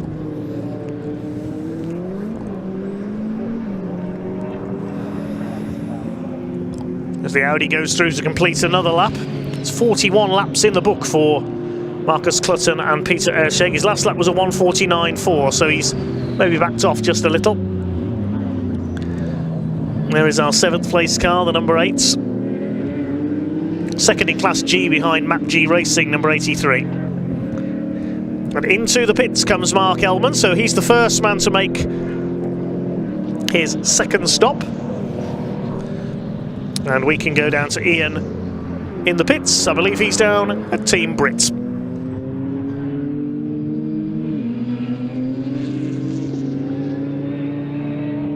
Yeah, here I am. I've popped that down to Team Brit because, Paul, right, I've come to see you. You always smile. I love that. You came in for your pit stop. You came in hot, didn't you? You gave that pit board a bit of a battering, didn't you? There's a little bit of oil on the track. I think some of it's still on my tyres, and I didn't quite pull up in the distance I thought I would. So yeah, sorry about that. No, I haven't done today. They're all good. No, listen, I'll tell you what, it's been fantastic. The racing, actually. I know there's not loads of cars, but you and Broad in a cracking battle out there, weren't you? Yeah, I know. We had a good old play out there. We had a couple of scuffles backwards and forwards, and that he was on it. That gentleman, we're going to see him later. Yeah, what a good race. I've never raced so much with my mirrors. It's so brilliant, isn't it? Look, Aaron's out there now. But you happy with how things are going? Yeah, superb. I think we're P1 in Class P3 overall. That's fantastic. It's right where we want to be. We've got 2 cars out of track, which is always amazing. So hopefully just get to the end of the race, get them both home and enjoy a good result. And guess what? You are smiling. I've never, ever seen you not smile. You know, that's brilliant. You raced him, mate. He doesn't get better than this. Well, come on. No, you really didn't. Dave, back to you. Cheers, man. That's all right. Little bit of oil on the tyres. Sounds like racing drivers' excuses to me. Good old Paul Fullick, full of fun as ever. A man who, as we mentioned earlier, has faced a lot of adversity, a lot of bad luck in his life. It's great to see him racing here along with Aaron Morgan. The car currently running in 3rd place. 5 laps off the lead now. Over the line it goes. Correction, 4 laps off the lead. It's 37 seconds down on Mac G Racing in P2. So the first car to make its second stop is the number 8 SVG Motorsport Ginetta. We saw Mark Ellman come in. That car will be prepared for its run to the finish. It's the only car running solo in this race. We'll have to wait and see if any of the other crews elect to leave the second driver in the car, or whether they will swap them back again for the final stint.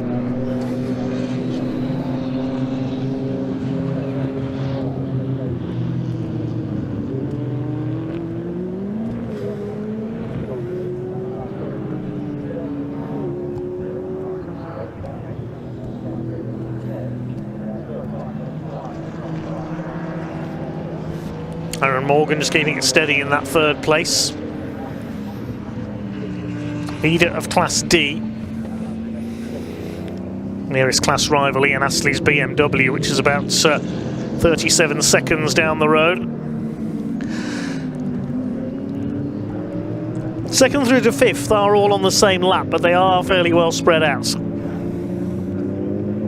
SVG Motorsports Ginetta back on track just behind the BMW.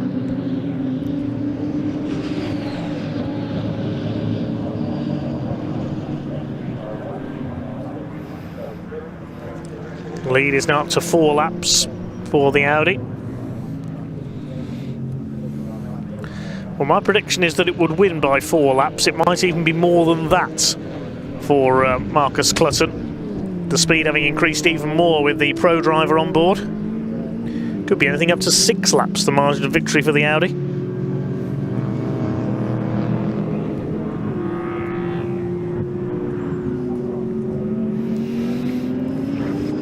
There is Marcus Clutton again, running that little bit wider coming out of Agostini.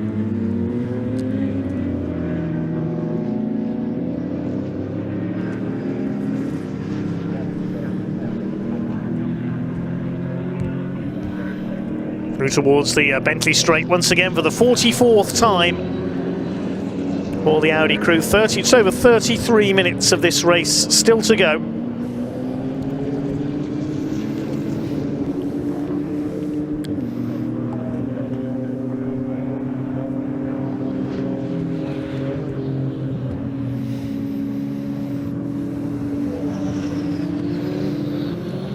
Into the final quarter of this MS UK British Endurance Championship season finale here on the Snetterton 300 circuit. 2 more races to come after this, don't forget. We've got the British Truck Racing Championship. Hopefully we'll see Ryan Smith and David Jenkins back in action after they took a bit of damage in the first race. And then we've got the pickup trucks as well. A little bit of news on that one. I can tell you one of the leading contenders, Dale Gents, after a totting up of penalty points and yellow cards, is going to be starting from the pit lane. There's the number 8, Mark Elman. It'll be certainly an endurance race for him. 2 hours in that car, driving alone. I've passengered in a GT3 car in the past at Croft Circuit, and it was very hot in the car after only 2 laps, never mind 2 hours. No wonder they call it endurance racing. There's the number 83 in second place, the Mac G Racing Ginetta.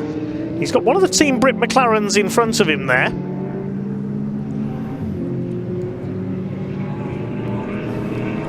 Now, which of them is that? I think that's the 67, yes, it's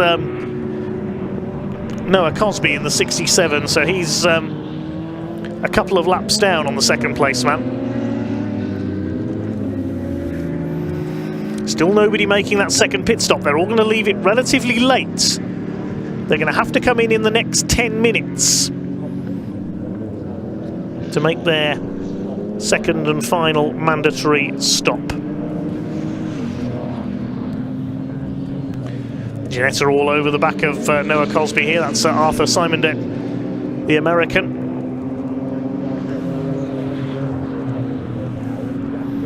Good to see how evenly matched the rest of the field is, with the Ginetta up there amongst the GT4 cars.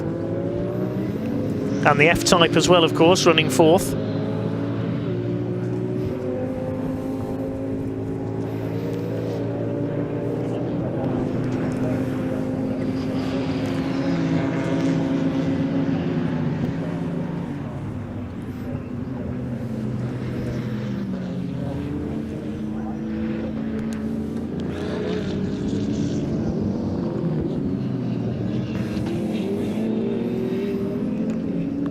Down the Bentley straight goes our 3rd placed McLaren.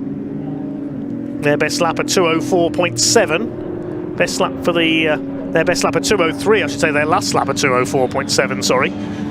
Best lap for the Ginetta ahead of them at 2:01.9. Just keeping it nice and steady. Aaron Morgan knows he can win the class. So all the final championship permutations will be officially ratified after the race. It's looking certainly provisionally as if the Audi is heading for the championship, as in comes the McLaren from 3rd place, the number 68. In comes Aaron Morgan. Will we see a driver change, or will Aaron stay in the car? We will wait and see. Of course, to refuel the car, he has to get out anyway.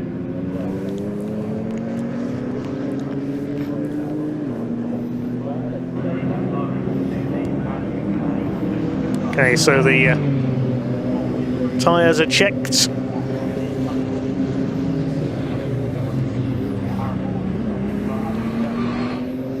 Fuel will be going in.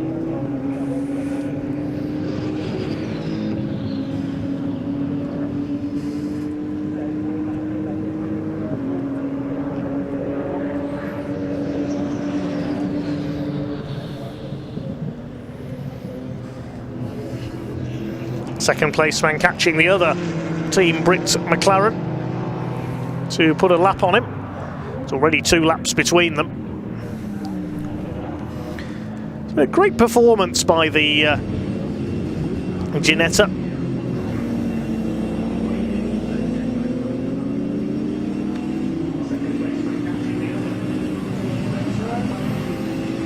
So this pit stop will promote the Jaguar into 3rd place for the time being, with Callum Thompson aboard.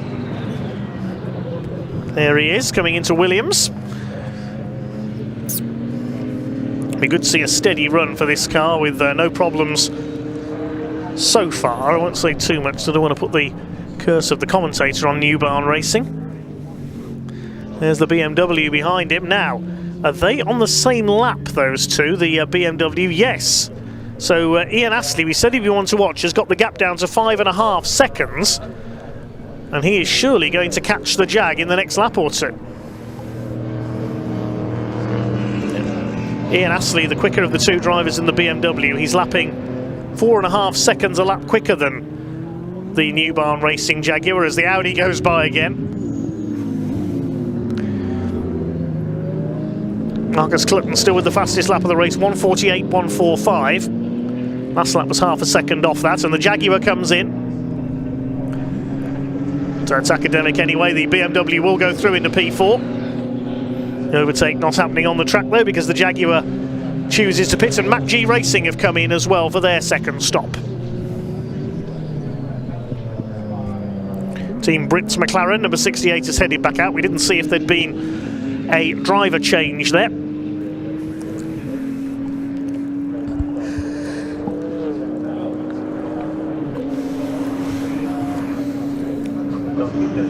Both New Barn Racing and also SPG Motorsport have stayed out. The New Barn Racing and 24 BMW stayed out, so that will be up to 2nd on the road now. Bit of a refuel on that car. 83 car in pit lane.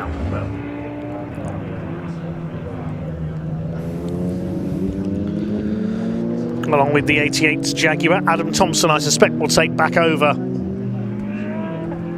behind the wheel of the Jaguar. And I imagine Johnny Mack will get back into the 83.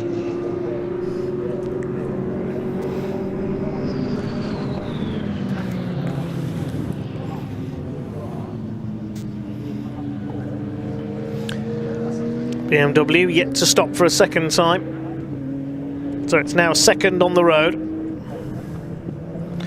The other cars have yet to make their second pit stop. The second team, Brit McLaren, number 67, and of course, our race leading Audi.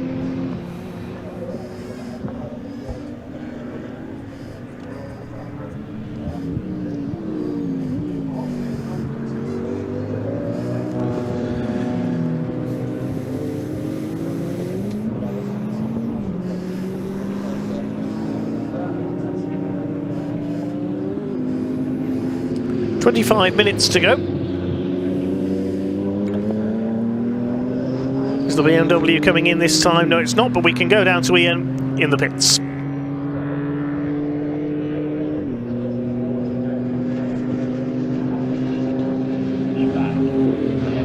Yeah, hello everybody, welcome to the pits. I'm down here, I'm allowed to do the speed check for the car. It's 40, isn't it, that it's allowed to go? And it's doing 30. Oh, that's 40. That's the speed limit. And that's okay. That's all right. Yeah, so you're in charge of giving people parking and speeding fines. You're in charge of giving people speeding fines. Yeah.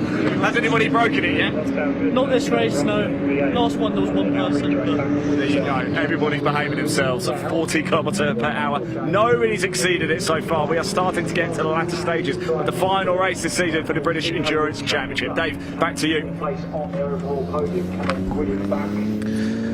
That's very good to hear. No speeding in the pit lane. Yeah, 40 km/h limits not broken by anyone. course, that's another way you can get a penalty, as in comes the number 67 McLaren, that will be, for its second stop. Kuma Aoki and Noah Cosby. So only the BMW and the Audi have yet to make their second stop. And who's that in trouble? One of the Ginettas. It's the 83. What's happened for Mac G Racing? That's the car in that was in second place. Now, what's happened there? Has it had an off? Or is it a mechanical issue?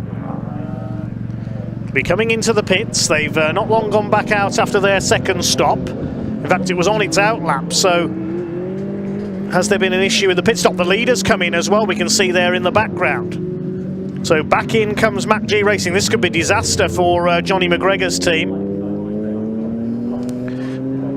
Ian will be down there to find out what the issue is as the BMW comes in as well, so that means that everybody has completed their second stop with 3 minutes of the pit window to go. There's the Audi.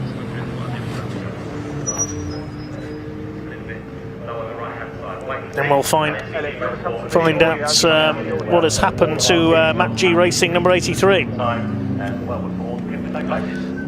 Ian Waterhouse, what can you tell us down there?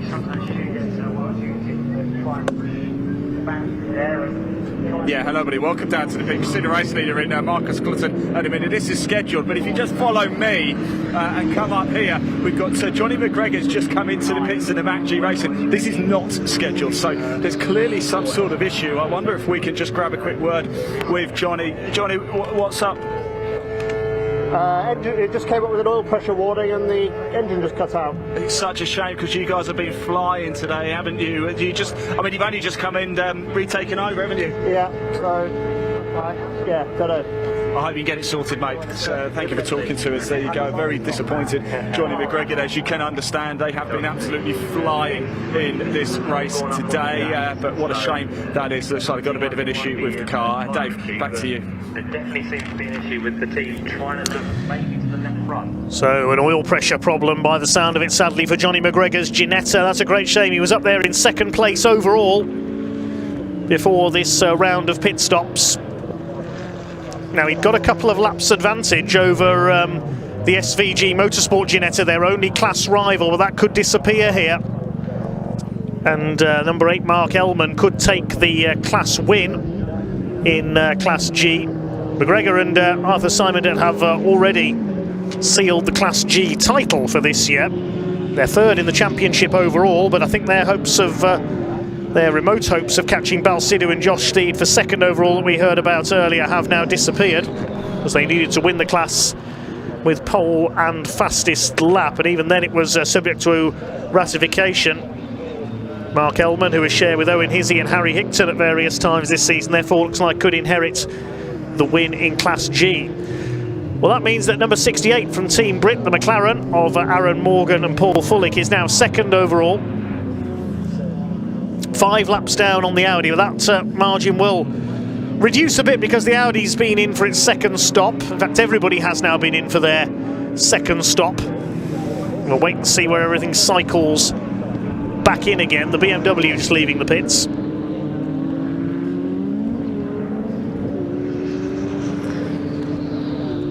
And the pit window will close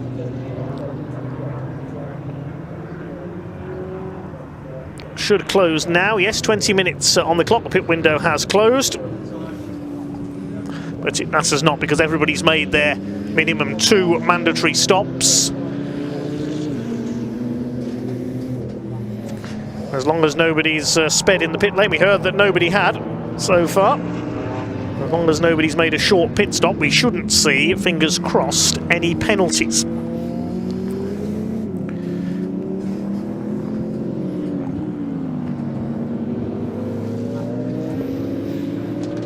Less than 20 minutes to go. As we said earlier, 2 races still to go here at Snetterton this afternoon. We will have the British Truck Racing Championship. Plenty of time for the drivers involved in the incident earlier on to make repairs during this race. And then we've got the pickup trucks as well. Tomorrow we'll be joined by the Adrian Flux MG Owners Club Championship with everything from MGBs and midgets up to MG ZRs, the more modern machines. And we also got the OT Publishing Hyundai Coupe Cup as well. They were in good form at Brands Hatch a couple of weeks ago, so they're here tomorrow. Seen one of the coupes out with the Snetterton Saloons, Eddie O'Kane getting some extra practice in. As the Audi laps the number 67 McLaren. Back to lapping in the 152s again. We didn't see any driver change, but I am suspecting that Peter Erscheg may have got back aboard that machine.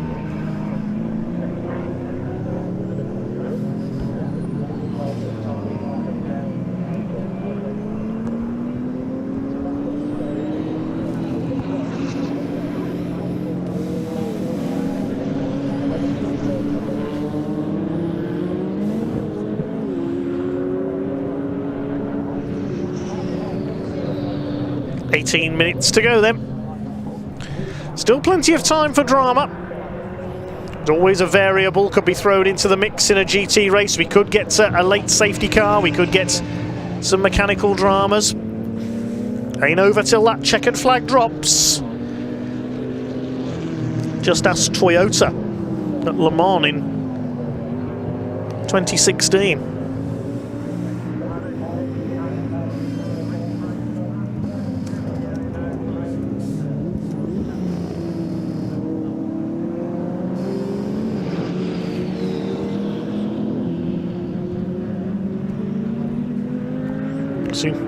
Yes, 2016 it was when Kazuki Nakajima stopped on the circuit with 3 minutes to go. And Porsche overhauled him to take the win. That's endurance racing. 5 laps in it now between PB Racing and Team Brits.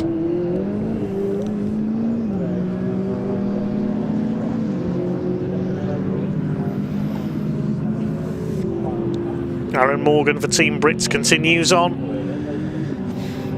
There's 5 laps in it between first and second. A further lap back in third is the SVG Motorsports BMW. Having leapfrogged the New Barn Racing Jaguar at the second round of pit stops, the Jaguar now nearly 20 seconds back in 4th place. 5th is the other McLaren, the 67. And SVG Motorsport are now 6th. They've overhauled MacG Racing to take the lead of Class G, so any hope that the MacG Racing team may have had of overhauling the Zentech Porsche team, who aren't here today, has now gone. They will take 2nd in the championship.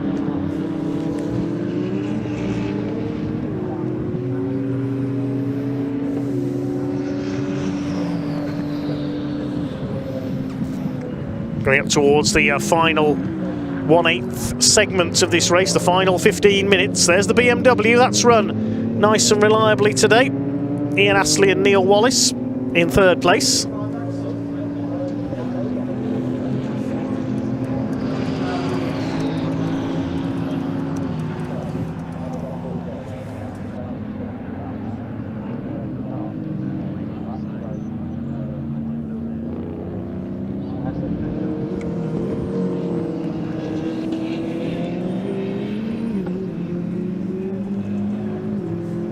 So will the Audi put another lap on the rest of the field as they head for 6 wins out of 6, a perfect record which I don't think has ever been achieved before in the MS UK British Endurance Championship.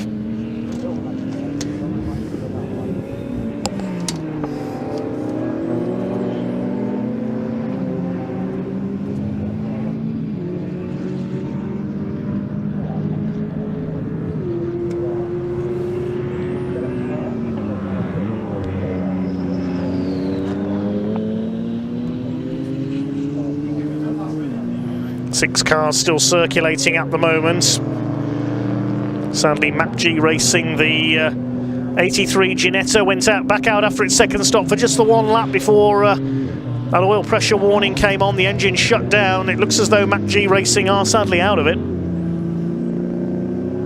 which is a great shame. Don't forget we have our 2 15-minute races coming up after this for the trucks and the pickups. If you've not seen truck racing before, Even if you're here as an endurance racing aficionado, do hang around for the trucks. They were in fantastic form earlier on, with Michael Oliver snatching the win from Stephen Powell on the very last corner. We watch the Jaguar racing on as the sun just beginning to set here at Snetterton. We are now into the autumn, of course. It's Callum and Adam Thompson's Jaguar. We don't know which of the brothers is on board, unfortunately, after that second pit stop.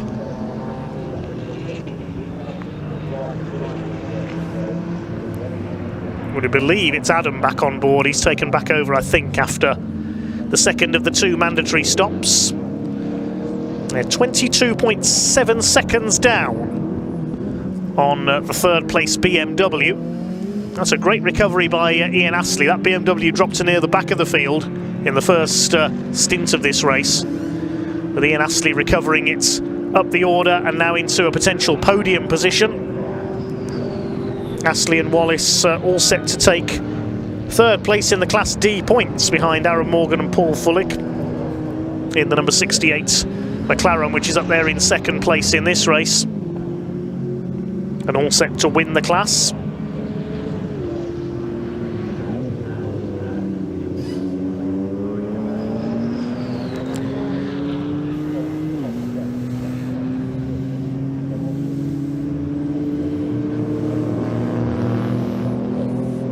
What's the gap between 2nd and 3rd now? Can SVG Motorsports take 2nd here? Ian Astley, his last lap was over 2 seconds quicker than the number 68 McLaren ahead of him. They're 12.5 seconds apart, with 12 minutes left on the clock. It's going to be close for 2nd place overall, you know. I reckon the BMW could catch the number 68.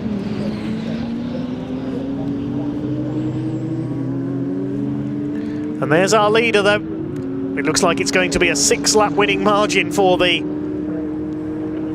Audi R8. It goes past New Barn Racing once again. Marcus Clutton and Peter Erscheg.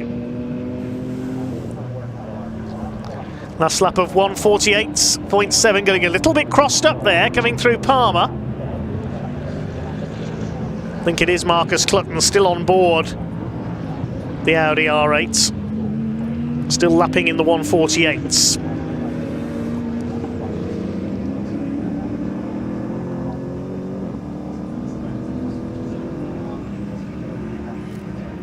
What about Ian Astley? That's the car we need to keep an eye on here. The BMW, there he is. Now, can he catch Team Brit?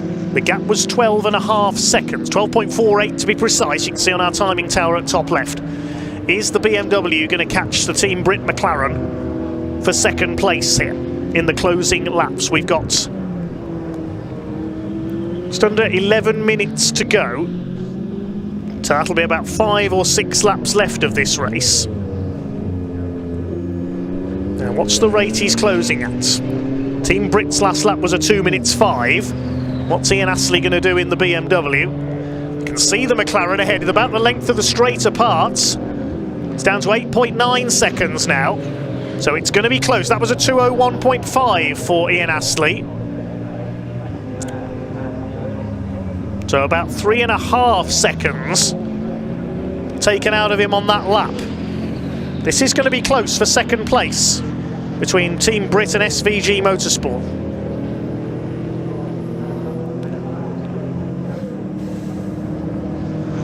So the Audi is heading for victory. It's going to make it 6 out of 6 this year. The battle is for 2nd. New Barn Racing just did a new personal best, 2:02.45, the Jaguar. There are the 2 Team Brit McLarens. The number 67 is down in 5th position. They're a couple of laps behind New Barn Racing's Jaguar in 4th. The other runner being the Ginetta of SVG Motorsport. That's over a minute behind the 2nd of the McLarens on the same lap, though. They're going to win Class G. And of course, the battle for 2nd is not just for 2nd overall, it's for the lead in Class D as well. So Class D could go to the wire. There's the BMW in the background. There's the 68s. The length of the Bentley straight is the gap now visually. Look out, Aaron Morgan and Paul Fullick. That BMW is coming. There it is. Let's hope no team tactics are going to come into play. I hope Noah Cosby, I think, is in the 67, isn't going to make it difficult for the BMW to get through. I'm sure he'll heed to any blue flags from the marshals. Meanwhile, the Audi of Marcus Clutton and Peter Erceg continuing on its way to victory. There go the McLarens. There's the BMW. What's the gap this time? 6 seconds. Takes another 2.8 seconds out of the McLaren. So the McLaren, if anything, is responding to the pressure here. And that's them being lapped again by the Audi. The Audi could win this by 7 laps.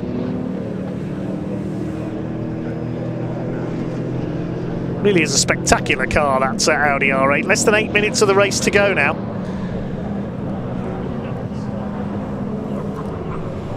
BMW continuing to push on. In the hands of Ian Astley, there he is.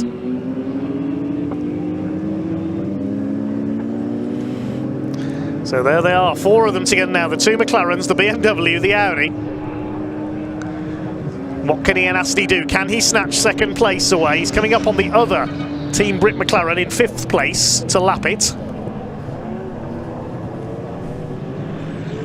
Probably get past on the Bentley straight, but remember they're both GT4 cars, these two, so they're evenly matched as the GT3 Audi laps the 68 once again. So I think that's now 7 laps clear.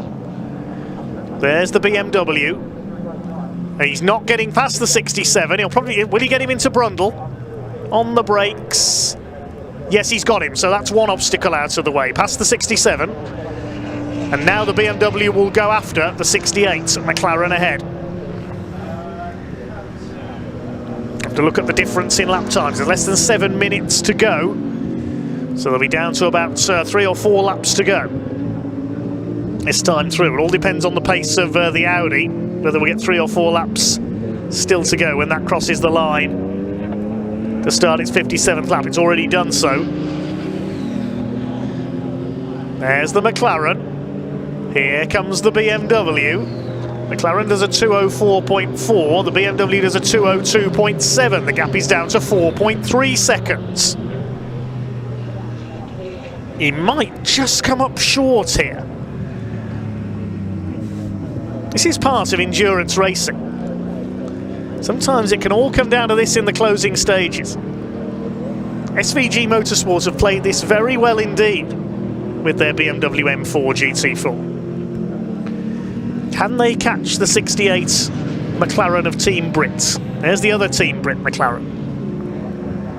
They're heading for 5th position. They won't catch the New Barn Racing Jaguar, they're 2 laps behind it.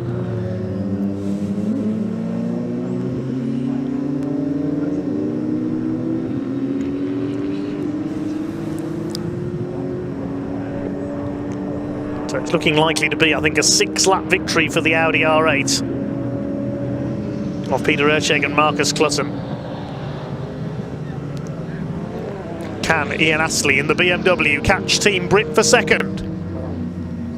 There's the McLaren. And he can now see the BMW starting to loom in his mirrors.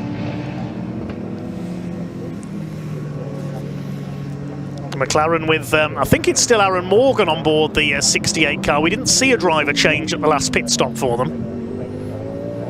He's almost on him now.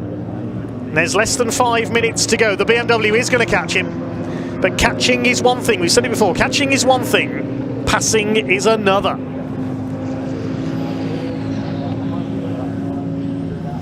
Six cars still running out of the 7 that took the starts. The unlucky car being the MacG Racing Ginetta. Oil pressure problems appear to have put them out of the race. But here come the battle for 2nd and 3rd. 4.2 seconds was the gap. It's down to 1.13 seconds now. It won't be long, just a few more corners before the BMW is on the back of the McLaren. And this, of course, is for the lead in Class D as well. It won't win them the championship. Balsidou and Josh Steed have already won the the Class D points title in their Porsche. But Ian Astley has almost caught the McLaren now. Closes up on him. Where's he going to make the move? Down towards Agostini. I don't think he'll be quite close enough there. They come into the left-hander. He has a look. He has a look. He pressures the McLaren out wide. And he's got him. I thought he was a bit too far back there, Ian Astley, but he's got him. Up into second. With just a couple of laps to go, goes Ian Astley in the BMW. Now, what he can't afford to do now is relax. Now he's got through and make a mistake. Does run a little bit wide there at Oggies. Great move by the number 24 BMW. And they're going to take second place provisionally and the class win. 3 minutes to go of this 2-hour race for the British Endurance Championship. It's going to be 6 wins out of 6 for the PV Racing Audi by JMH.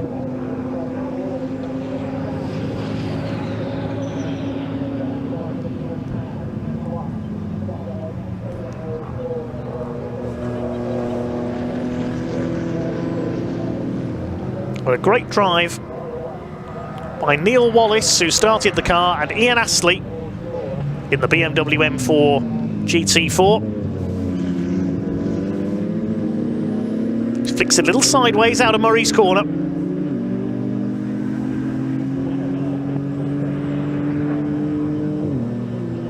Over the line they go. No last lap board, so it'll be penultimate lap this time. 6 laps down though on our race-leading Audi R8, which will be coming round to start its last lap this time. Really has been a virtuoso display by Peter Erscheg and Marcus Clutton. Once again, they've barely even been led all season long in this championship. Not forgetting the efforts of Hugo Cook as well, who raced with them at the start of the season. Here it comes. Down the Bentley straight, into Brundle, through the right-hander at Nelson. I think they'll get one more lap out of this. Through the bomb hole, runs it a little bit wide onto the curbs there.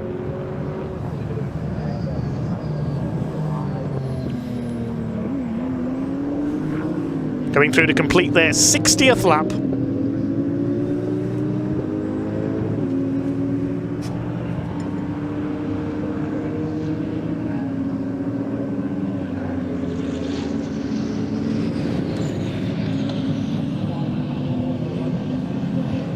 Into the final lap then goes the Audi.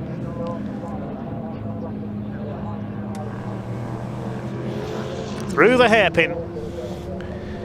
Well, Peter Erscheg, Marcus Clutton and Hugo Cook and PB Racing by JMH have totally dominated this 2024 season for the MS UK British Endurance Championship.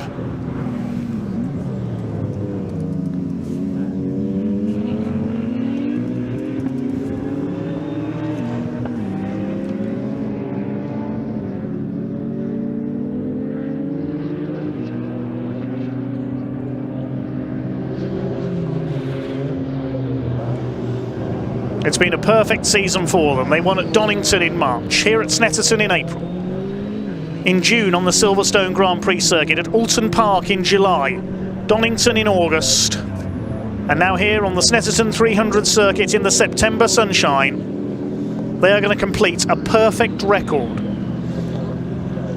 Never seen before in the MS UK British Endurance Championship. Never has a team dominated to this extent. The clock is down to 0 as they come through the bomb hole for the last time, up to the long right-hander at Coram. It's going to be a perfect 6 out of 6. Through Murray's for the final time. Peter Erscheg, Marcus Clutton, PB Racing by JMH come up to the line, the checkered flag, to win the MS UK British Endurance Championship for 2024. A perfect season for the Audi R8 GT3 crew. They win by 6 laps. Well, 6.5 laps really, because there's our second place car. What a run through the field by the SVG Motorsport BMW of Neil Wallace and Ian Astley. Great recovery through the field by Ian, putting some brilliant laps in. Look at the way he's pulled away from the McLaren in the closing stage as well, just backing off a little there around the final lap.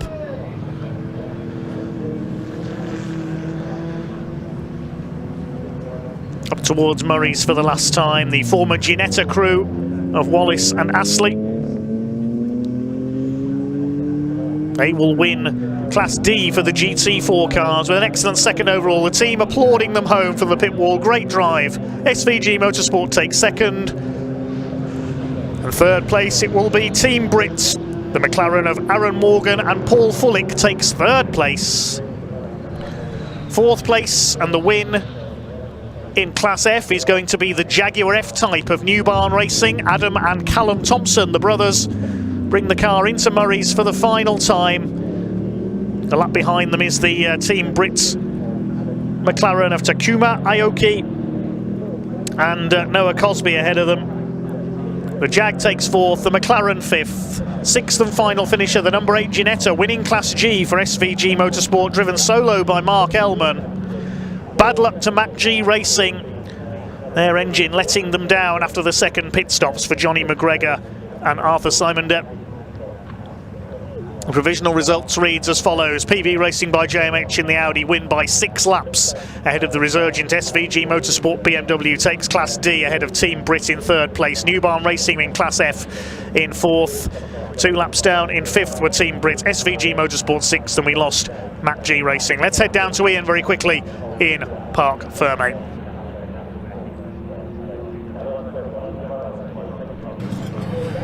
Number 1, there you go, Marcus Clutton, Peter Ertig, and Marcus, we were just chatting there. It was a bit lonely in here for a little bit, wasn't it? But with that handicap system, you still have a lot of work to do, but you have made it a clean sweep of wins. Well done. Excuse me. Yeah, no, it's been a good season, hasn't it? And we've performed really well, and Peter's performed really well, and that's, you know, the journey's been about getting Peter up to speed. Yeah. I'll tell you what, his improvement over the season has been remarkable, hasn't it? I think over the last 3 years I've been working with Peter now, he's just getting better and better and better, and you know, he's proven himself to be a very good amateur driver. Here he is. There you go. Look at that as well. I wasn't sure if I was allowed to say, but here they are. Let's just save it a moment, guys. Congratulations. How does this sound? You boys are the 2024 British Endurance Champions, Peter. It hasn't quite sunk in it, to be fair, but it's been a pretty tough journey, hasn't it? It has. Yeah. We worked really hard for this, and yeah, it could be a bit. Come on, boys. Come on. Let's all bring it in. There we go. It's going to be a party later. Let's grab Ian Astley over here as well, because what a drive that was at the end as well, just to ended up beating the McLaren there close right to the finish. There's been some cracking races in this race, hasn't there? And that was a great one from you as well. Just getting the McLaren in the final few laps. Yeah, brilliant. Really enjoyed it. Could see the gap coming down all the way. Yeah. The team were giving me, you're gaining this, you're gaining that. Just chipping down. I thought, for a moment, I didn't think I was going to get there. Yeah. And yeah, at the end, brilliant. What point did you think, actually, yeah, I'm going to do this? When I passed him. Great answer. Look, congratulations. What a day it's been for you guys. We'll catch up a little bit later as well. Thank you so much. Let's find, I think, is it Aaron still in the car? Aaron, congratulations, buddy. Third outright. You've got to be delighted with today, right? Oh, yeah, it's been a fantastic day. And what a season it's been for you boys as well, eh? Another incredible season. Can't thank everyone at Team Brit enough for all the support they've given us.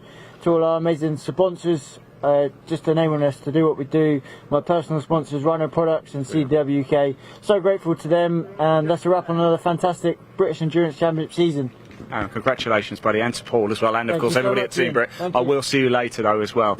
Right, there's going to be a lot of celebrations going on. Let's just, there you go, I don't know if you can see that. There it is, the British Endurance Championship 2024 champions, Peter Ertig and Marcus Clutton. It is confirmed they have done it. They've won every single race this year. What a year it has been. But that is it for the British Endurance Championship in 2024. They will be back next year, but don't go anywhere.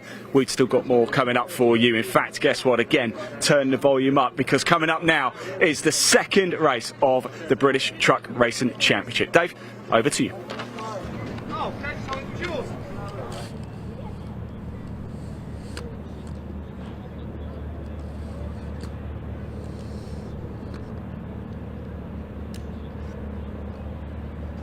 So that's the endurance part of the day over then. Congratulations once again, Peter Erteg and Marcus Clutton. And PB Racing by JMH, this year's British Endurance Champions, subject to official ratification. Next up, we go Big Rig Racing, race number 2 for the British Truck Racing Championship, second of 5 races this weekend. We'll hear from whoever Pointy's managed to talk to a little earlier on.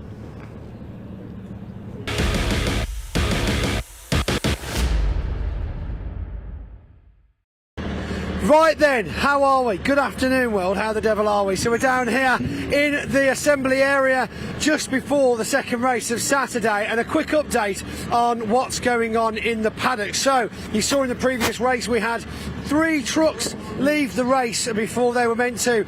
Dave Jenkins, of course, will be joining us, having repaired some front end damage during the lunch break. Ryan Smith, however, is not as well off, bringing up the second place for the worst damage, meaning he won't be out until tomorrow now, hopefully having swapped his engine overnight. He apparently dropped a piston or had seal issues, which means he'll be swapping his lump out tonight. And then Paul Rivette. Oh my goodness, Paul Rivette. So he has obliterated his engine, unfortunately, possibly snapping a drive shaft, and that, of course, is not good for the truck. He might not even be back with us until Brands Hatch, which means he'll be missing Le Mans, and he's extremely sad about that. So there's your update. That's who's missing. That's what's happened. Now let's go and have a quick chat to some people who are still racing this afternoon.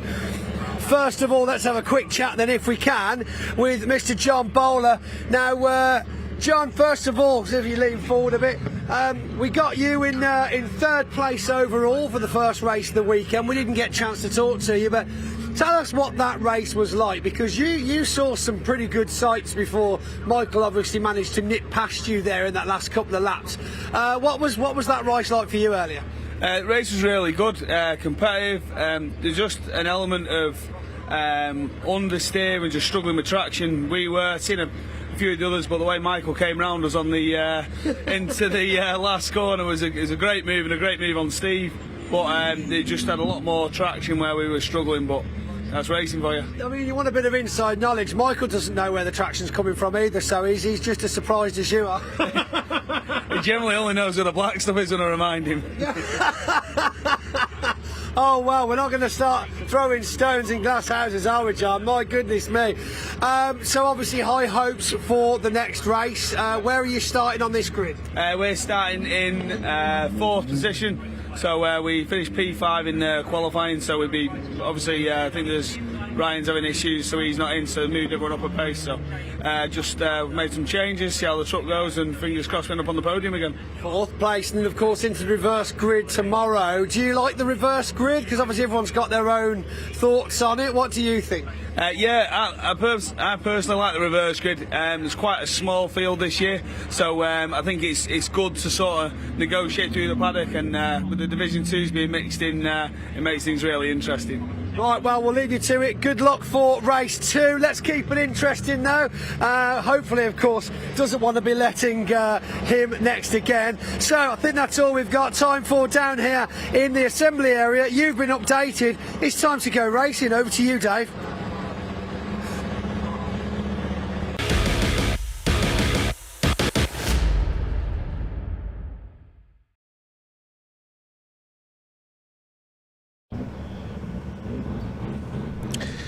Thanks very much, Pointy. Well, big news after our first race. No Ryan Smith and no Paul Rivette. Both our championship favourites out of action. Of course, Paul Rivette was down in 3rd place anyway after missing a round early this season. Sounds like he'll be missing for the rest of this round and possibly Le Mans as well, which means, quite simply, he won't be winning this year's Division 2 title. So it's between Simon Cole and John Powell now for Division 2, if that's the case. Engine failure for Paul Rivette. Ryan Smith will have to replace his engine as well, so he misses our next race after that damage earlier on. Things not really going Ryan Smith's way this year. He's leading the championship, but he's had a few problems this year with the Daimler Freightliner, and will miss this next race. So an amended grid has been issued. This grid, we mentioned reverse grids there during the interviews. That's coming up tomorrow, the partially reverse grids. This grid is based on the second fastest lap time for each driver from qualifying. So it's 69 David Jenkins who is on the pole. He's back out, the damage only minor to his truck. Alongside him, number 3, Stephen Powell. Second row, number 7, Stuart Oliver, alongside 14, John Bowler. Third row, 86 of Tom O'Rourke, 11, David Smith. Fourth row, Neil Yates, alongside our Division 2 pace setter, John Powell. And back on row 5 will be our earlier winner, number 12, Michael Oliver, his second fastest lap, quite a long way behind his quickest. That's the lottery that this system of first and second fastest times can bring you on the grid. Simon Cole, number 41, completing the top 10, and Archie Handy, number 40, completing the 11 trucks on the grid. So Division 2, I would say, is now John Powell and Simon Cole contesting the championship. Paul Rivette, with, if he's not going to be out for the rest of this weekend and missing the round in France as well, that could well have written him out of championship contention.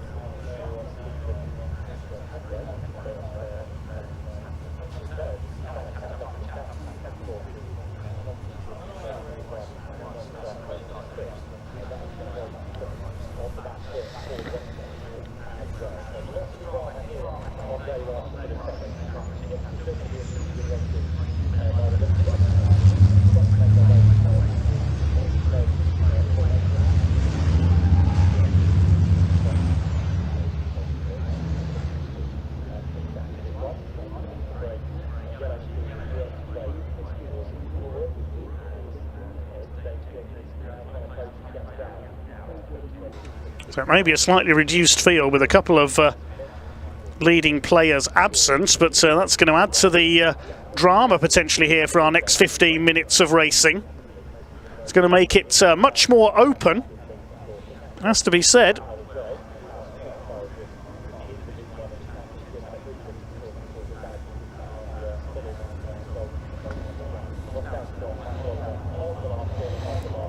Well, Ethan Dancer said in the YouTube comments he wants number 12 to win. That's Michael Oliver. He's back on the fifth row of the grid for this one, Michael Oliver. He won on the last bend earlier on, taking Stephen Powell into the very last corner in our 10-minute sprints. The race is about to get underway then. Here they come up to the line, the lights out already, and away we go with race number 2 this weekend for the British Truck Racing Championship, side by side between David Jenkins and Stephen Powell. There's contact and Powell spins. Round goes the number 3. He's off on the outside. Disaster for another leading player. The man who's third in the championship goes off. Let's hope he can rejoin. And it's going to be Stuart Oliver who takes the lead. Who's that coming up the outside? That's not Stephen Powell. It's a similarly coloured truck of Neil Yates. He got the hairpin right this time. And he's up into 4th place, I think. Let's hope Stephen Powell can get going again. Your leader is Stuart Oliver ahead of David Jenkins. Tom O'Rourke's up into 3rd place, then Yates, Bowler. Not a good start for John Bowler. He's dropped back a bit. Well, it's all happening here at Snetterton. Simon Cole and sideways there in the background. He caught a glimpse of the bright pink and white machine.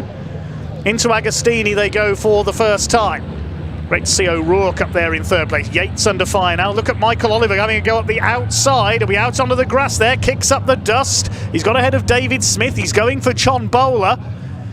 But out in front it is Stuart Oliver, the number 7. The wily old fox himself. Michael Oliver's off again. Come on, this is truck racing, not auto grass. Michael Oliver challenging John Bowler. It's not the widest of circuits, Snetterton, for these trucks. Then again, no circuit is really wide when you're racing a 5-ton truck. Out onto the Bentley straight they go for the first time. Looks like it's John Powell leading Division 2. We're down to 3 trucks in Division 2 ahead of Simon Cole and Archie Handy. Neil Yates charging along ahead of John Bowler. This is the battle for 4th place. It's Stuart Oliver from David Jenkins. And look at this, you can't go 3 wide into Brundle in trucks, surely. Look at Michael Oliver at the inside. Something's got to give here, surely. Michael Oliver, he's got to back out of it. He's got to back out of it on the outside or they'll all be off. Yes, he thinks better of it. He didn't go side by side through Nelson with John Bowler. This is getting crazy, and this is just the first lap. Neil Yates behind them. There's David Smith in the number 11, returning this year after a long absence. John Powell behind them in the black truck. He's leading Division 2 ahead of Simon Cole. And behind them is young Archie Handy in the Volvo. Well, what a frantic first lap. Let's see if things calm down a little now. Stuart Oliver leads over the line. He's yet to win this year. His trusty Volvo wrecked at Thruxton. Second place is David Jenkins in the Digraph Transport Morris Lubricants MAN. Tom O'Rourke giving chase. Now Stephen Powell, I don't think, has got going again. We'll wait and see if he does come through. Yes, he has now come through. He's at the back of the field. He's back with Archie Handy at the tail of the pack. So Stephen Powell has rejoined. It's good to see. There's still a great cloud of dust in the air where he went off on the first lap. But it is the number 7, Stuart Oliver, who sets the pace. Desperate to turn his, what's been a disastrous season for him, it has to be said, around. Can he do so in style with a victory? Archie Handy gets rather elbowed out of the way by a doubtlessly angry Stephen Powell there coming out of the hairpin. Here's Michael Oliver, still all over the back of John Bowler. This is for 4th place. And Bowler doesn't leave him any room at all there. Coming off Agostini. Up towards Hamilton they come. Bowler a little bit sideways. Still your leader is Stuart Oliver from Jenkins and O'Rourke.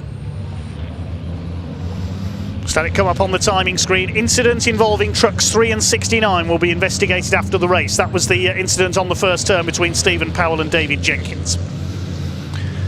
This is Jenkins' opportunity, if he can get ahead of Stuart Oliver, to try and close in on Ryan Smith's championship lead. And this could be Michael Oliver's opportunity. He's been throwing that truck around like a rally car today, the MAN. Here he comes, he's going to go for the inside. Look at Bowler weaving about to defend there. This is great stuff. Fight on for 4th place, up on the curb there almost on the inside of Nelson. Saw a Mini do that a few years ago, and it nearly turned it over. Doubt you could turn a truck over getting up on that curb. That's not an invitation for these trucks to try, but Michael Oliver, well, you never know the way he's driving today. He's all over the place. Great cloud of dust once again. There's Neil Yates in P6, a better run for him. No, Tom O'Rourke's got a bit wide there, coming out of Murray's. Still your leader is Stuart Oliver from Hexham in Northumberland. He leads David Jenkins by just over 2 seconds. Jenkins from Stafford, Tom O'Rourke from Livingston in Scotland. That's Bowler, Oliver, there's Yates in 6th place, David Smith in 7th. Then a gap back to the Division 2 field. There is John Powell, number 6. Continues to lead Division 2, the man from Tonbridge, in the DAF LF, one of the older trucks in the championship. The only truck of a similar age we've seen in recent years is the Seth Atkinson, raced by gentleman Jim Bennett. We've not seen Jim in the championship this year, sadly, now in his 70s. It's the Midland Caliper Centre sponsored DAF that continues to lead Division 2, and this is ideal chance for him to try and close on Simon Cole in the points. Simon's still 2nd in the division. The gap is just over 3.5 seconds between the two of them at the line. And then further back Archie Handy, who's lost out now of course to Stephen Powell, who's trying to make his way back up the order. That's easier said than done. It's caught Simon Cole. You can just see Stephen Powell there in the background, the white and red truck. Just under 9 minutes of the race to go. Fastest lap of the race by Stuart Oliver, 2:26.216. Not quite on the pace of the Peter Ursheg Audi R8. Here comes Stephen Powell. Up the inside, takes Simon Cole. Simon won't mind about that because that's a Division 1 truck. Simon will be concerned with trying to catch John Powell. He wants his first win of the season.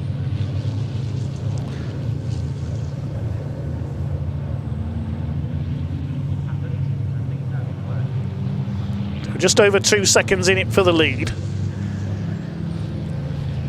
between Stuart Oliver and David Jenkins. Stuart desperate for his first win of this season. Best he's had is a 2nd at Brands Hatch and a 2nd at Donington Park. I can't remember the last time we had a season where Stuart Oliver didn't win a British truck race. His first championship came in 1999. He was unbeaten through till 2004. Then from 2007 to 2010, 4 more titles. over the line he goes. Jenkins in second place. 3.2 seconds now the gap, because new fastest lap for the race leader, 2:25.646.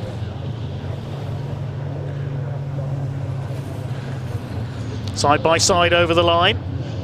That's Neil Yates and David Smith. David Smith up the inside into Riches, and he's taken P6 away from Neil Yates. Neil Yates, long-time associate of and sponsor of Stephen Powell. First stepped into a race truck last season. With a bit of a baptism of fire, he had a big accident at Thruxton in only his second meeting. Well, David Smith making his return for the first time in many seasons in his MAN TGX. 2012 Division 2 champion. The best finish he's had this year in race 4 at Brands Hatch, he was 4th.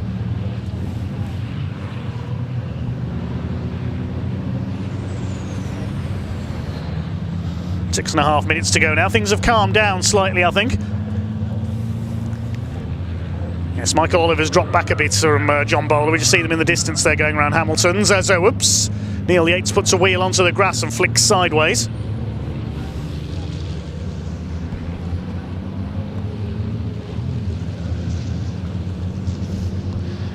Well, there is Michael Oliver, and in a, has to be said, a rather typical pose with a bit of a chunk bitten out of the front of his truck.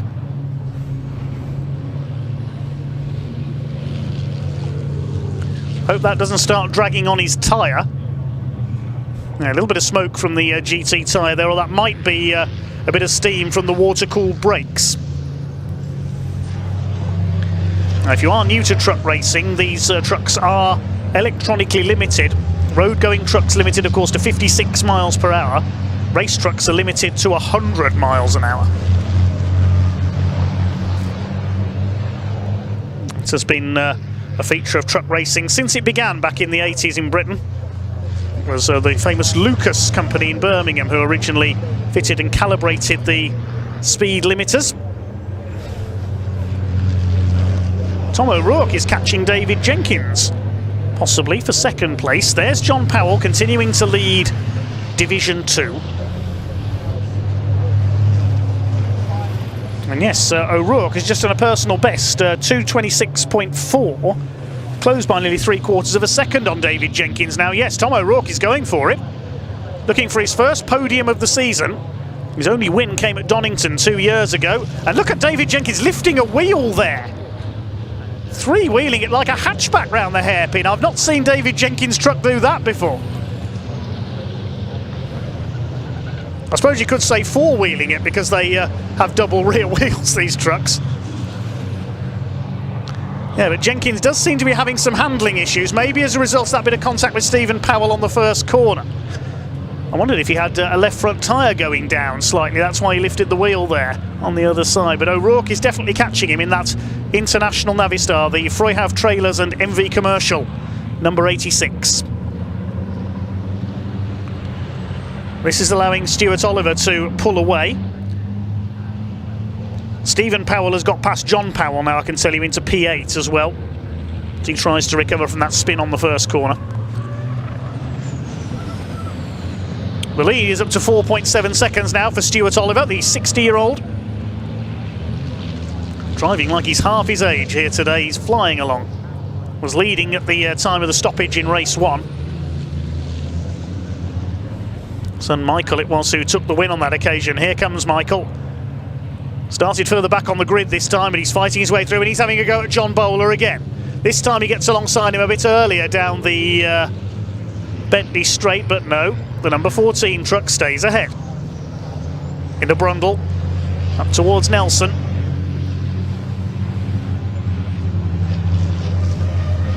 Then down to the bomb hole.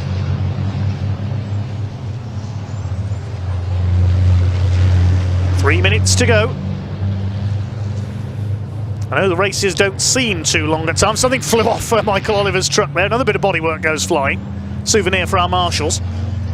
Doesn't seem like many laps here at Snetterton. Remember, it's a long lap on the 300 circuit. Stuart Oliver away and gone. 4.7 seconds. Yeah, 4.67 now, so the gap has stabilised. What about O'Rourke on the back of... no, he's dropped back a bit from Jenkins now. 5-second penalty for exceeding track limits, I presume, and guess who's picked that up? You can probably tell from the way he was driving early in the race. Yes, it's Michael Oliver. Jenkins three-wheels it again. So Michael Oliver has got a 5-second penalty, unfortunately.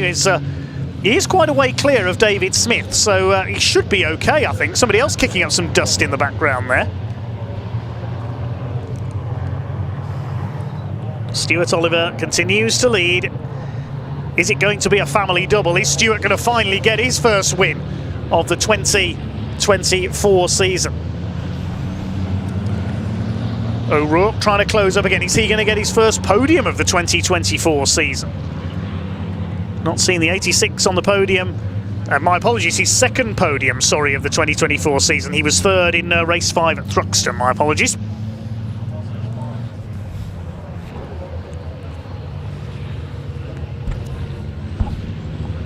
So Tom O'Rourke on to equal his best result of the season, unless he can get past David Jenkins for P2. Down the Bentley straight goes the number 7, Stuart Oliver. John Powell still leads Division 2 by 5.5 seconds over Simon Cole. And now Michael Oliver's going to have another go at John Bowler for 4th.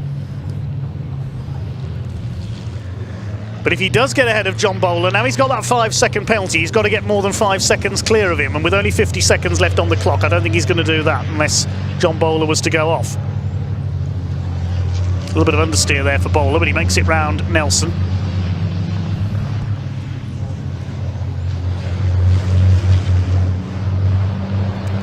Leaders coming up to start their last lap.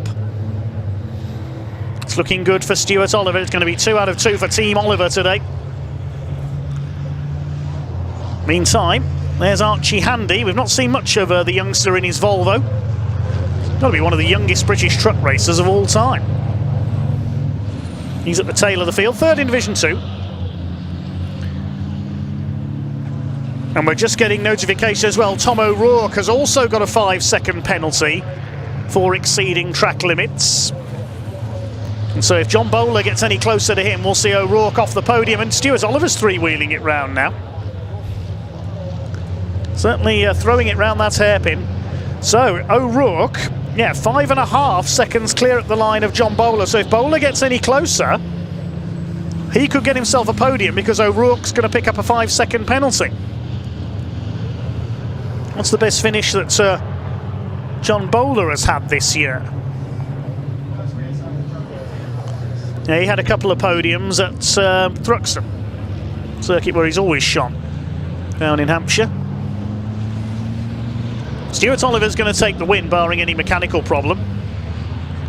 As Michael Oliver thought he was going to clip the back of John Bowler there as he ran wide. Goes wide again, flings the truck sideways. 5.5 seconds the lead now over David Jenkins. This is all playing into the hands of David Jenkins, with Ryan Smith not out there repairing damage from earlier on.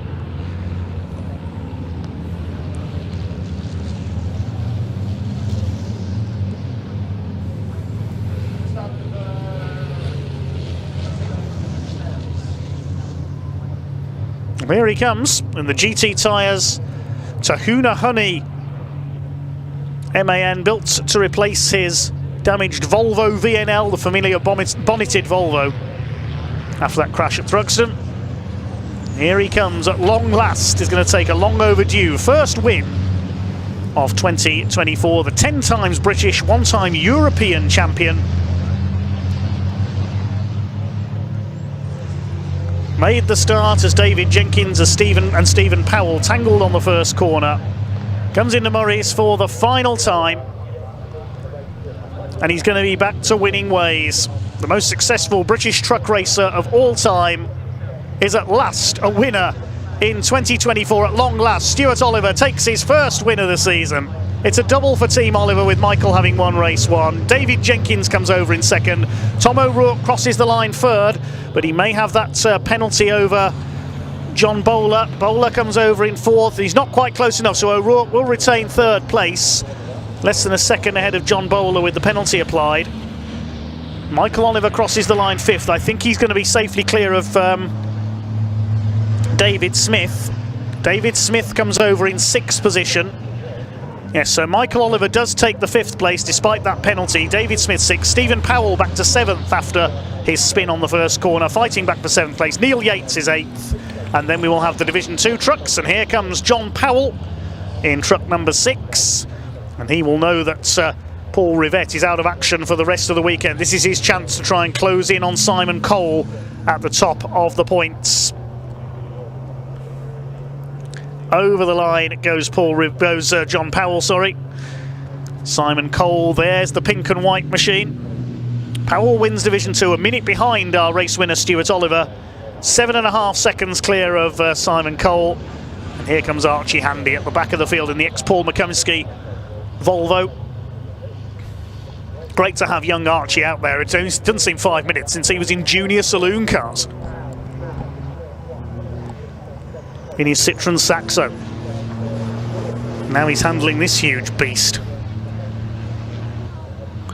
A braver man than me, certainly. Breaking, I think, Bradley Smith's record from last season as the youngest British Truck Racing Championship driver.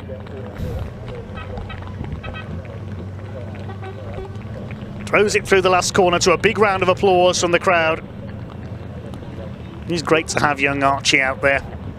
Far from making up the numbers in Division 2, I'm sure his first win is not far away. Across the line he comes to complete the finishes.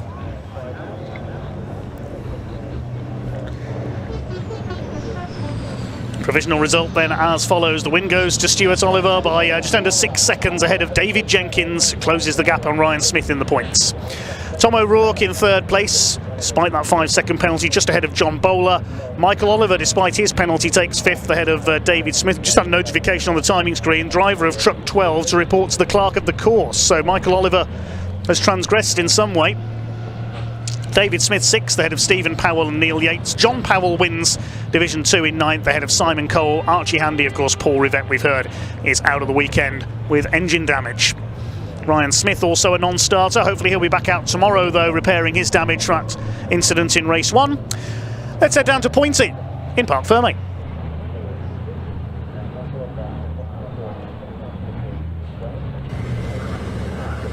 Wow, look at this. Oliver, do you want to jump around a bit? There we go. I'm too old to be jumping about. Oh, well, what a result. Fantastic race there. Obviously, we had a few penalties further back in the pack, but you look like you had clean air and a bit of a gentle drive. Yeah, it's Saturday, isn't it? I was going to say a Sunday stroll, but no, it's Saturday. But I believe you got the fastest lap as well. Oh, that's good. I thought I was pinging up, getting fast. I was getting faster and faster as the race was going on. Oh, this is all right, but yeah, I don't know what happened. Obviously, I was started 3rd, and Dave and Steve had a bit of a coming together, and you win some, you lose some, and I just happened to win there, so it was great. That was great to see. And Dave as well, come on in here, fantastic race from you as well. Glad to see you back on the circuit, more importantly. Yeah, no, we obviously went off on Ryan's oil earlier, and team worked quite hard, well, very hard, sorted the steering issues out, but we've got a broken shock absorber on the front, so I've just got no pace, got terrible understeer. Still going home with a trophy tonight, though, and that's what's good for you. Listen, all fair play to everybody around us, and Stuart's done a great job there, and let's see what tomorrow brings. Indeed, and Stuart, fingers crossed, no major issues for you tonight. Watch the trucks and have an early dinner, can we? Yeah, watch the trucks, early dinner, and I wish, but I'm sure there'll be things to do. But but we're certainly going in the right direction. It's a new machine to the team, and worked hard since before Donington to get it right, and Donington will learn a lot, and then we've put it in place here, and step by step we're going forward. Well, it's been a fantastic start to the weekend for Team GT. Thank you very much for talking to us, Dave. Fantastic result. Congratulations to the team, of course. And again, another phenomenal result for John Powell as well. Where's he? Is he about? Tom O'Rourke, actually. Tom O'Rourke, come here, sir. How are you? Good, great. point. I tell you what, now you had a track limits penalty, 5 seconds. I did. John Bowler, 4th place behind you, was 5.3 at one point behind you, Yes. finished at 5.9 behind you, so you're beating by 0.9 of a second, even with the penalty. Yeah, no, I know. Are you happy? I'm delighted. The truck's coming together. The handling's good. I can get out the corners. I've always had that problem. But we're really getting there. It's coming together. It's great to see. The pace was there. I mean, you were keeping up there, definitely. I was. Defensive driving. I thought I could have maybe nailed Jenkins towards the end there, but I thought. I don't think Jenkins would have liked that. No, no, it was really good. Yeah, that's fantastic. No, it's great to see you up there. And a trophy. Yeah, well, no, we've not had many this year. Oh, well, half an hour to come and get it off the podium, okay? Fantastic. Phenomenal. Well done, Tom. Very good job. Lovely bloke, Tom. Never shy or short of a story, our Tom O'Rourke. Quick word with John Powell then.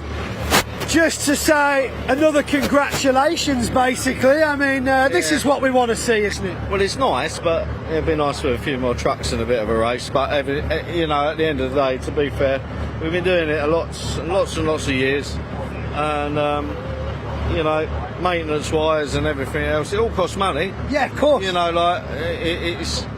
You know, you can race with anybody, but if you haven't got the money to do it, you can't do it. No, indeed not. Simple as that. Looking at the bigger picture. No. So of course, yeah. You know, so. But looking at the Division 2 bigger picture now, obviously coming into the weekend, Simon Cole leading the championship. You've had 2 great results now. Do you know where that's going to put you around him, or? I think it's about 3 points. So it's 3 points extra for first. Right. And the fastest lap. So.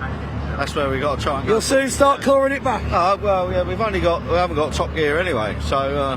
You don't need top gear. Top gear's finished, mate. We all know that.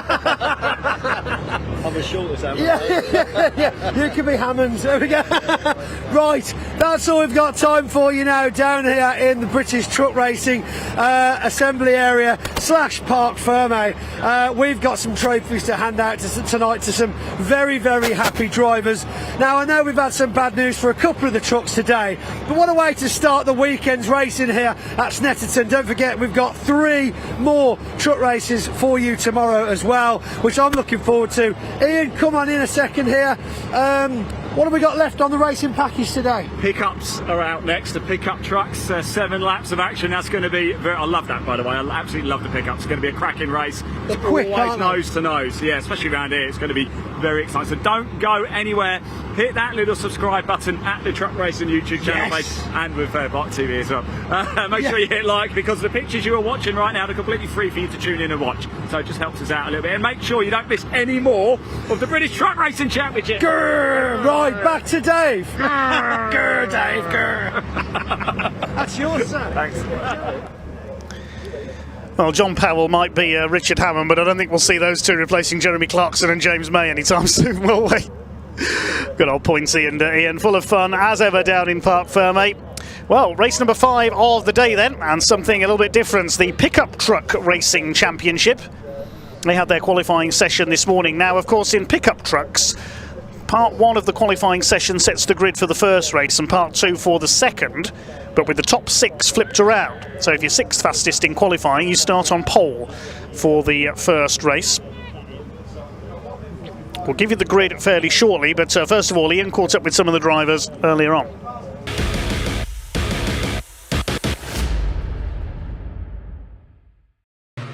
Okay, pickup truck pre-record. We're going 5, 4.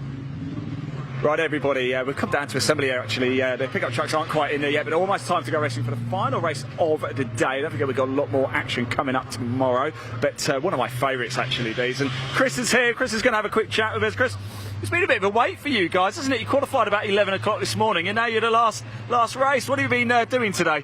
Thankfully, we haven't had an awful lot to do today. The truck sort of behaved itself this morning, which was quite a surprise really, because it's been sat in the garage for about 2.5 years. Oh wow! So we haven't actually had to do an awful lot, so it's been quite nice to chill out and have a bit of a watch of some racing. So, what's your expectation from this race? I'm not really expecting anything other than to finish. That's a fair expectation. I mean, it's quite nice actually knowing that you go into tomorrow with a few races as well, so you can kind of almost use this as a bit of a test session, I suppose. Yeah, I mean, this morning's qualifying was a bit of a test. Like I said, we haven't really done anything. It's the first time out in 2.5 years, so yeah, we just want to come away from the weekend, hopefully with some clean finishes and the truck in one piece. What's brought you back, Chris? An itch. Well, I hope this scratches it. Look, best of luck with the race. Thanks for talking to us. And, of course, good luck, and we'll see you later on. Right, time to go racing for the pickup trucks. We will see you in Parc Ferme to find out who is going to be crowned the winner. See you soon. Dave, over to you.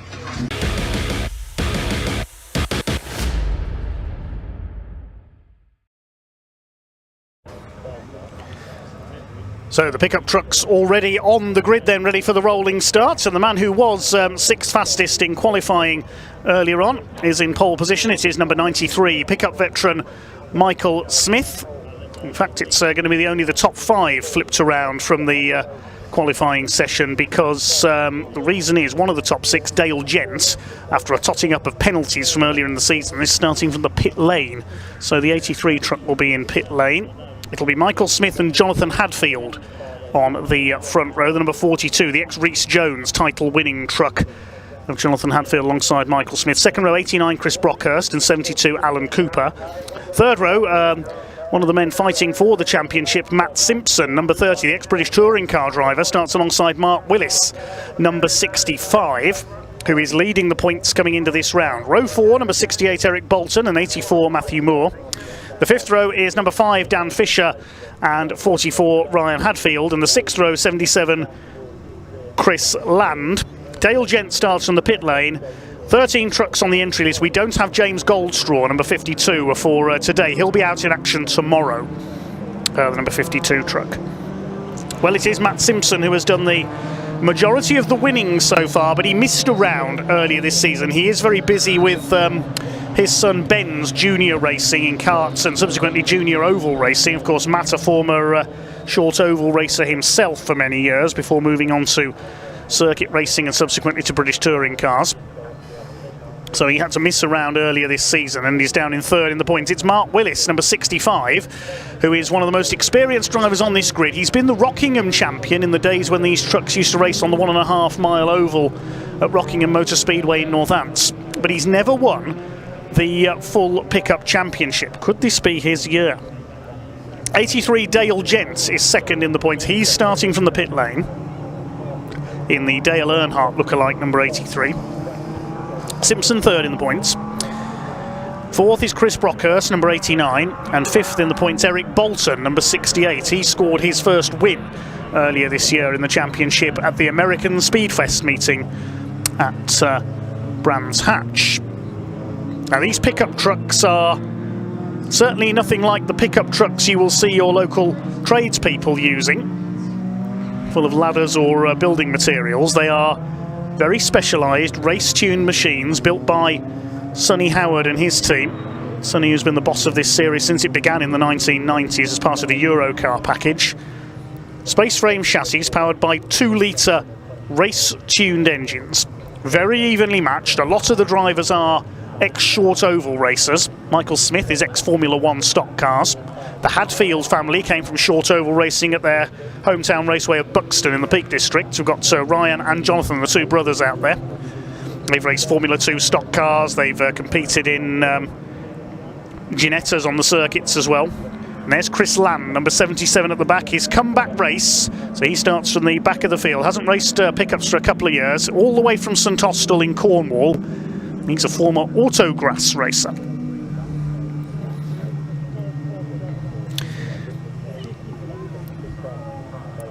Chris Brockhurst, an ex-oval man, the number 89 car, the number 89 truck even. That's the turquoise and grey truck. Starting alongside Alan Cooper, he used to race Formula 2 stock cars. So this will be a 7-lap race as opposed to a timed race. Almost NASCAR craftsman truck style racing that you might see on the super speedways in America. Number 84, Matthew Moore. I think that's George Taricki's former title-winning truck, the bright yellow. Lurking there at the back, Dan Fisher in the number 5. Used to race in a Honda Civic in the Tin Top series, mainly at Brands Hatch. So Michael Smith, the former champion, on pole. Alongside him, the number 42, which is Jonathan Hadfield. Here we go then. Up towards the rolling start. This will be a 7-lap race for the Pickup Truck Racing Championship. And as a certain commentator in America would say, let's go racing, boys.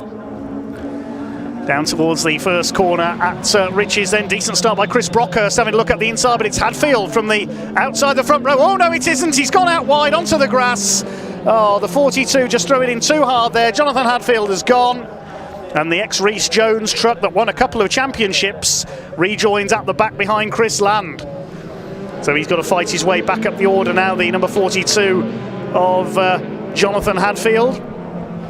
Meanwhile, for the lead, Michael Smith side by side with Chris Brockhurst, who got a decent getaway. Alan Cooper's in there. Eric Bolton gets a bash up the back, I think, there from Mark Willis. They both run wide. I'm not sure if there was contact there or not. Alan Cooper's had a bit of contact. Look, his rear wheel arch is hanging off. Is Mark Willis having braking problems? He locked up again there, coming into Agostini, the 65 truck, side by side with Ryan Hadfield, Jonathan's brother. Goes out wide again. They're all over the place in the early stages. Maybe the tyres are still cold. Matt Simpson up into 3rd place now in the white Simpson Race Exhausts truck, based in Berkshire. Been running his race exhaust business for over 20 years now. Matt, his father Jeff, a very successful national hot rod racer. Matt went international. Mark Willis is definitely having braking problems. He locks up again. 84 there, Matthew Moore in the Scrapco sponsored truck. Here comes Alan Cooper up the inside as they go down the Bentley Straight. It's going to be 3 wide. Look at Matt Simpson out on the grass on the outside. Goodness me. He's up to 2nd. Cooper's taking the lead. They were on either side of Michael Smith in the 93. He's down to 3rd. Well, we're not even completed a lap yet, and this is typical pickup truck racing action. Alan Cooper's got 1 win to his name this season from Brands Hatch. He leads the way. Shame we haven't seen the pickups race on the 1 mile oval at Mallory Park this season. Okay. Are things starting to calm down a little then as they come up to complete the first lap? Of course they're not. This is pickup truck racing. It's like this all the time. Out in front it is Cooper as they come up to complete the first lap from Simpson, Smith, Brockhurst. Then it's Eric Bolton. Raced various saloon cars over the years before moving to the pickups. Scored a win at Brands Hatch earlier this year. Change for the lead coming through Riches. Matt Simpson has taken up. He's done the majority of the winning this year. Side by side for 3rd. Brockhurst up the inside. Now that's a hot rod racing move. The man who began his racing career at Ringwood Raceway down in Hampshire in the DLRD, Dave Longhurst Racing Developments truck. Dave Longhurst, a former hot rod world champion, former pickup racer, now race preparation expert. He's run British touring car teams in the past. Here comes Brockhurst. He goes straight past Michael Smith. I think Smith a bit compromised on the exit of Palmer's there, and Eric Bolton's going to go through as well. That shows how evenly matched these trucks are. Also in behind them is Willis, who seems to have recovered from his rather over-enthusiastic start in the 65. He's been racing hot rods for donkey's years, Mark Willis. He's on the back of this group trying to protect his championship lead, looking for his first title. He's always been the nearly man of pickup truck racing. Matt Simpson continues to set the pace then. 2nd group is headed up by Dan Fisher in 7th place. He's got the yellow truck of Ryan Hadfield behind him.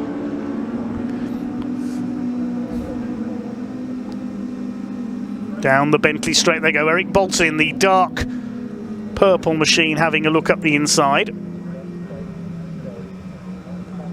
Michael Smith drops behind him. Look at that, up on the curb. That's what I mentioned in the truck race previously. If you clip that curb, you're up on 2 wheels. It is great stuff. Keep an eye on where Jonathan Hadfield's recovering to as well, as Matt Simpson continues to lead. Hadfield, of course, a spinner on the first corner. It was Ryan Hadfield who claimed his first ever win at Thruxton. He's further back, number 44 in the yellow truck.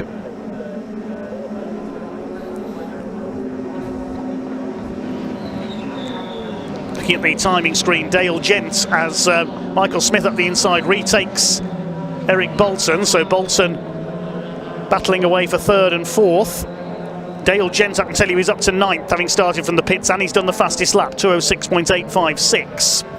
We've lost Chris Land, unfortunately. He's pulled into the pits in the 77, so his comeback race didn't last very long, unfortunately.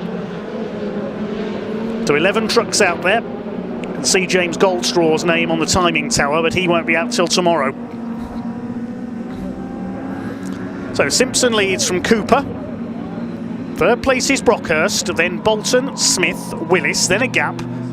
7th place is Dan Fisher, I think, the number 5. No, there's Fisher, he's dropped back a few places, and there's Jonathan Hadfield coming through, so Fisher has slowed up a bit. It's, who's that next in the order? It's Ryan Hadfield, I think, next door. Is it Dale Gent has got ahead of him? No, Gent's got ahead, I apologise. There's Hadfield, so Gent's moved up further than I anticipated there. There's Ryan Hadfield in the yellow machine, there's Gent just ahead of him. So frantic, I can hardly keep up with it, and this is just the first race of 3 this weekend for the trucks. Matt Simpson continues to set the pace, looking to wrest back his championship lead. He's 43 points behind Dale Gent, who's 2nd in the championship, and on 2.471 it's Mark Willis who leads. Willis on 2.471, Gent on 2.287 and Simpson 2.244. It's the old NASCAR point system that's used by the pickups. The Hadfields running together. Now is Ryan going to let his brother through? I don't think so. No family ties here. A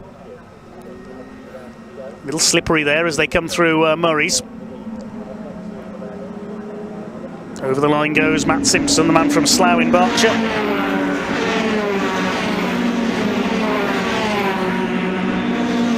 Buzz of these 2-litre engines sounding fantastic as they go over the line. Simpson from Cooper by 1.2 seconds. Another fastest lap for Dale Gent, 2:06.367. Watch for the black number 83 coming through. There's Smith, there's Willis. Now where is Gent? There he is. I think that's Dale Gent next in the order, the 83. Try and pick him up if he catches Mark Willis here. He's up to P7, heading the 2nd group. In fact, he's left the 2nd group behind, look. Somebody kicking up some dust there in the background. It wasn't Dale Gent, because there he is, the number 83. Not quite in the Dale Earnhardt colours he ran last season. Still a menacing looking machine, the black and grey. Dale Gent, who previously a short oval man, as was his father Mark. Mark used to run in the super rod category. He raced on the ovals in the Netherlands as well. Dale used to race in lightning rods, super rods, and I remember him running in classic Thunder saloons with a very modified Subaru Impreza as well. There are the Hadfields, 8th and 9th. Jonathan's got ahead now of his brother. There's the lead train with Gent hunting them down. Pickups have a yellow and red card system for penalties, and if you pick up a certain number of yellow cards, you get penalised, and that's what happened to Dale. He had to start from the pits. 11 trucks still running. Matthew Moore has dropped to the back behind Dan Fisher. Eric Bolton still running well up there in P4. Simpson from Cooper. Brockhurst in 3rd.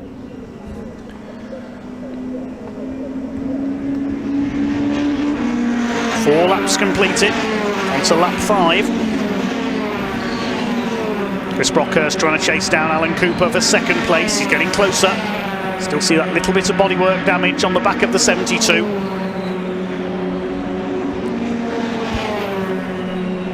Towards the hairpin. Wouldn't it be great if we could get one of the NASCAR Craftsman truck stars over to race one of these? Someone like Matt Crafton or the great Ron Hornaday was a multiple champion in these. On the American, mainly on the speedways. They do the occasional road course race as well, of course. More so these days in NASCAR.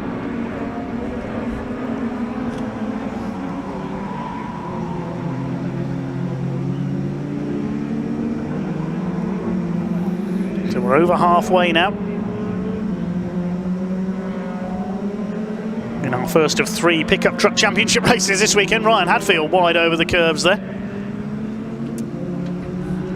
Alan Cooper bouncing off the curb there, entering Oggies.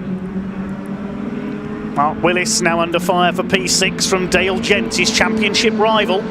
I would say the championship title probably between Willis, Gent and Matt Simpson this season. And of course it's going to go all the way to the finale, which will be at Brands Hatch in November again alongside the trucks. Here comes Gent, he pulls out of the slipstream. Down the inside of Mark Willis into Brundle. Willis doesn't give way, he's going to hold the inside for the right-hander at Nelson. Locks up the brakes again, but he holds P6 and Jonathan Hadfield's gone off. Hadfield goes wide. At Nelson, he goes straight on there and onto the grass. Is that what you call a half Nelson?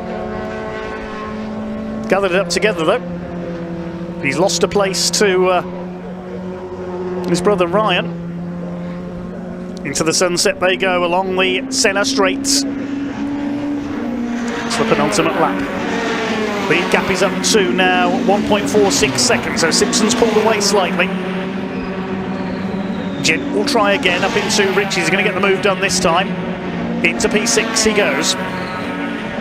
Dale Gent from the back of the field.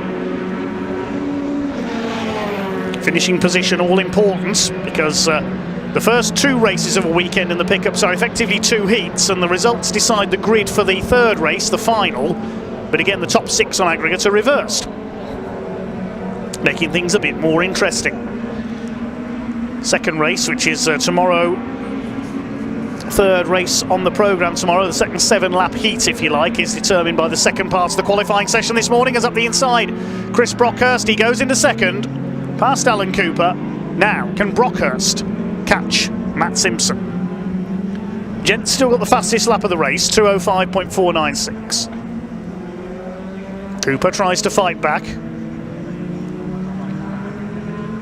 Round the right-hander.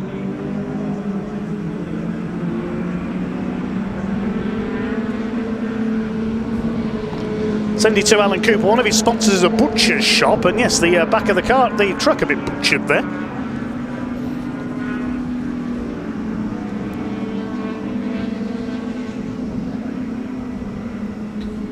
Well, Matt Simpson looking to add to his impressive tally of wins this season. Going round to start his final lap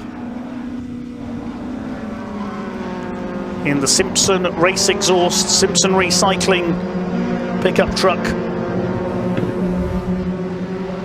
A 1-time race winner in the British Touring Car Championship at Alton Park in his Honda Civic, before stepping back into the pickups over the last 2 years.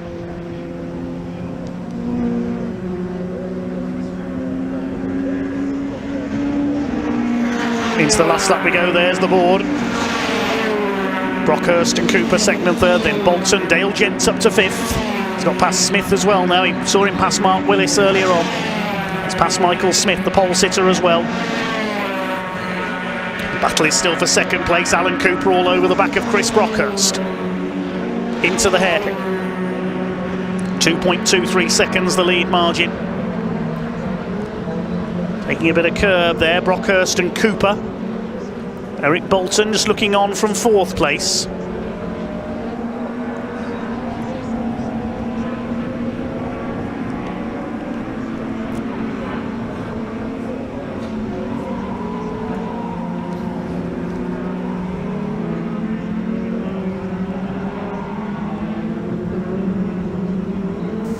Out of Agostini for the last time. 3-way battle still going on for 4th between Bolton, Gent and Smith.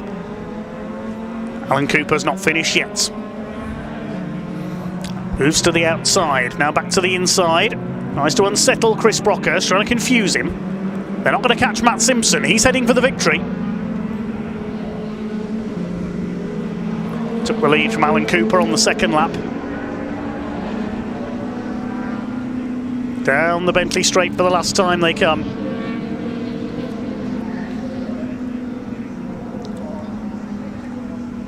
Into Nelson, he comes for the final time. Matt Simpson desperately trying to fight back, claw back towards the championship lead. only really wins will do with how close the points system works in pickups now. He's going the right way about it here at Snetterton. Up towards Murray's for the final time, flings it through the left-hander.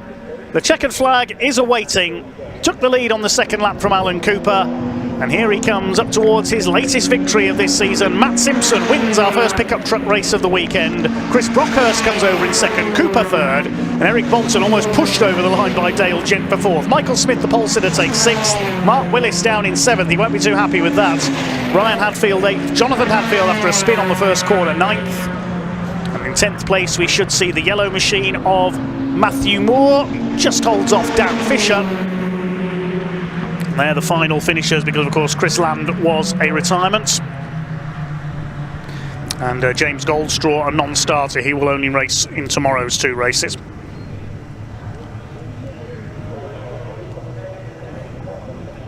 Congratulations, Matt Simpson, giving the crowd and the marshals away. We must say once again a big thank you to our volunteer marshals. We couldn't go racing without them.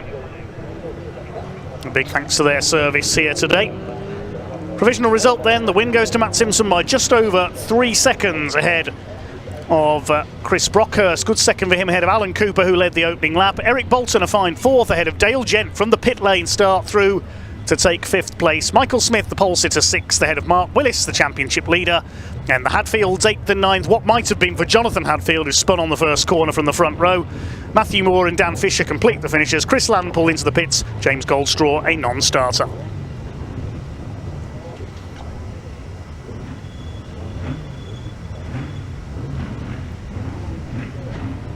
Let's head down very shortly then into the pits to hear from Ian Waterhouse. He'll be with the drivers in Parc Fermé.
Right, everybody, we're going to make our way down to the podium. I do love the pickups, and every time I do the pickup truck racing, this man always seems to get the win, don't you? How was that?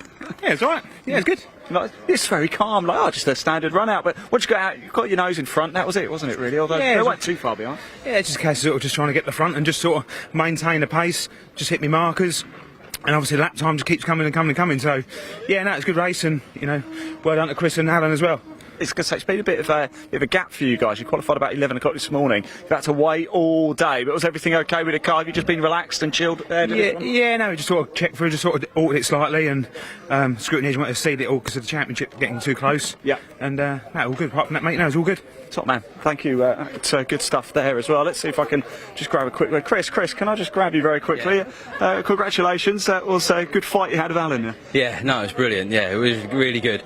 So I was surprised with the race pace actually, because qualifying didn't go quite as well for us. You know, it was the first time here in the pickup truck, so it's just learning the track and you know, breaking points and stuff like that. So yeah, it was a bit of a scruffy qualifying. So to come out of that in the race was, yeah, I'm chuffed a bit. So a bit of a pro round here now, ready for tomorrow. I don't know about pro, but we'll certainly be pushing hard tomorrow. Top man, look, you better go get your trophies. Thank you so much for talking to us. As you can see, the drivers are just making their way on to the podium now. Let's watch them, shall we? There is your 3rd place, Alan Cooper, just making his way up. Congratulations to him. 2nd place, of course, Chris Brockhurst. He'll be heading up very shortly. There he goes now. Let's watch watch them lift the trophy show. In fact, that's the final race of the day. There is a qualifying session for the MG owners. We're not going to be, it's just qualifying. We'll bring you their races tomorrow. And now we're about to have your race winner. It's going to be Matthew Simpson making his way up to the top step of the podium. And there he goes now. Another win for Matt Simpson. First race I did this season actually was at Pembrey, and he picked up the win there. He's won an awful lot this season. In fact, there's been some cracking races. Brands Hatch, right at the start of the season, he came right from the very back of the grid to come through and win. A very, very talented driver, former VTCC racer as well. There we go. So that's your podium. And that is the racing action done here for today at Snetterton. As you can see, the MG owners, they're about to head out on track. That's just a qualifying session, so don't worry, you're not actually missing any racing action. It's been a glorious day here at Snetterton, but guess what? We get to do it all again tomorrow. Only it's going to be even bigger and even louder as the cars head out. So we're going to go get ourselves off for a nice bit of brick car hospitality. I've been Ian Waterhouse, your presenter today. So I'm going to hand back to Dave Goddard. I'll see you all bright and early in the morning. Thanks for watching. Yeah, thanks very much to Ian Waterhouse and to Pointy down in the paddock and Parc Fermé for their input today. Big thanks to Ian for his pit reporting during the British Endurance Championship finale, the 2-hour race as well. Well, qualifying taking place for the Adrian Flux MG Owners Club Championship. We'll see them out tomorrow. They have 3 races coming up tomorrow. They have an extra race that was postponed from Cadwell Park earlier this season. They kick us off at just before 10 o'clock tomorrow morning. We'll have 3 more races from the British Truck Racing Championship as well. 2 races for the Brick Car Trophy Championship, 50-minute races with a mandatory pit stop. There's more from the Pickup Truck Racing Championship as well, and the OT Publishing Hyundai Coupe Cup, the budget saloon racers. Always great fun wherever they race. We saw them out at Brands Hatch recently, of course. 12 races in total coming up for you here tomorrow. We may see 1 or 2 championships decided as well. We'll certainly see the Adrian Flux MG Owners Club Championship decided over tomorrow's 3 races, their season finale. Well, that's about all from here from Snetterton for day 1. Ian's off for a bit of brick car hospitality. I'm off for a curry, I think, from the studio now. Thanks very much for watching, everyone. Thank you to all the marshals, other officials and the drivers for their entertainment today. We'll see you just before 10 o'clock tomorrow morning for the first of our 12 races here on BARC TV. But it's goodbye from Snetterton until then.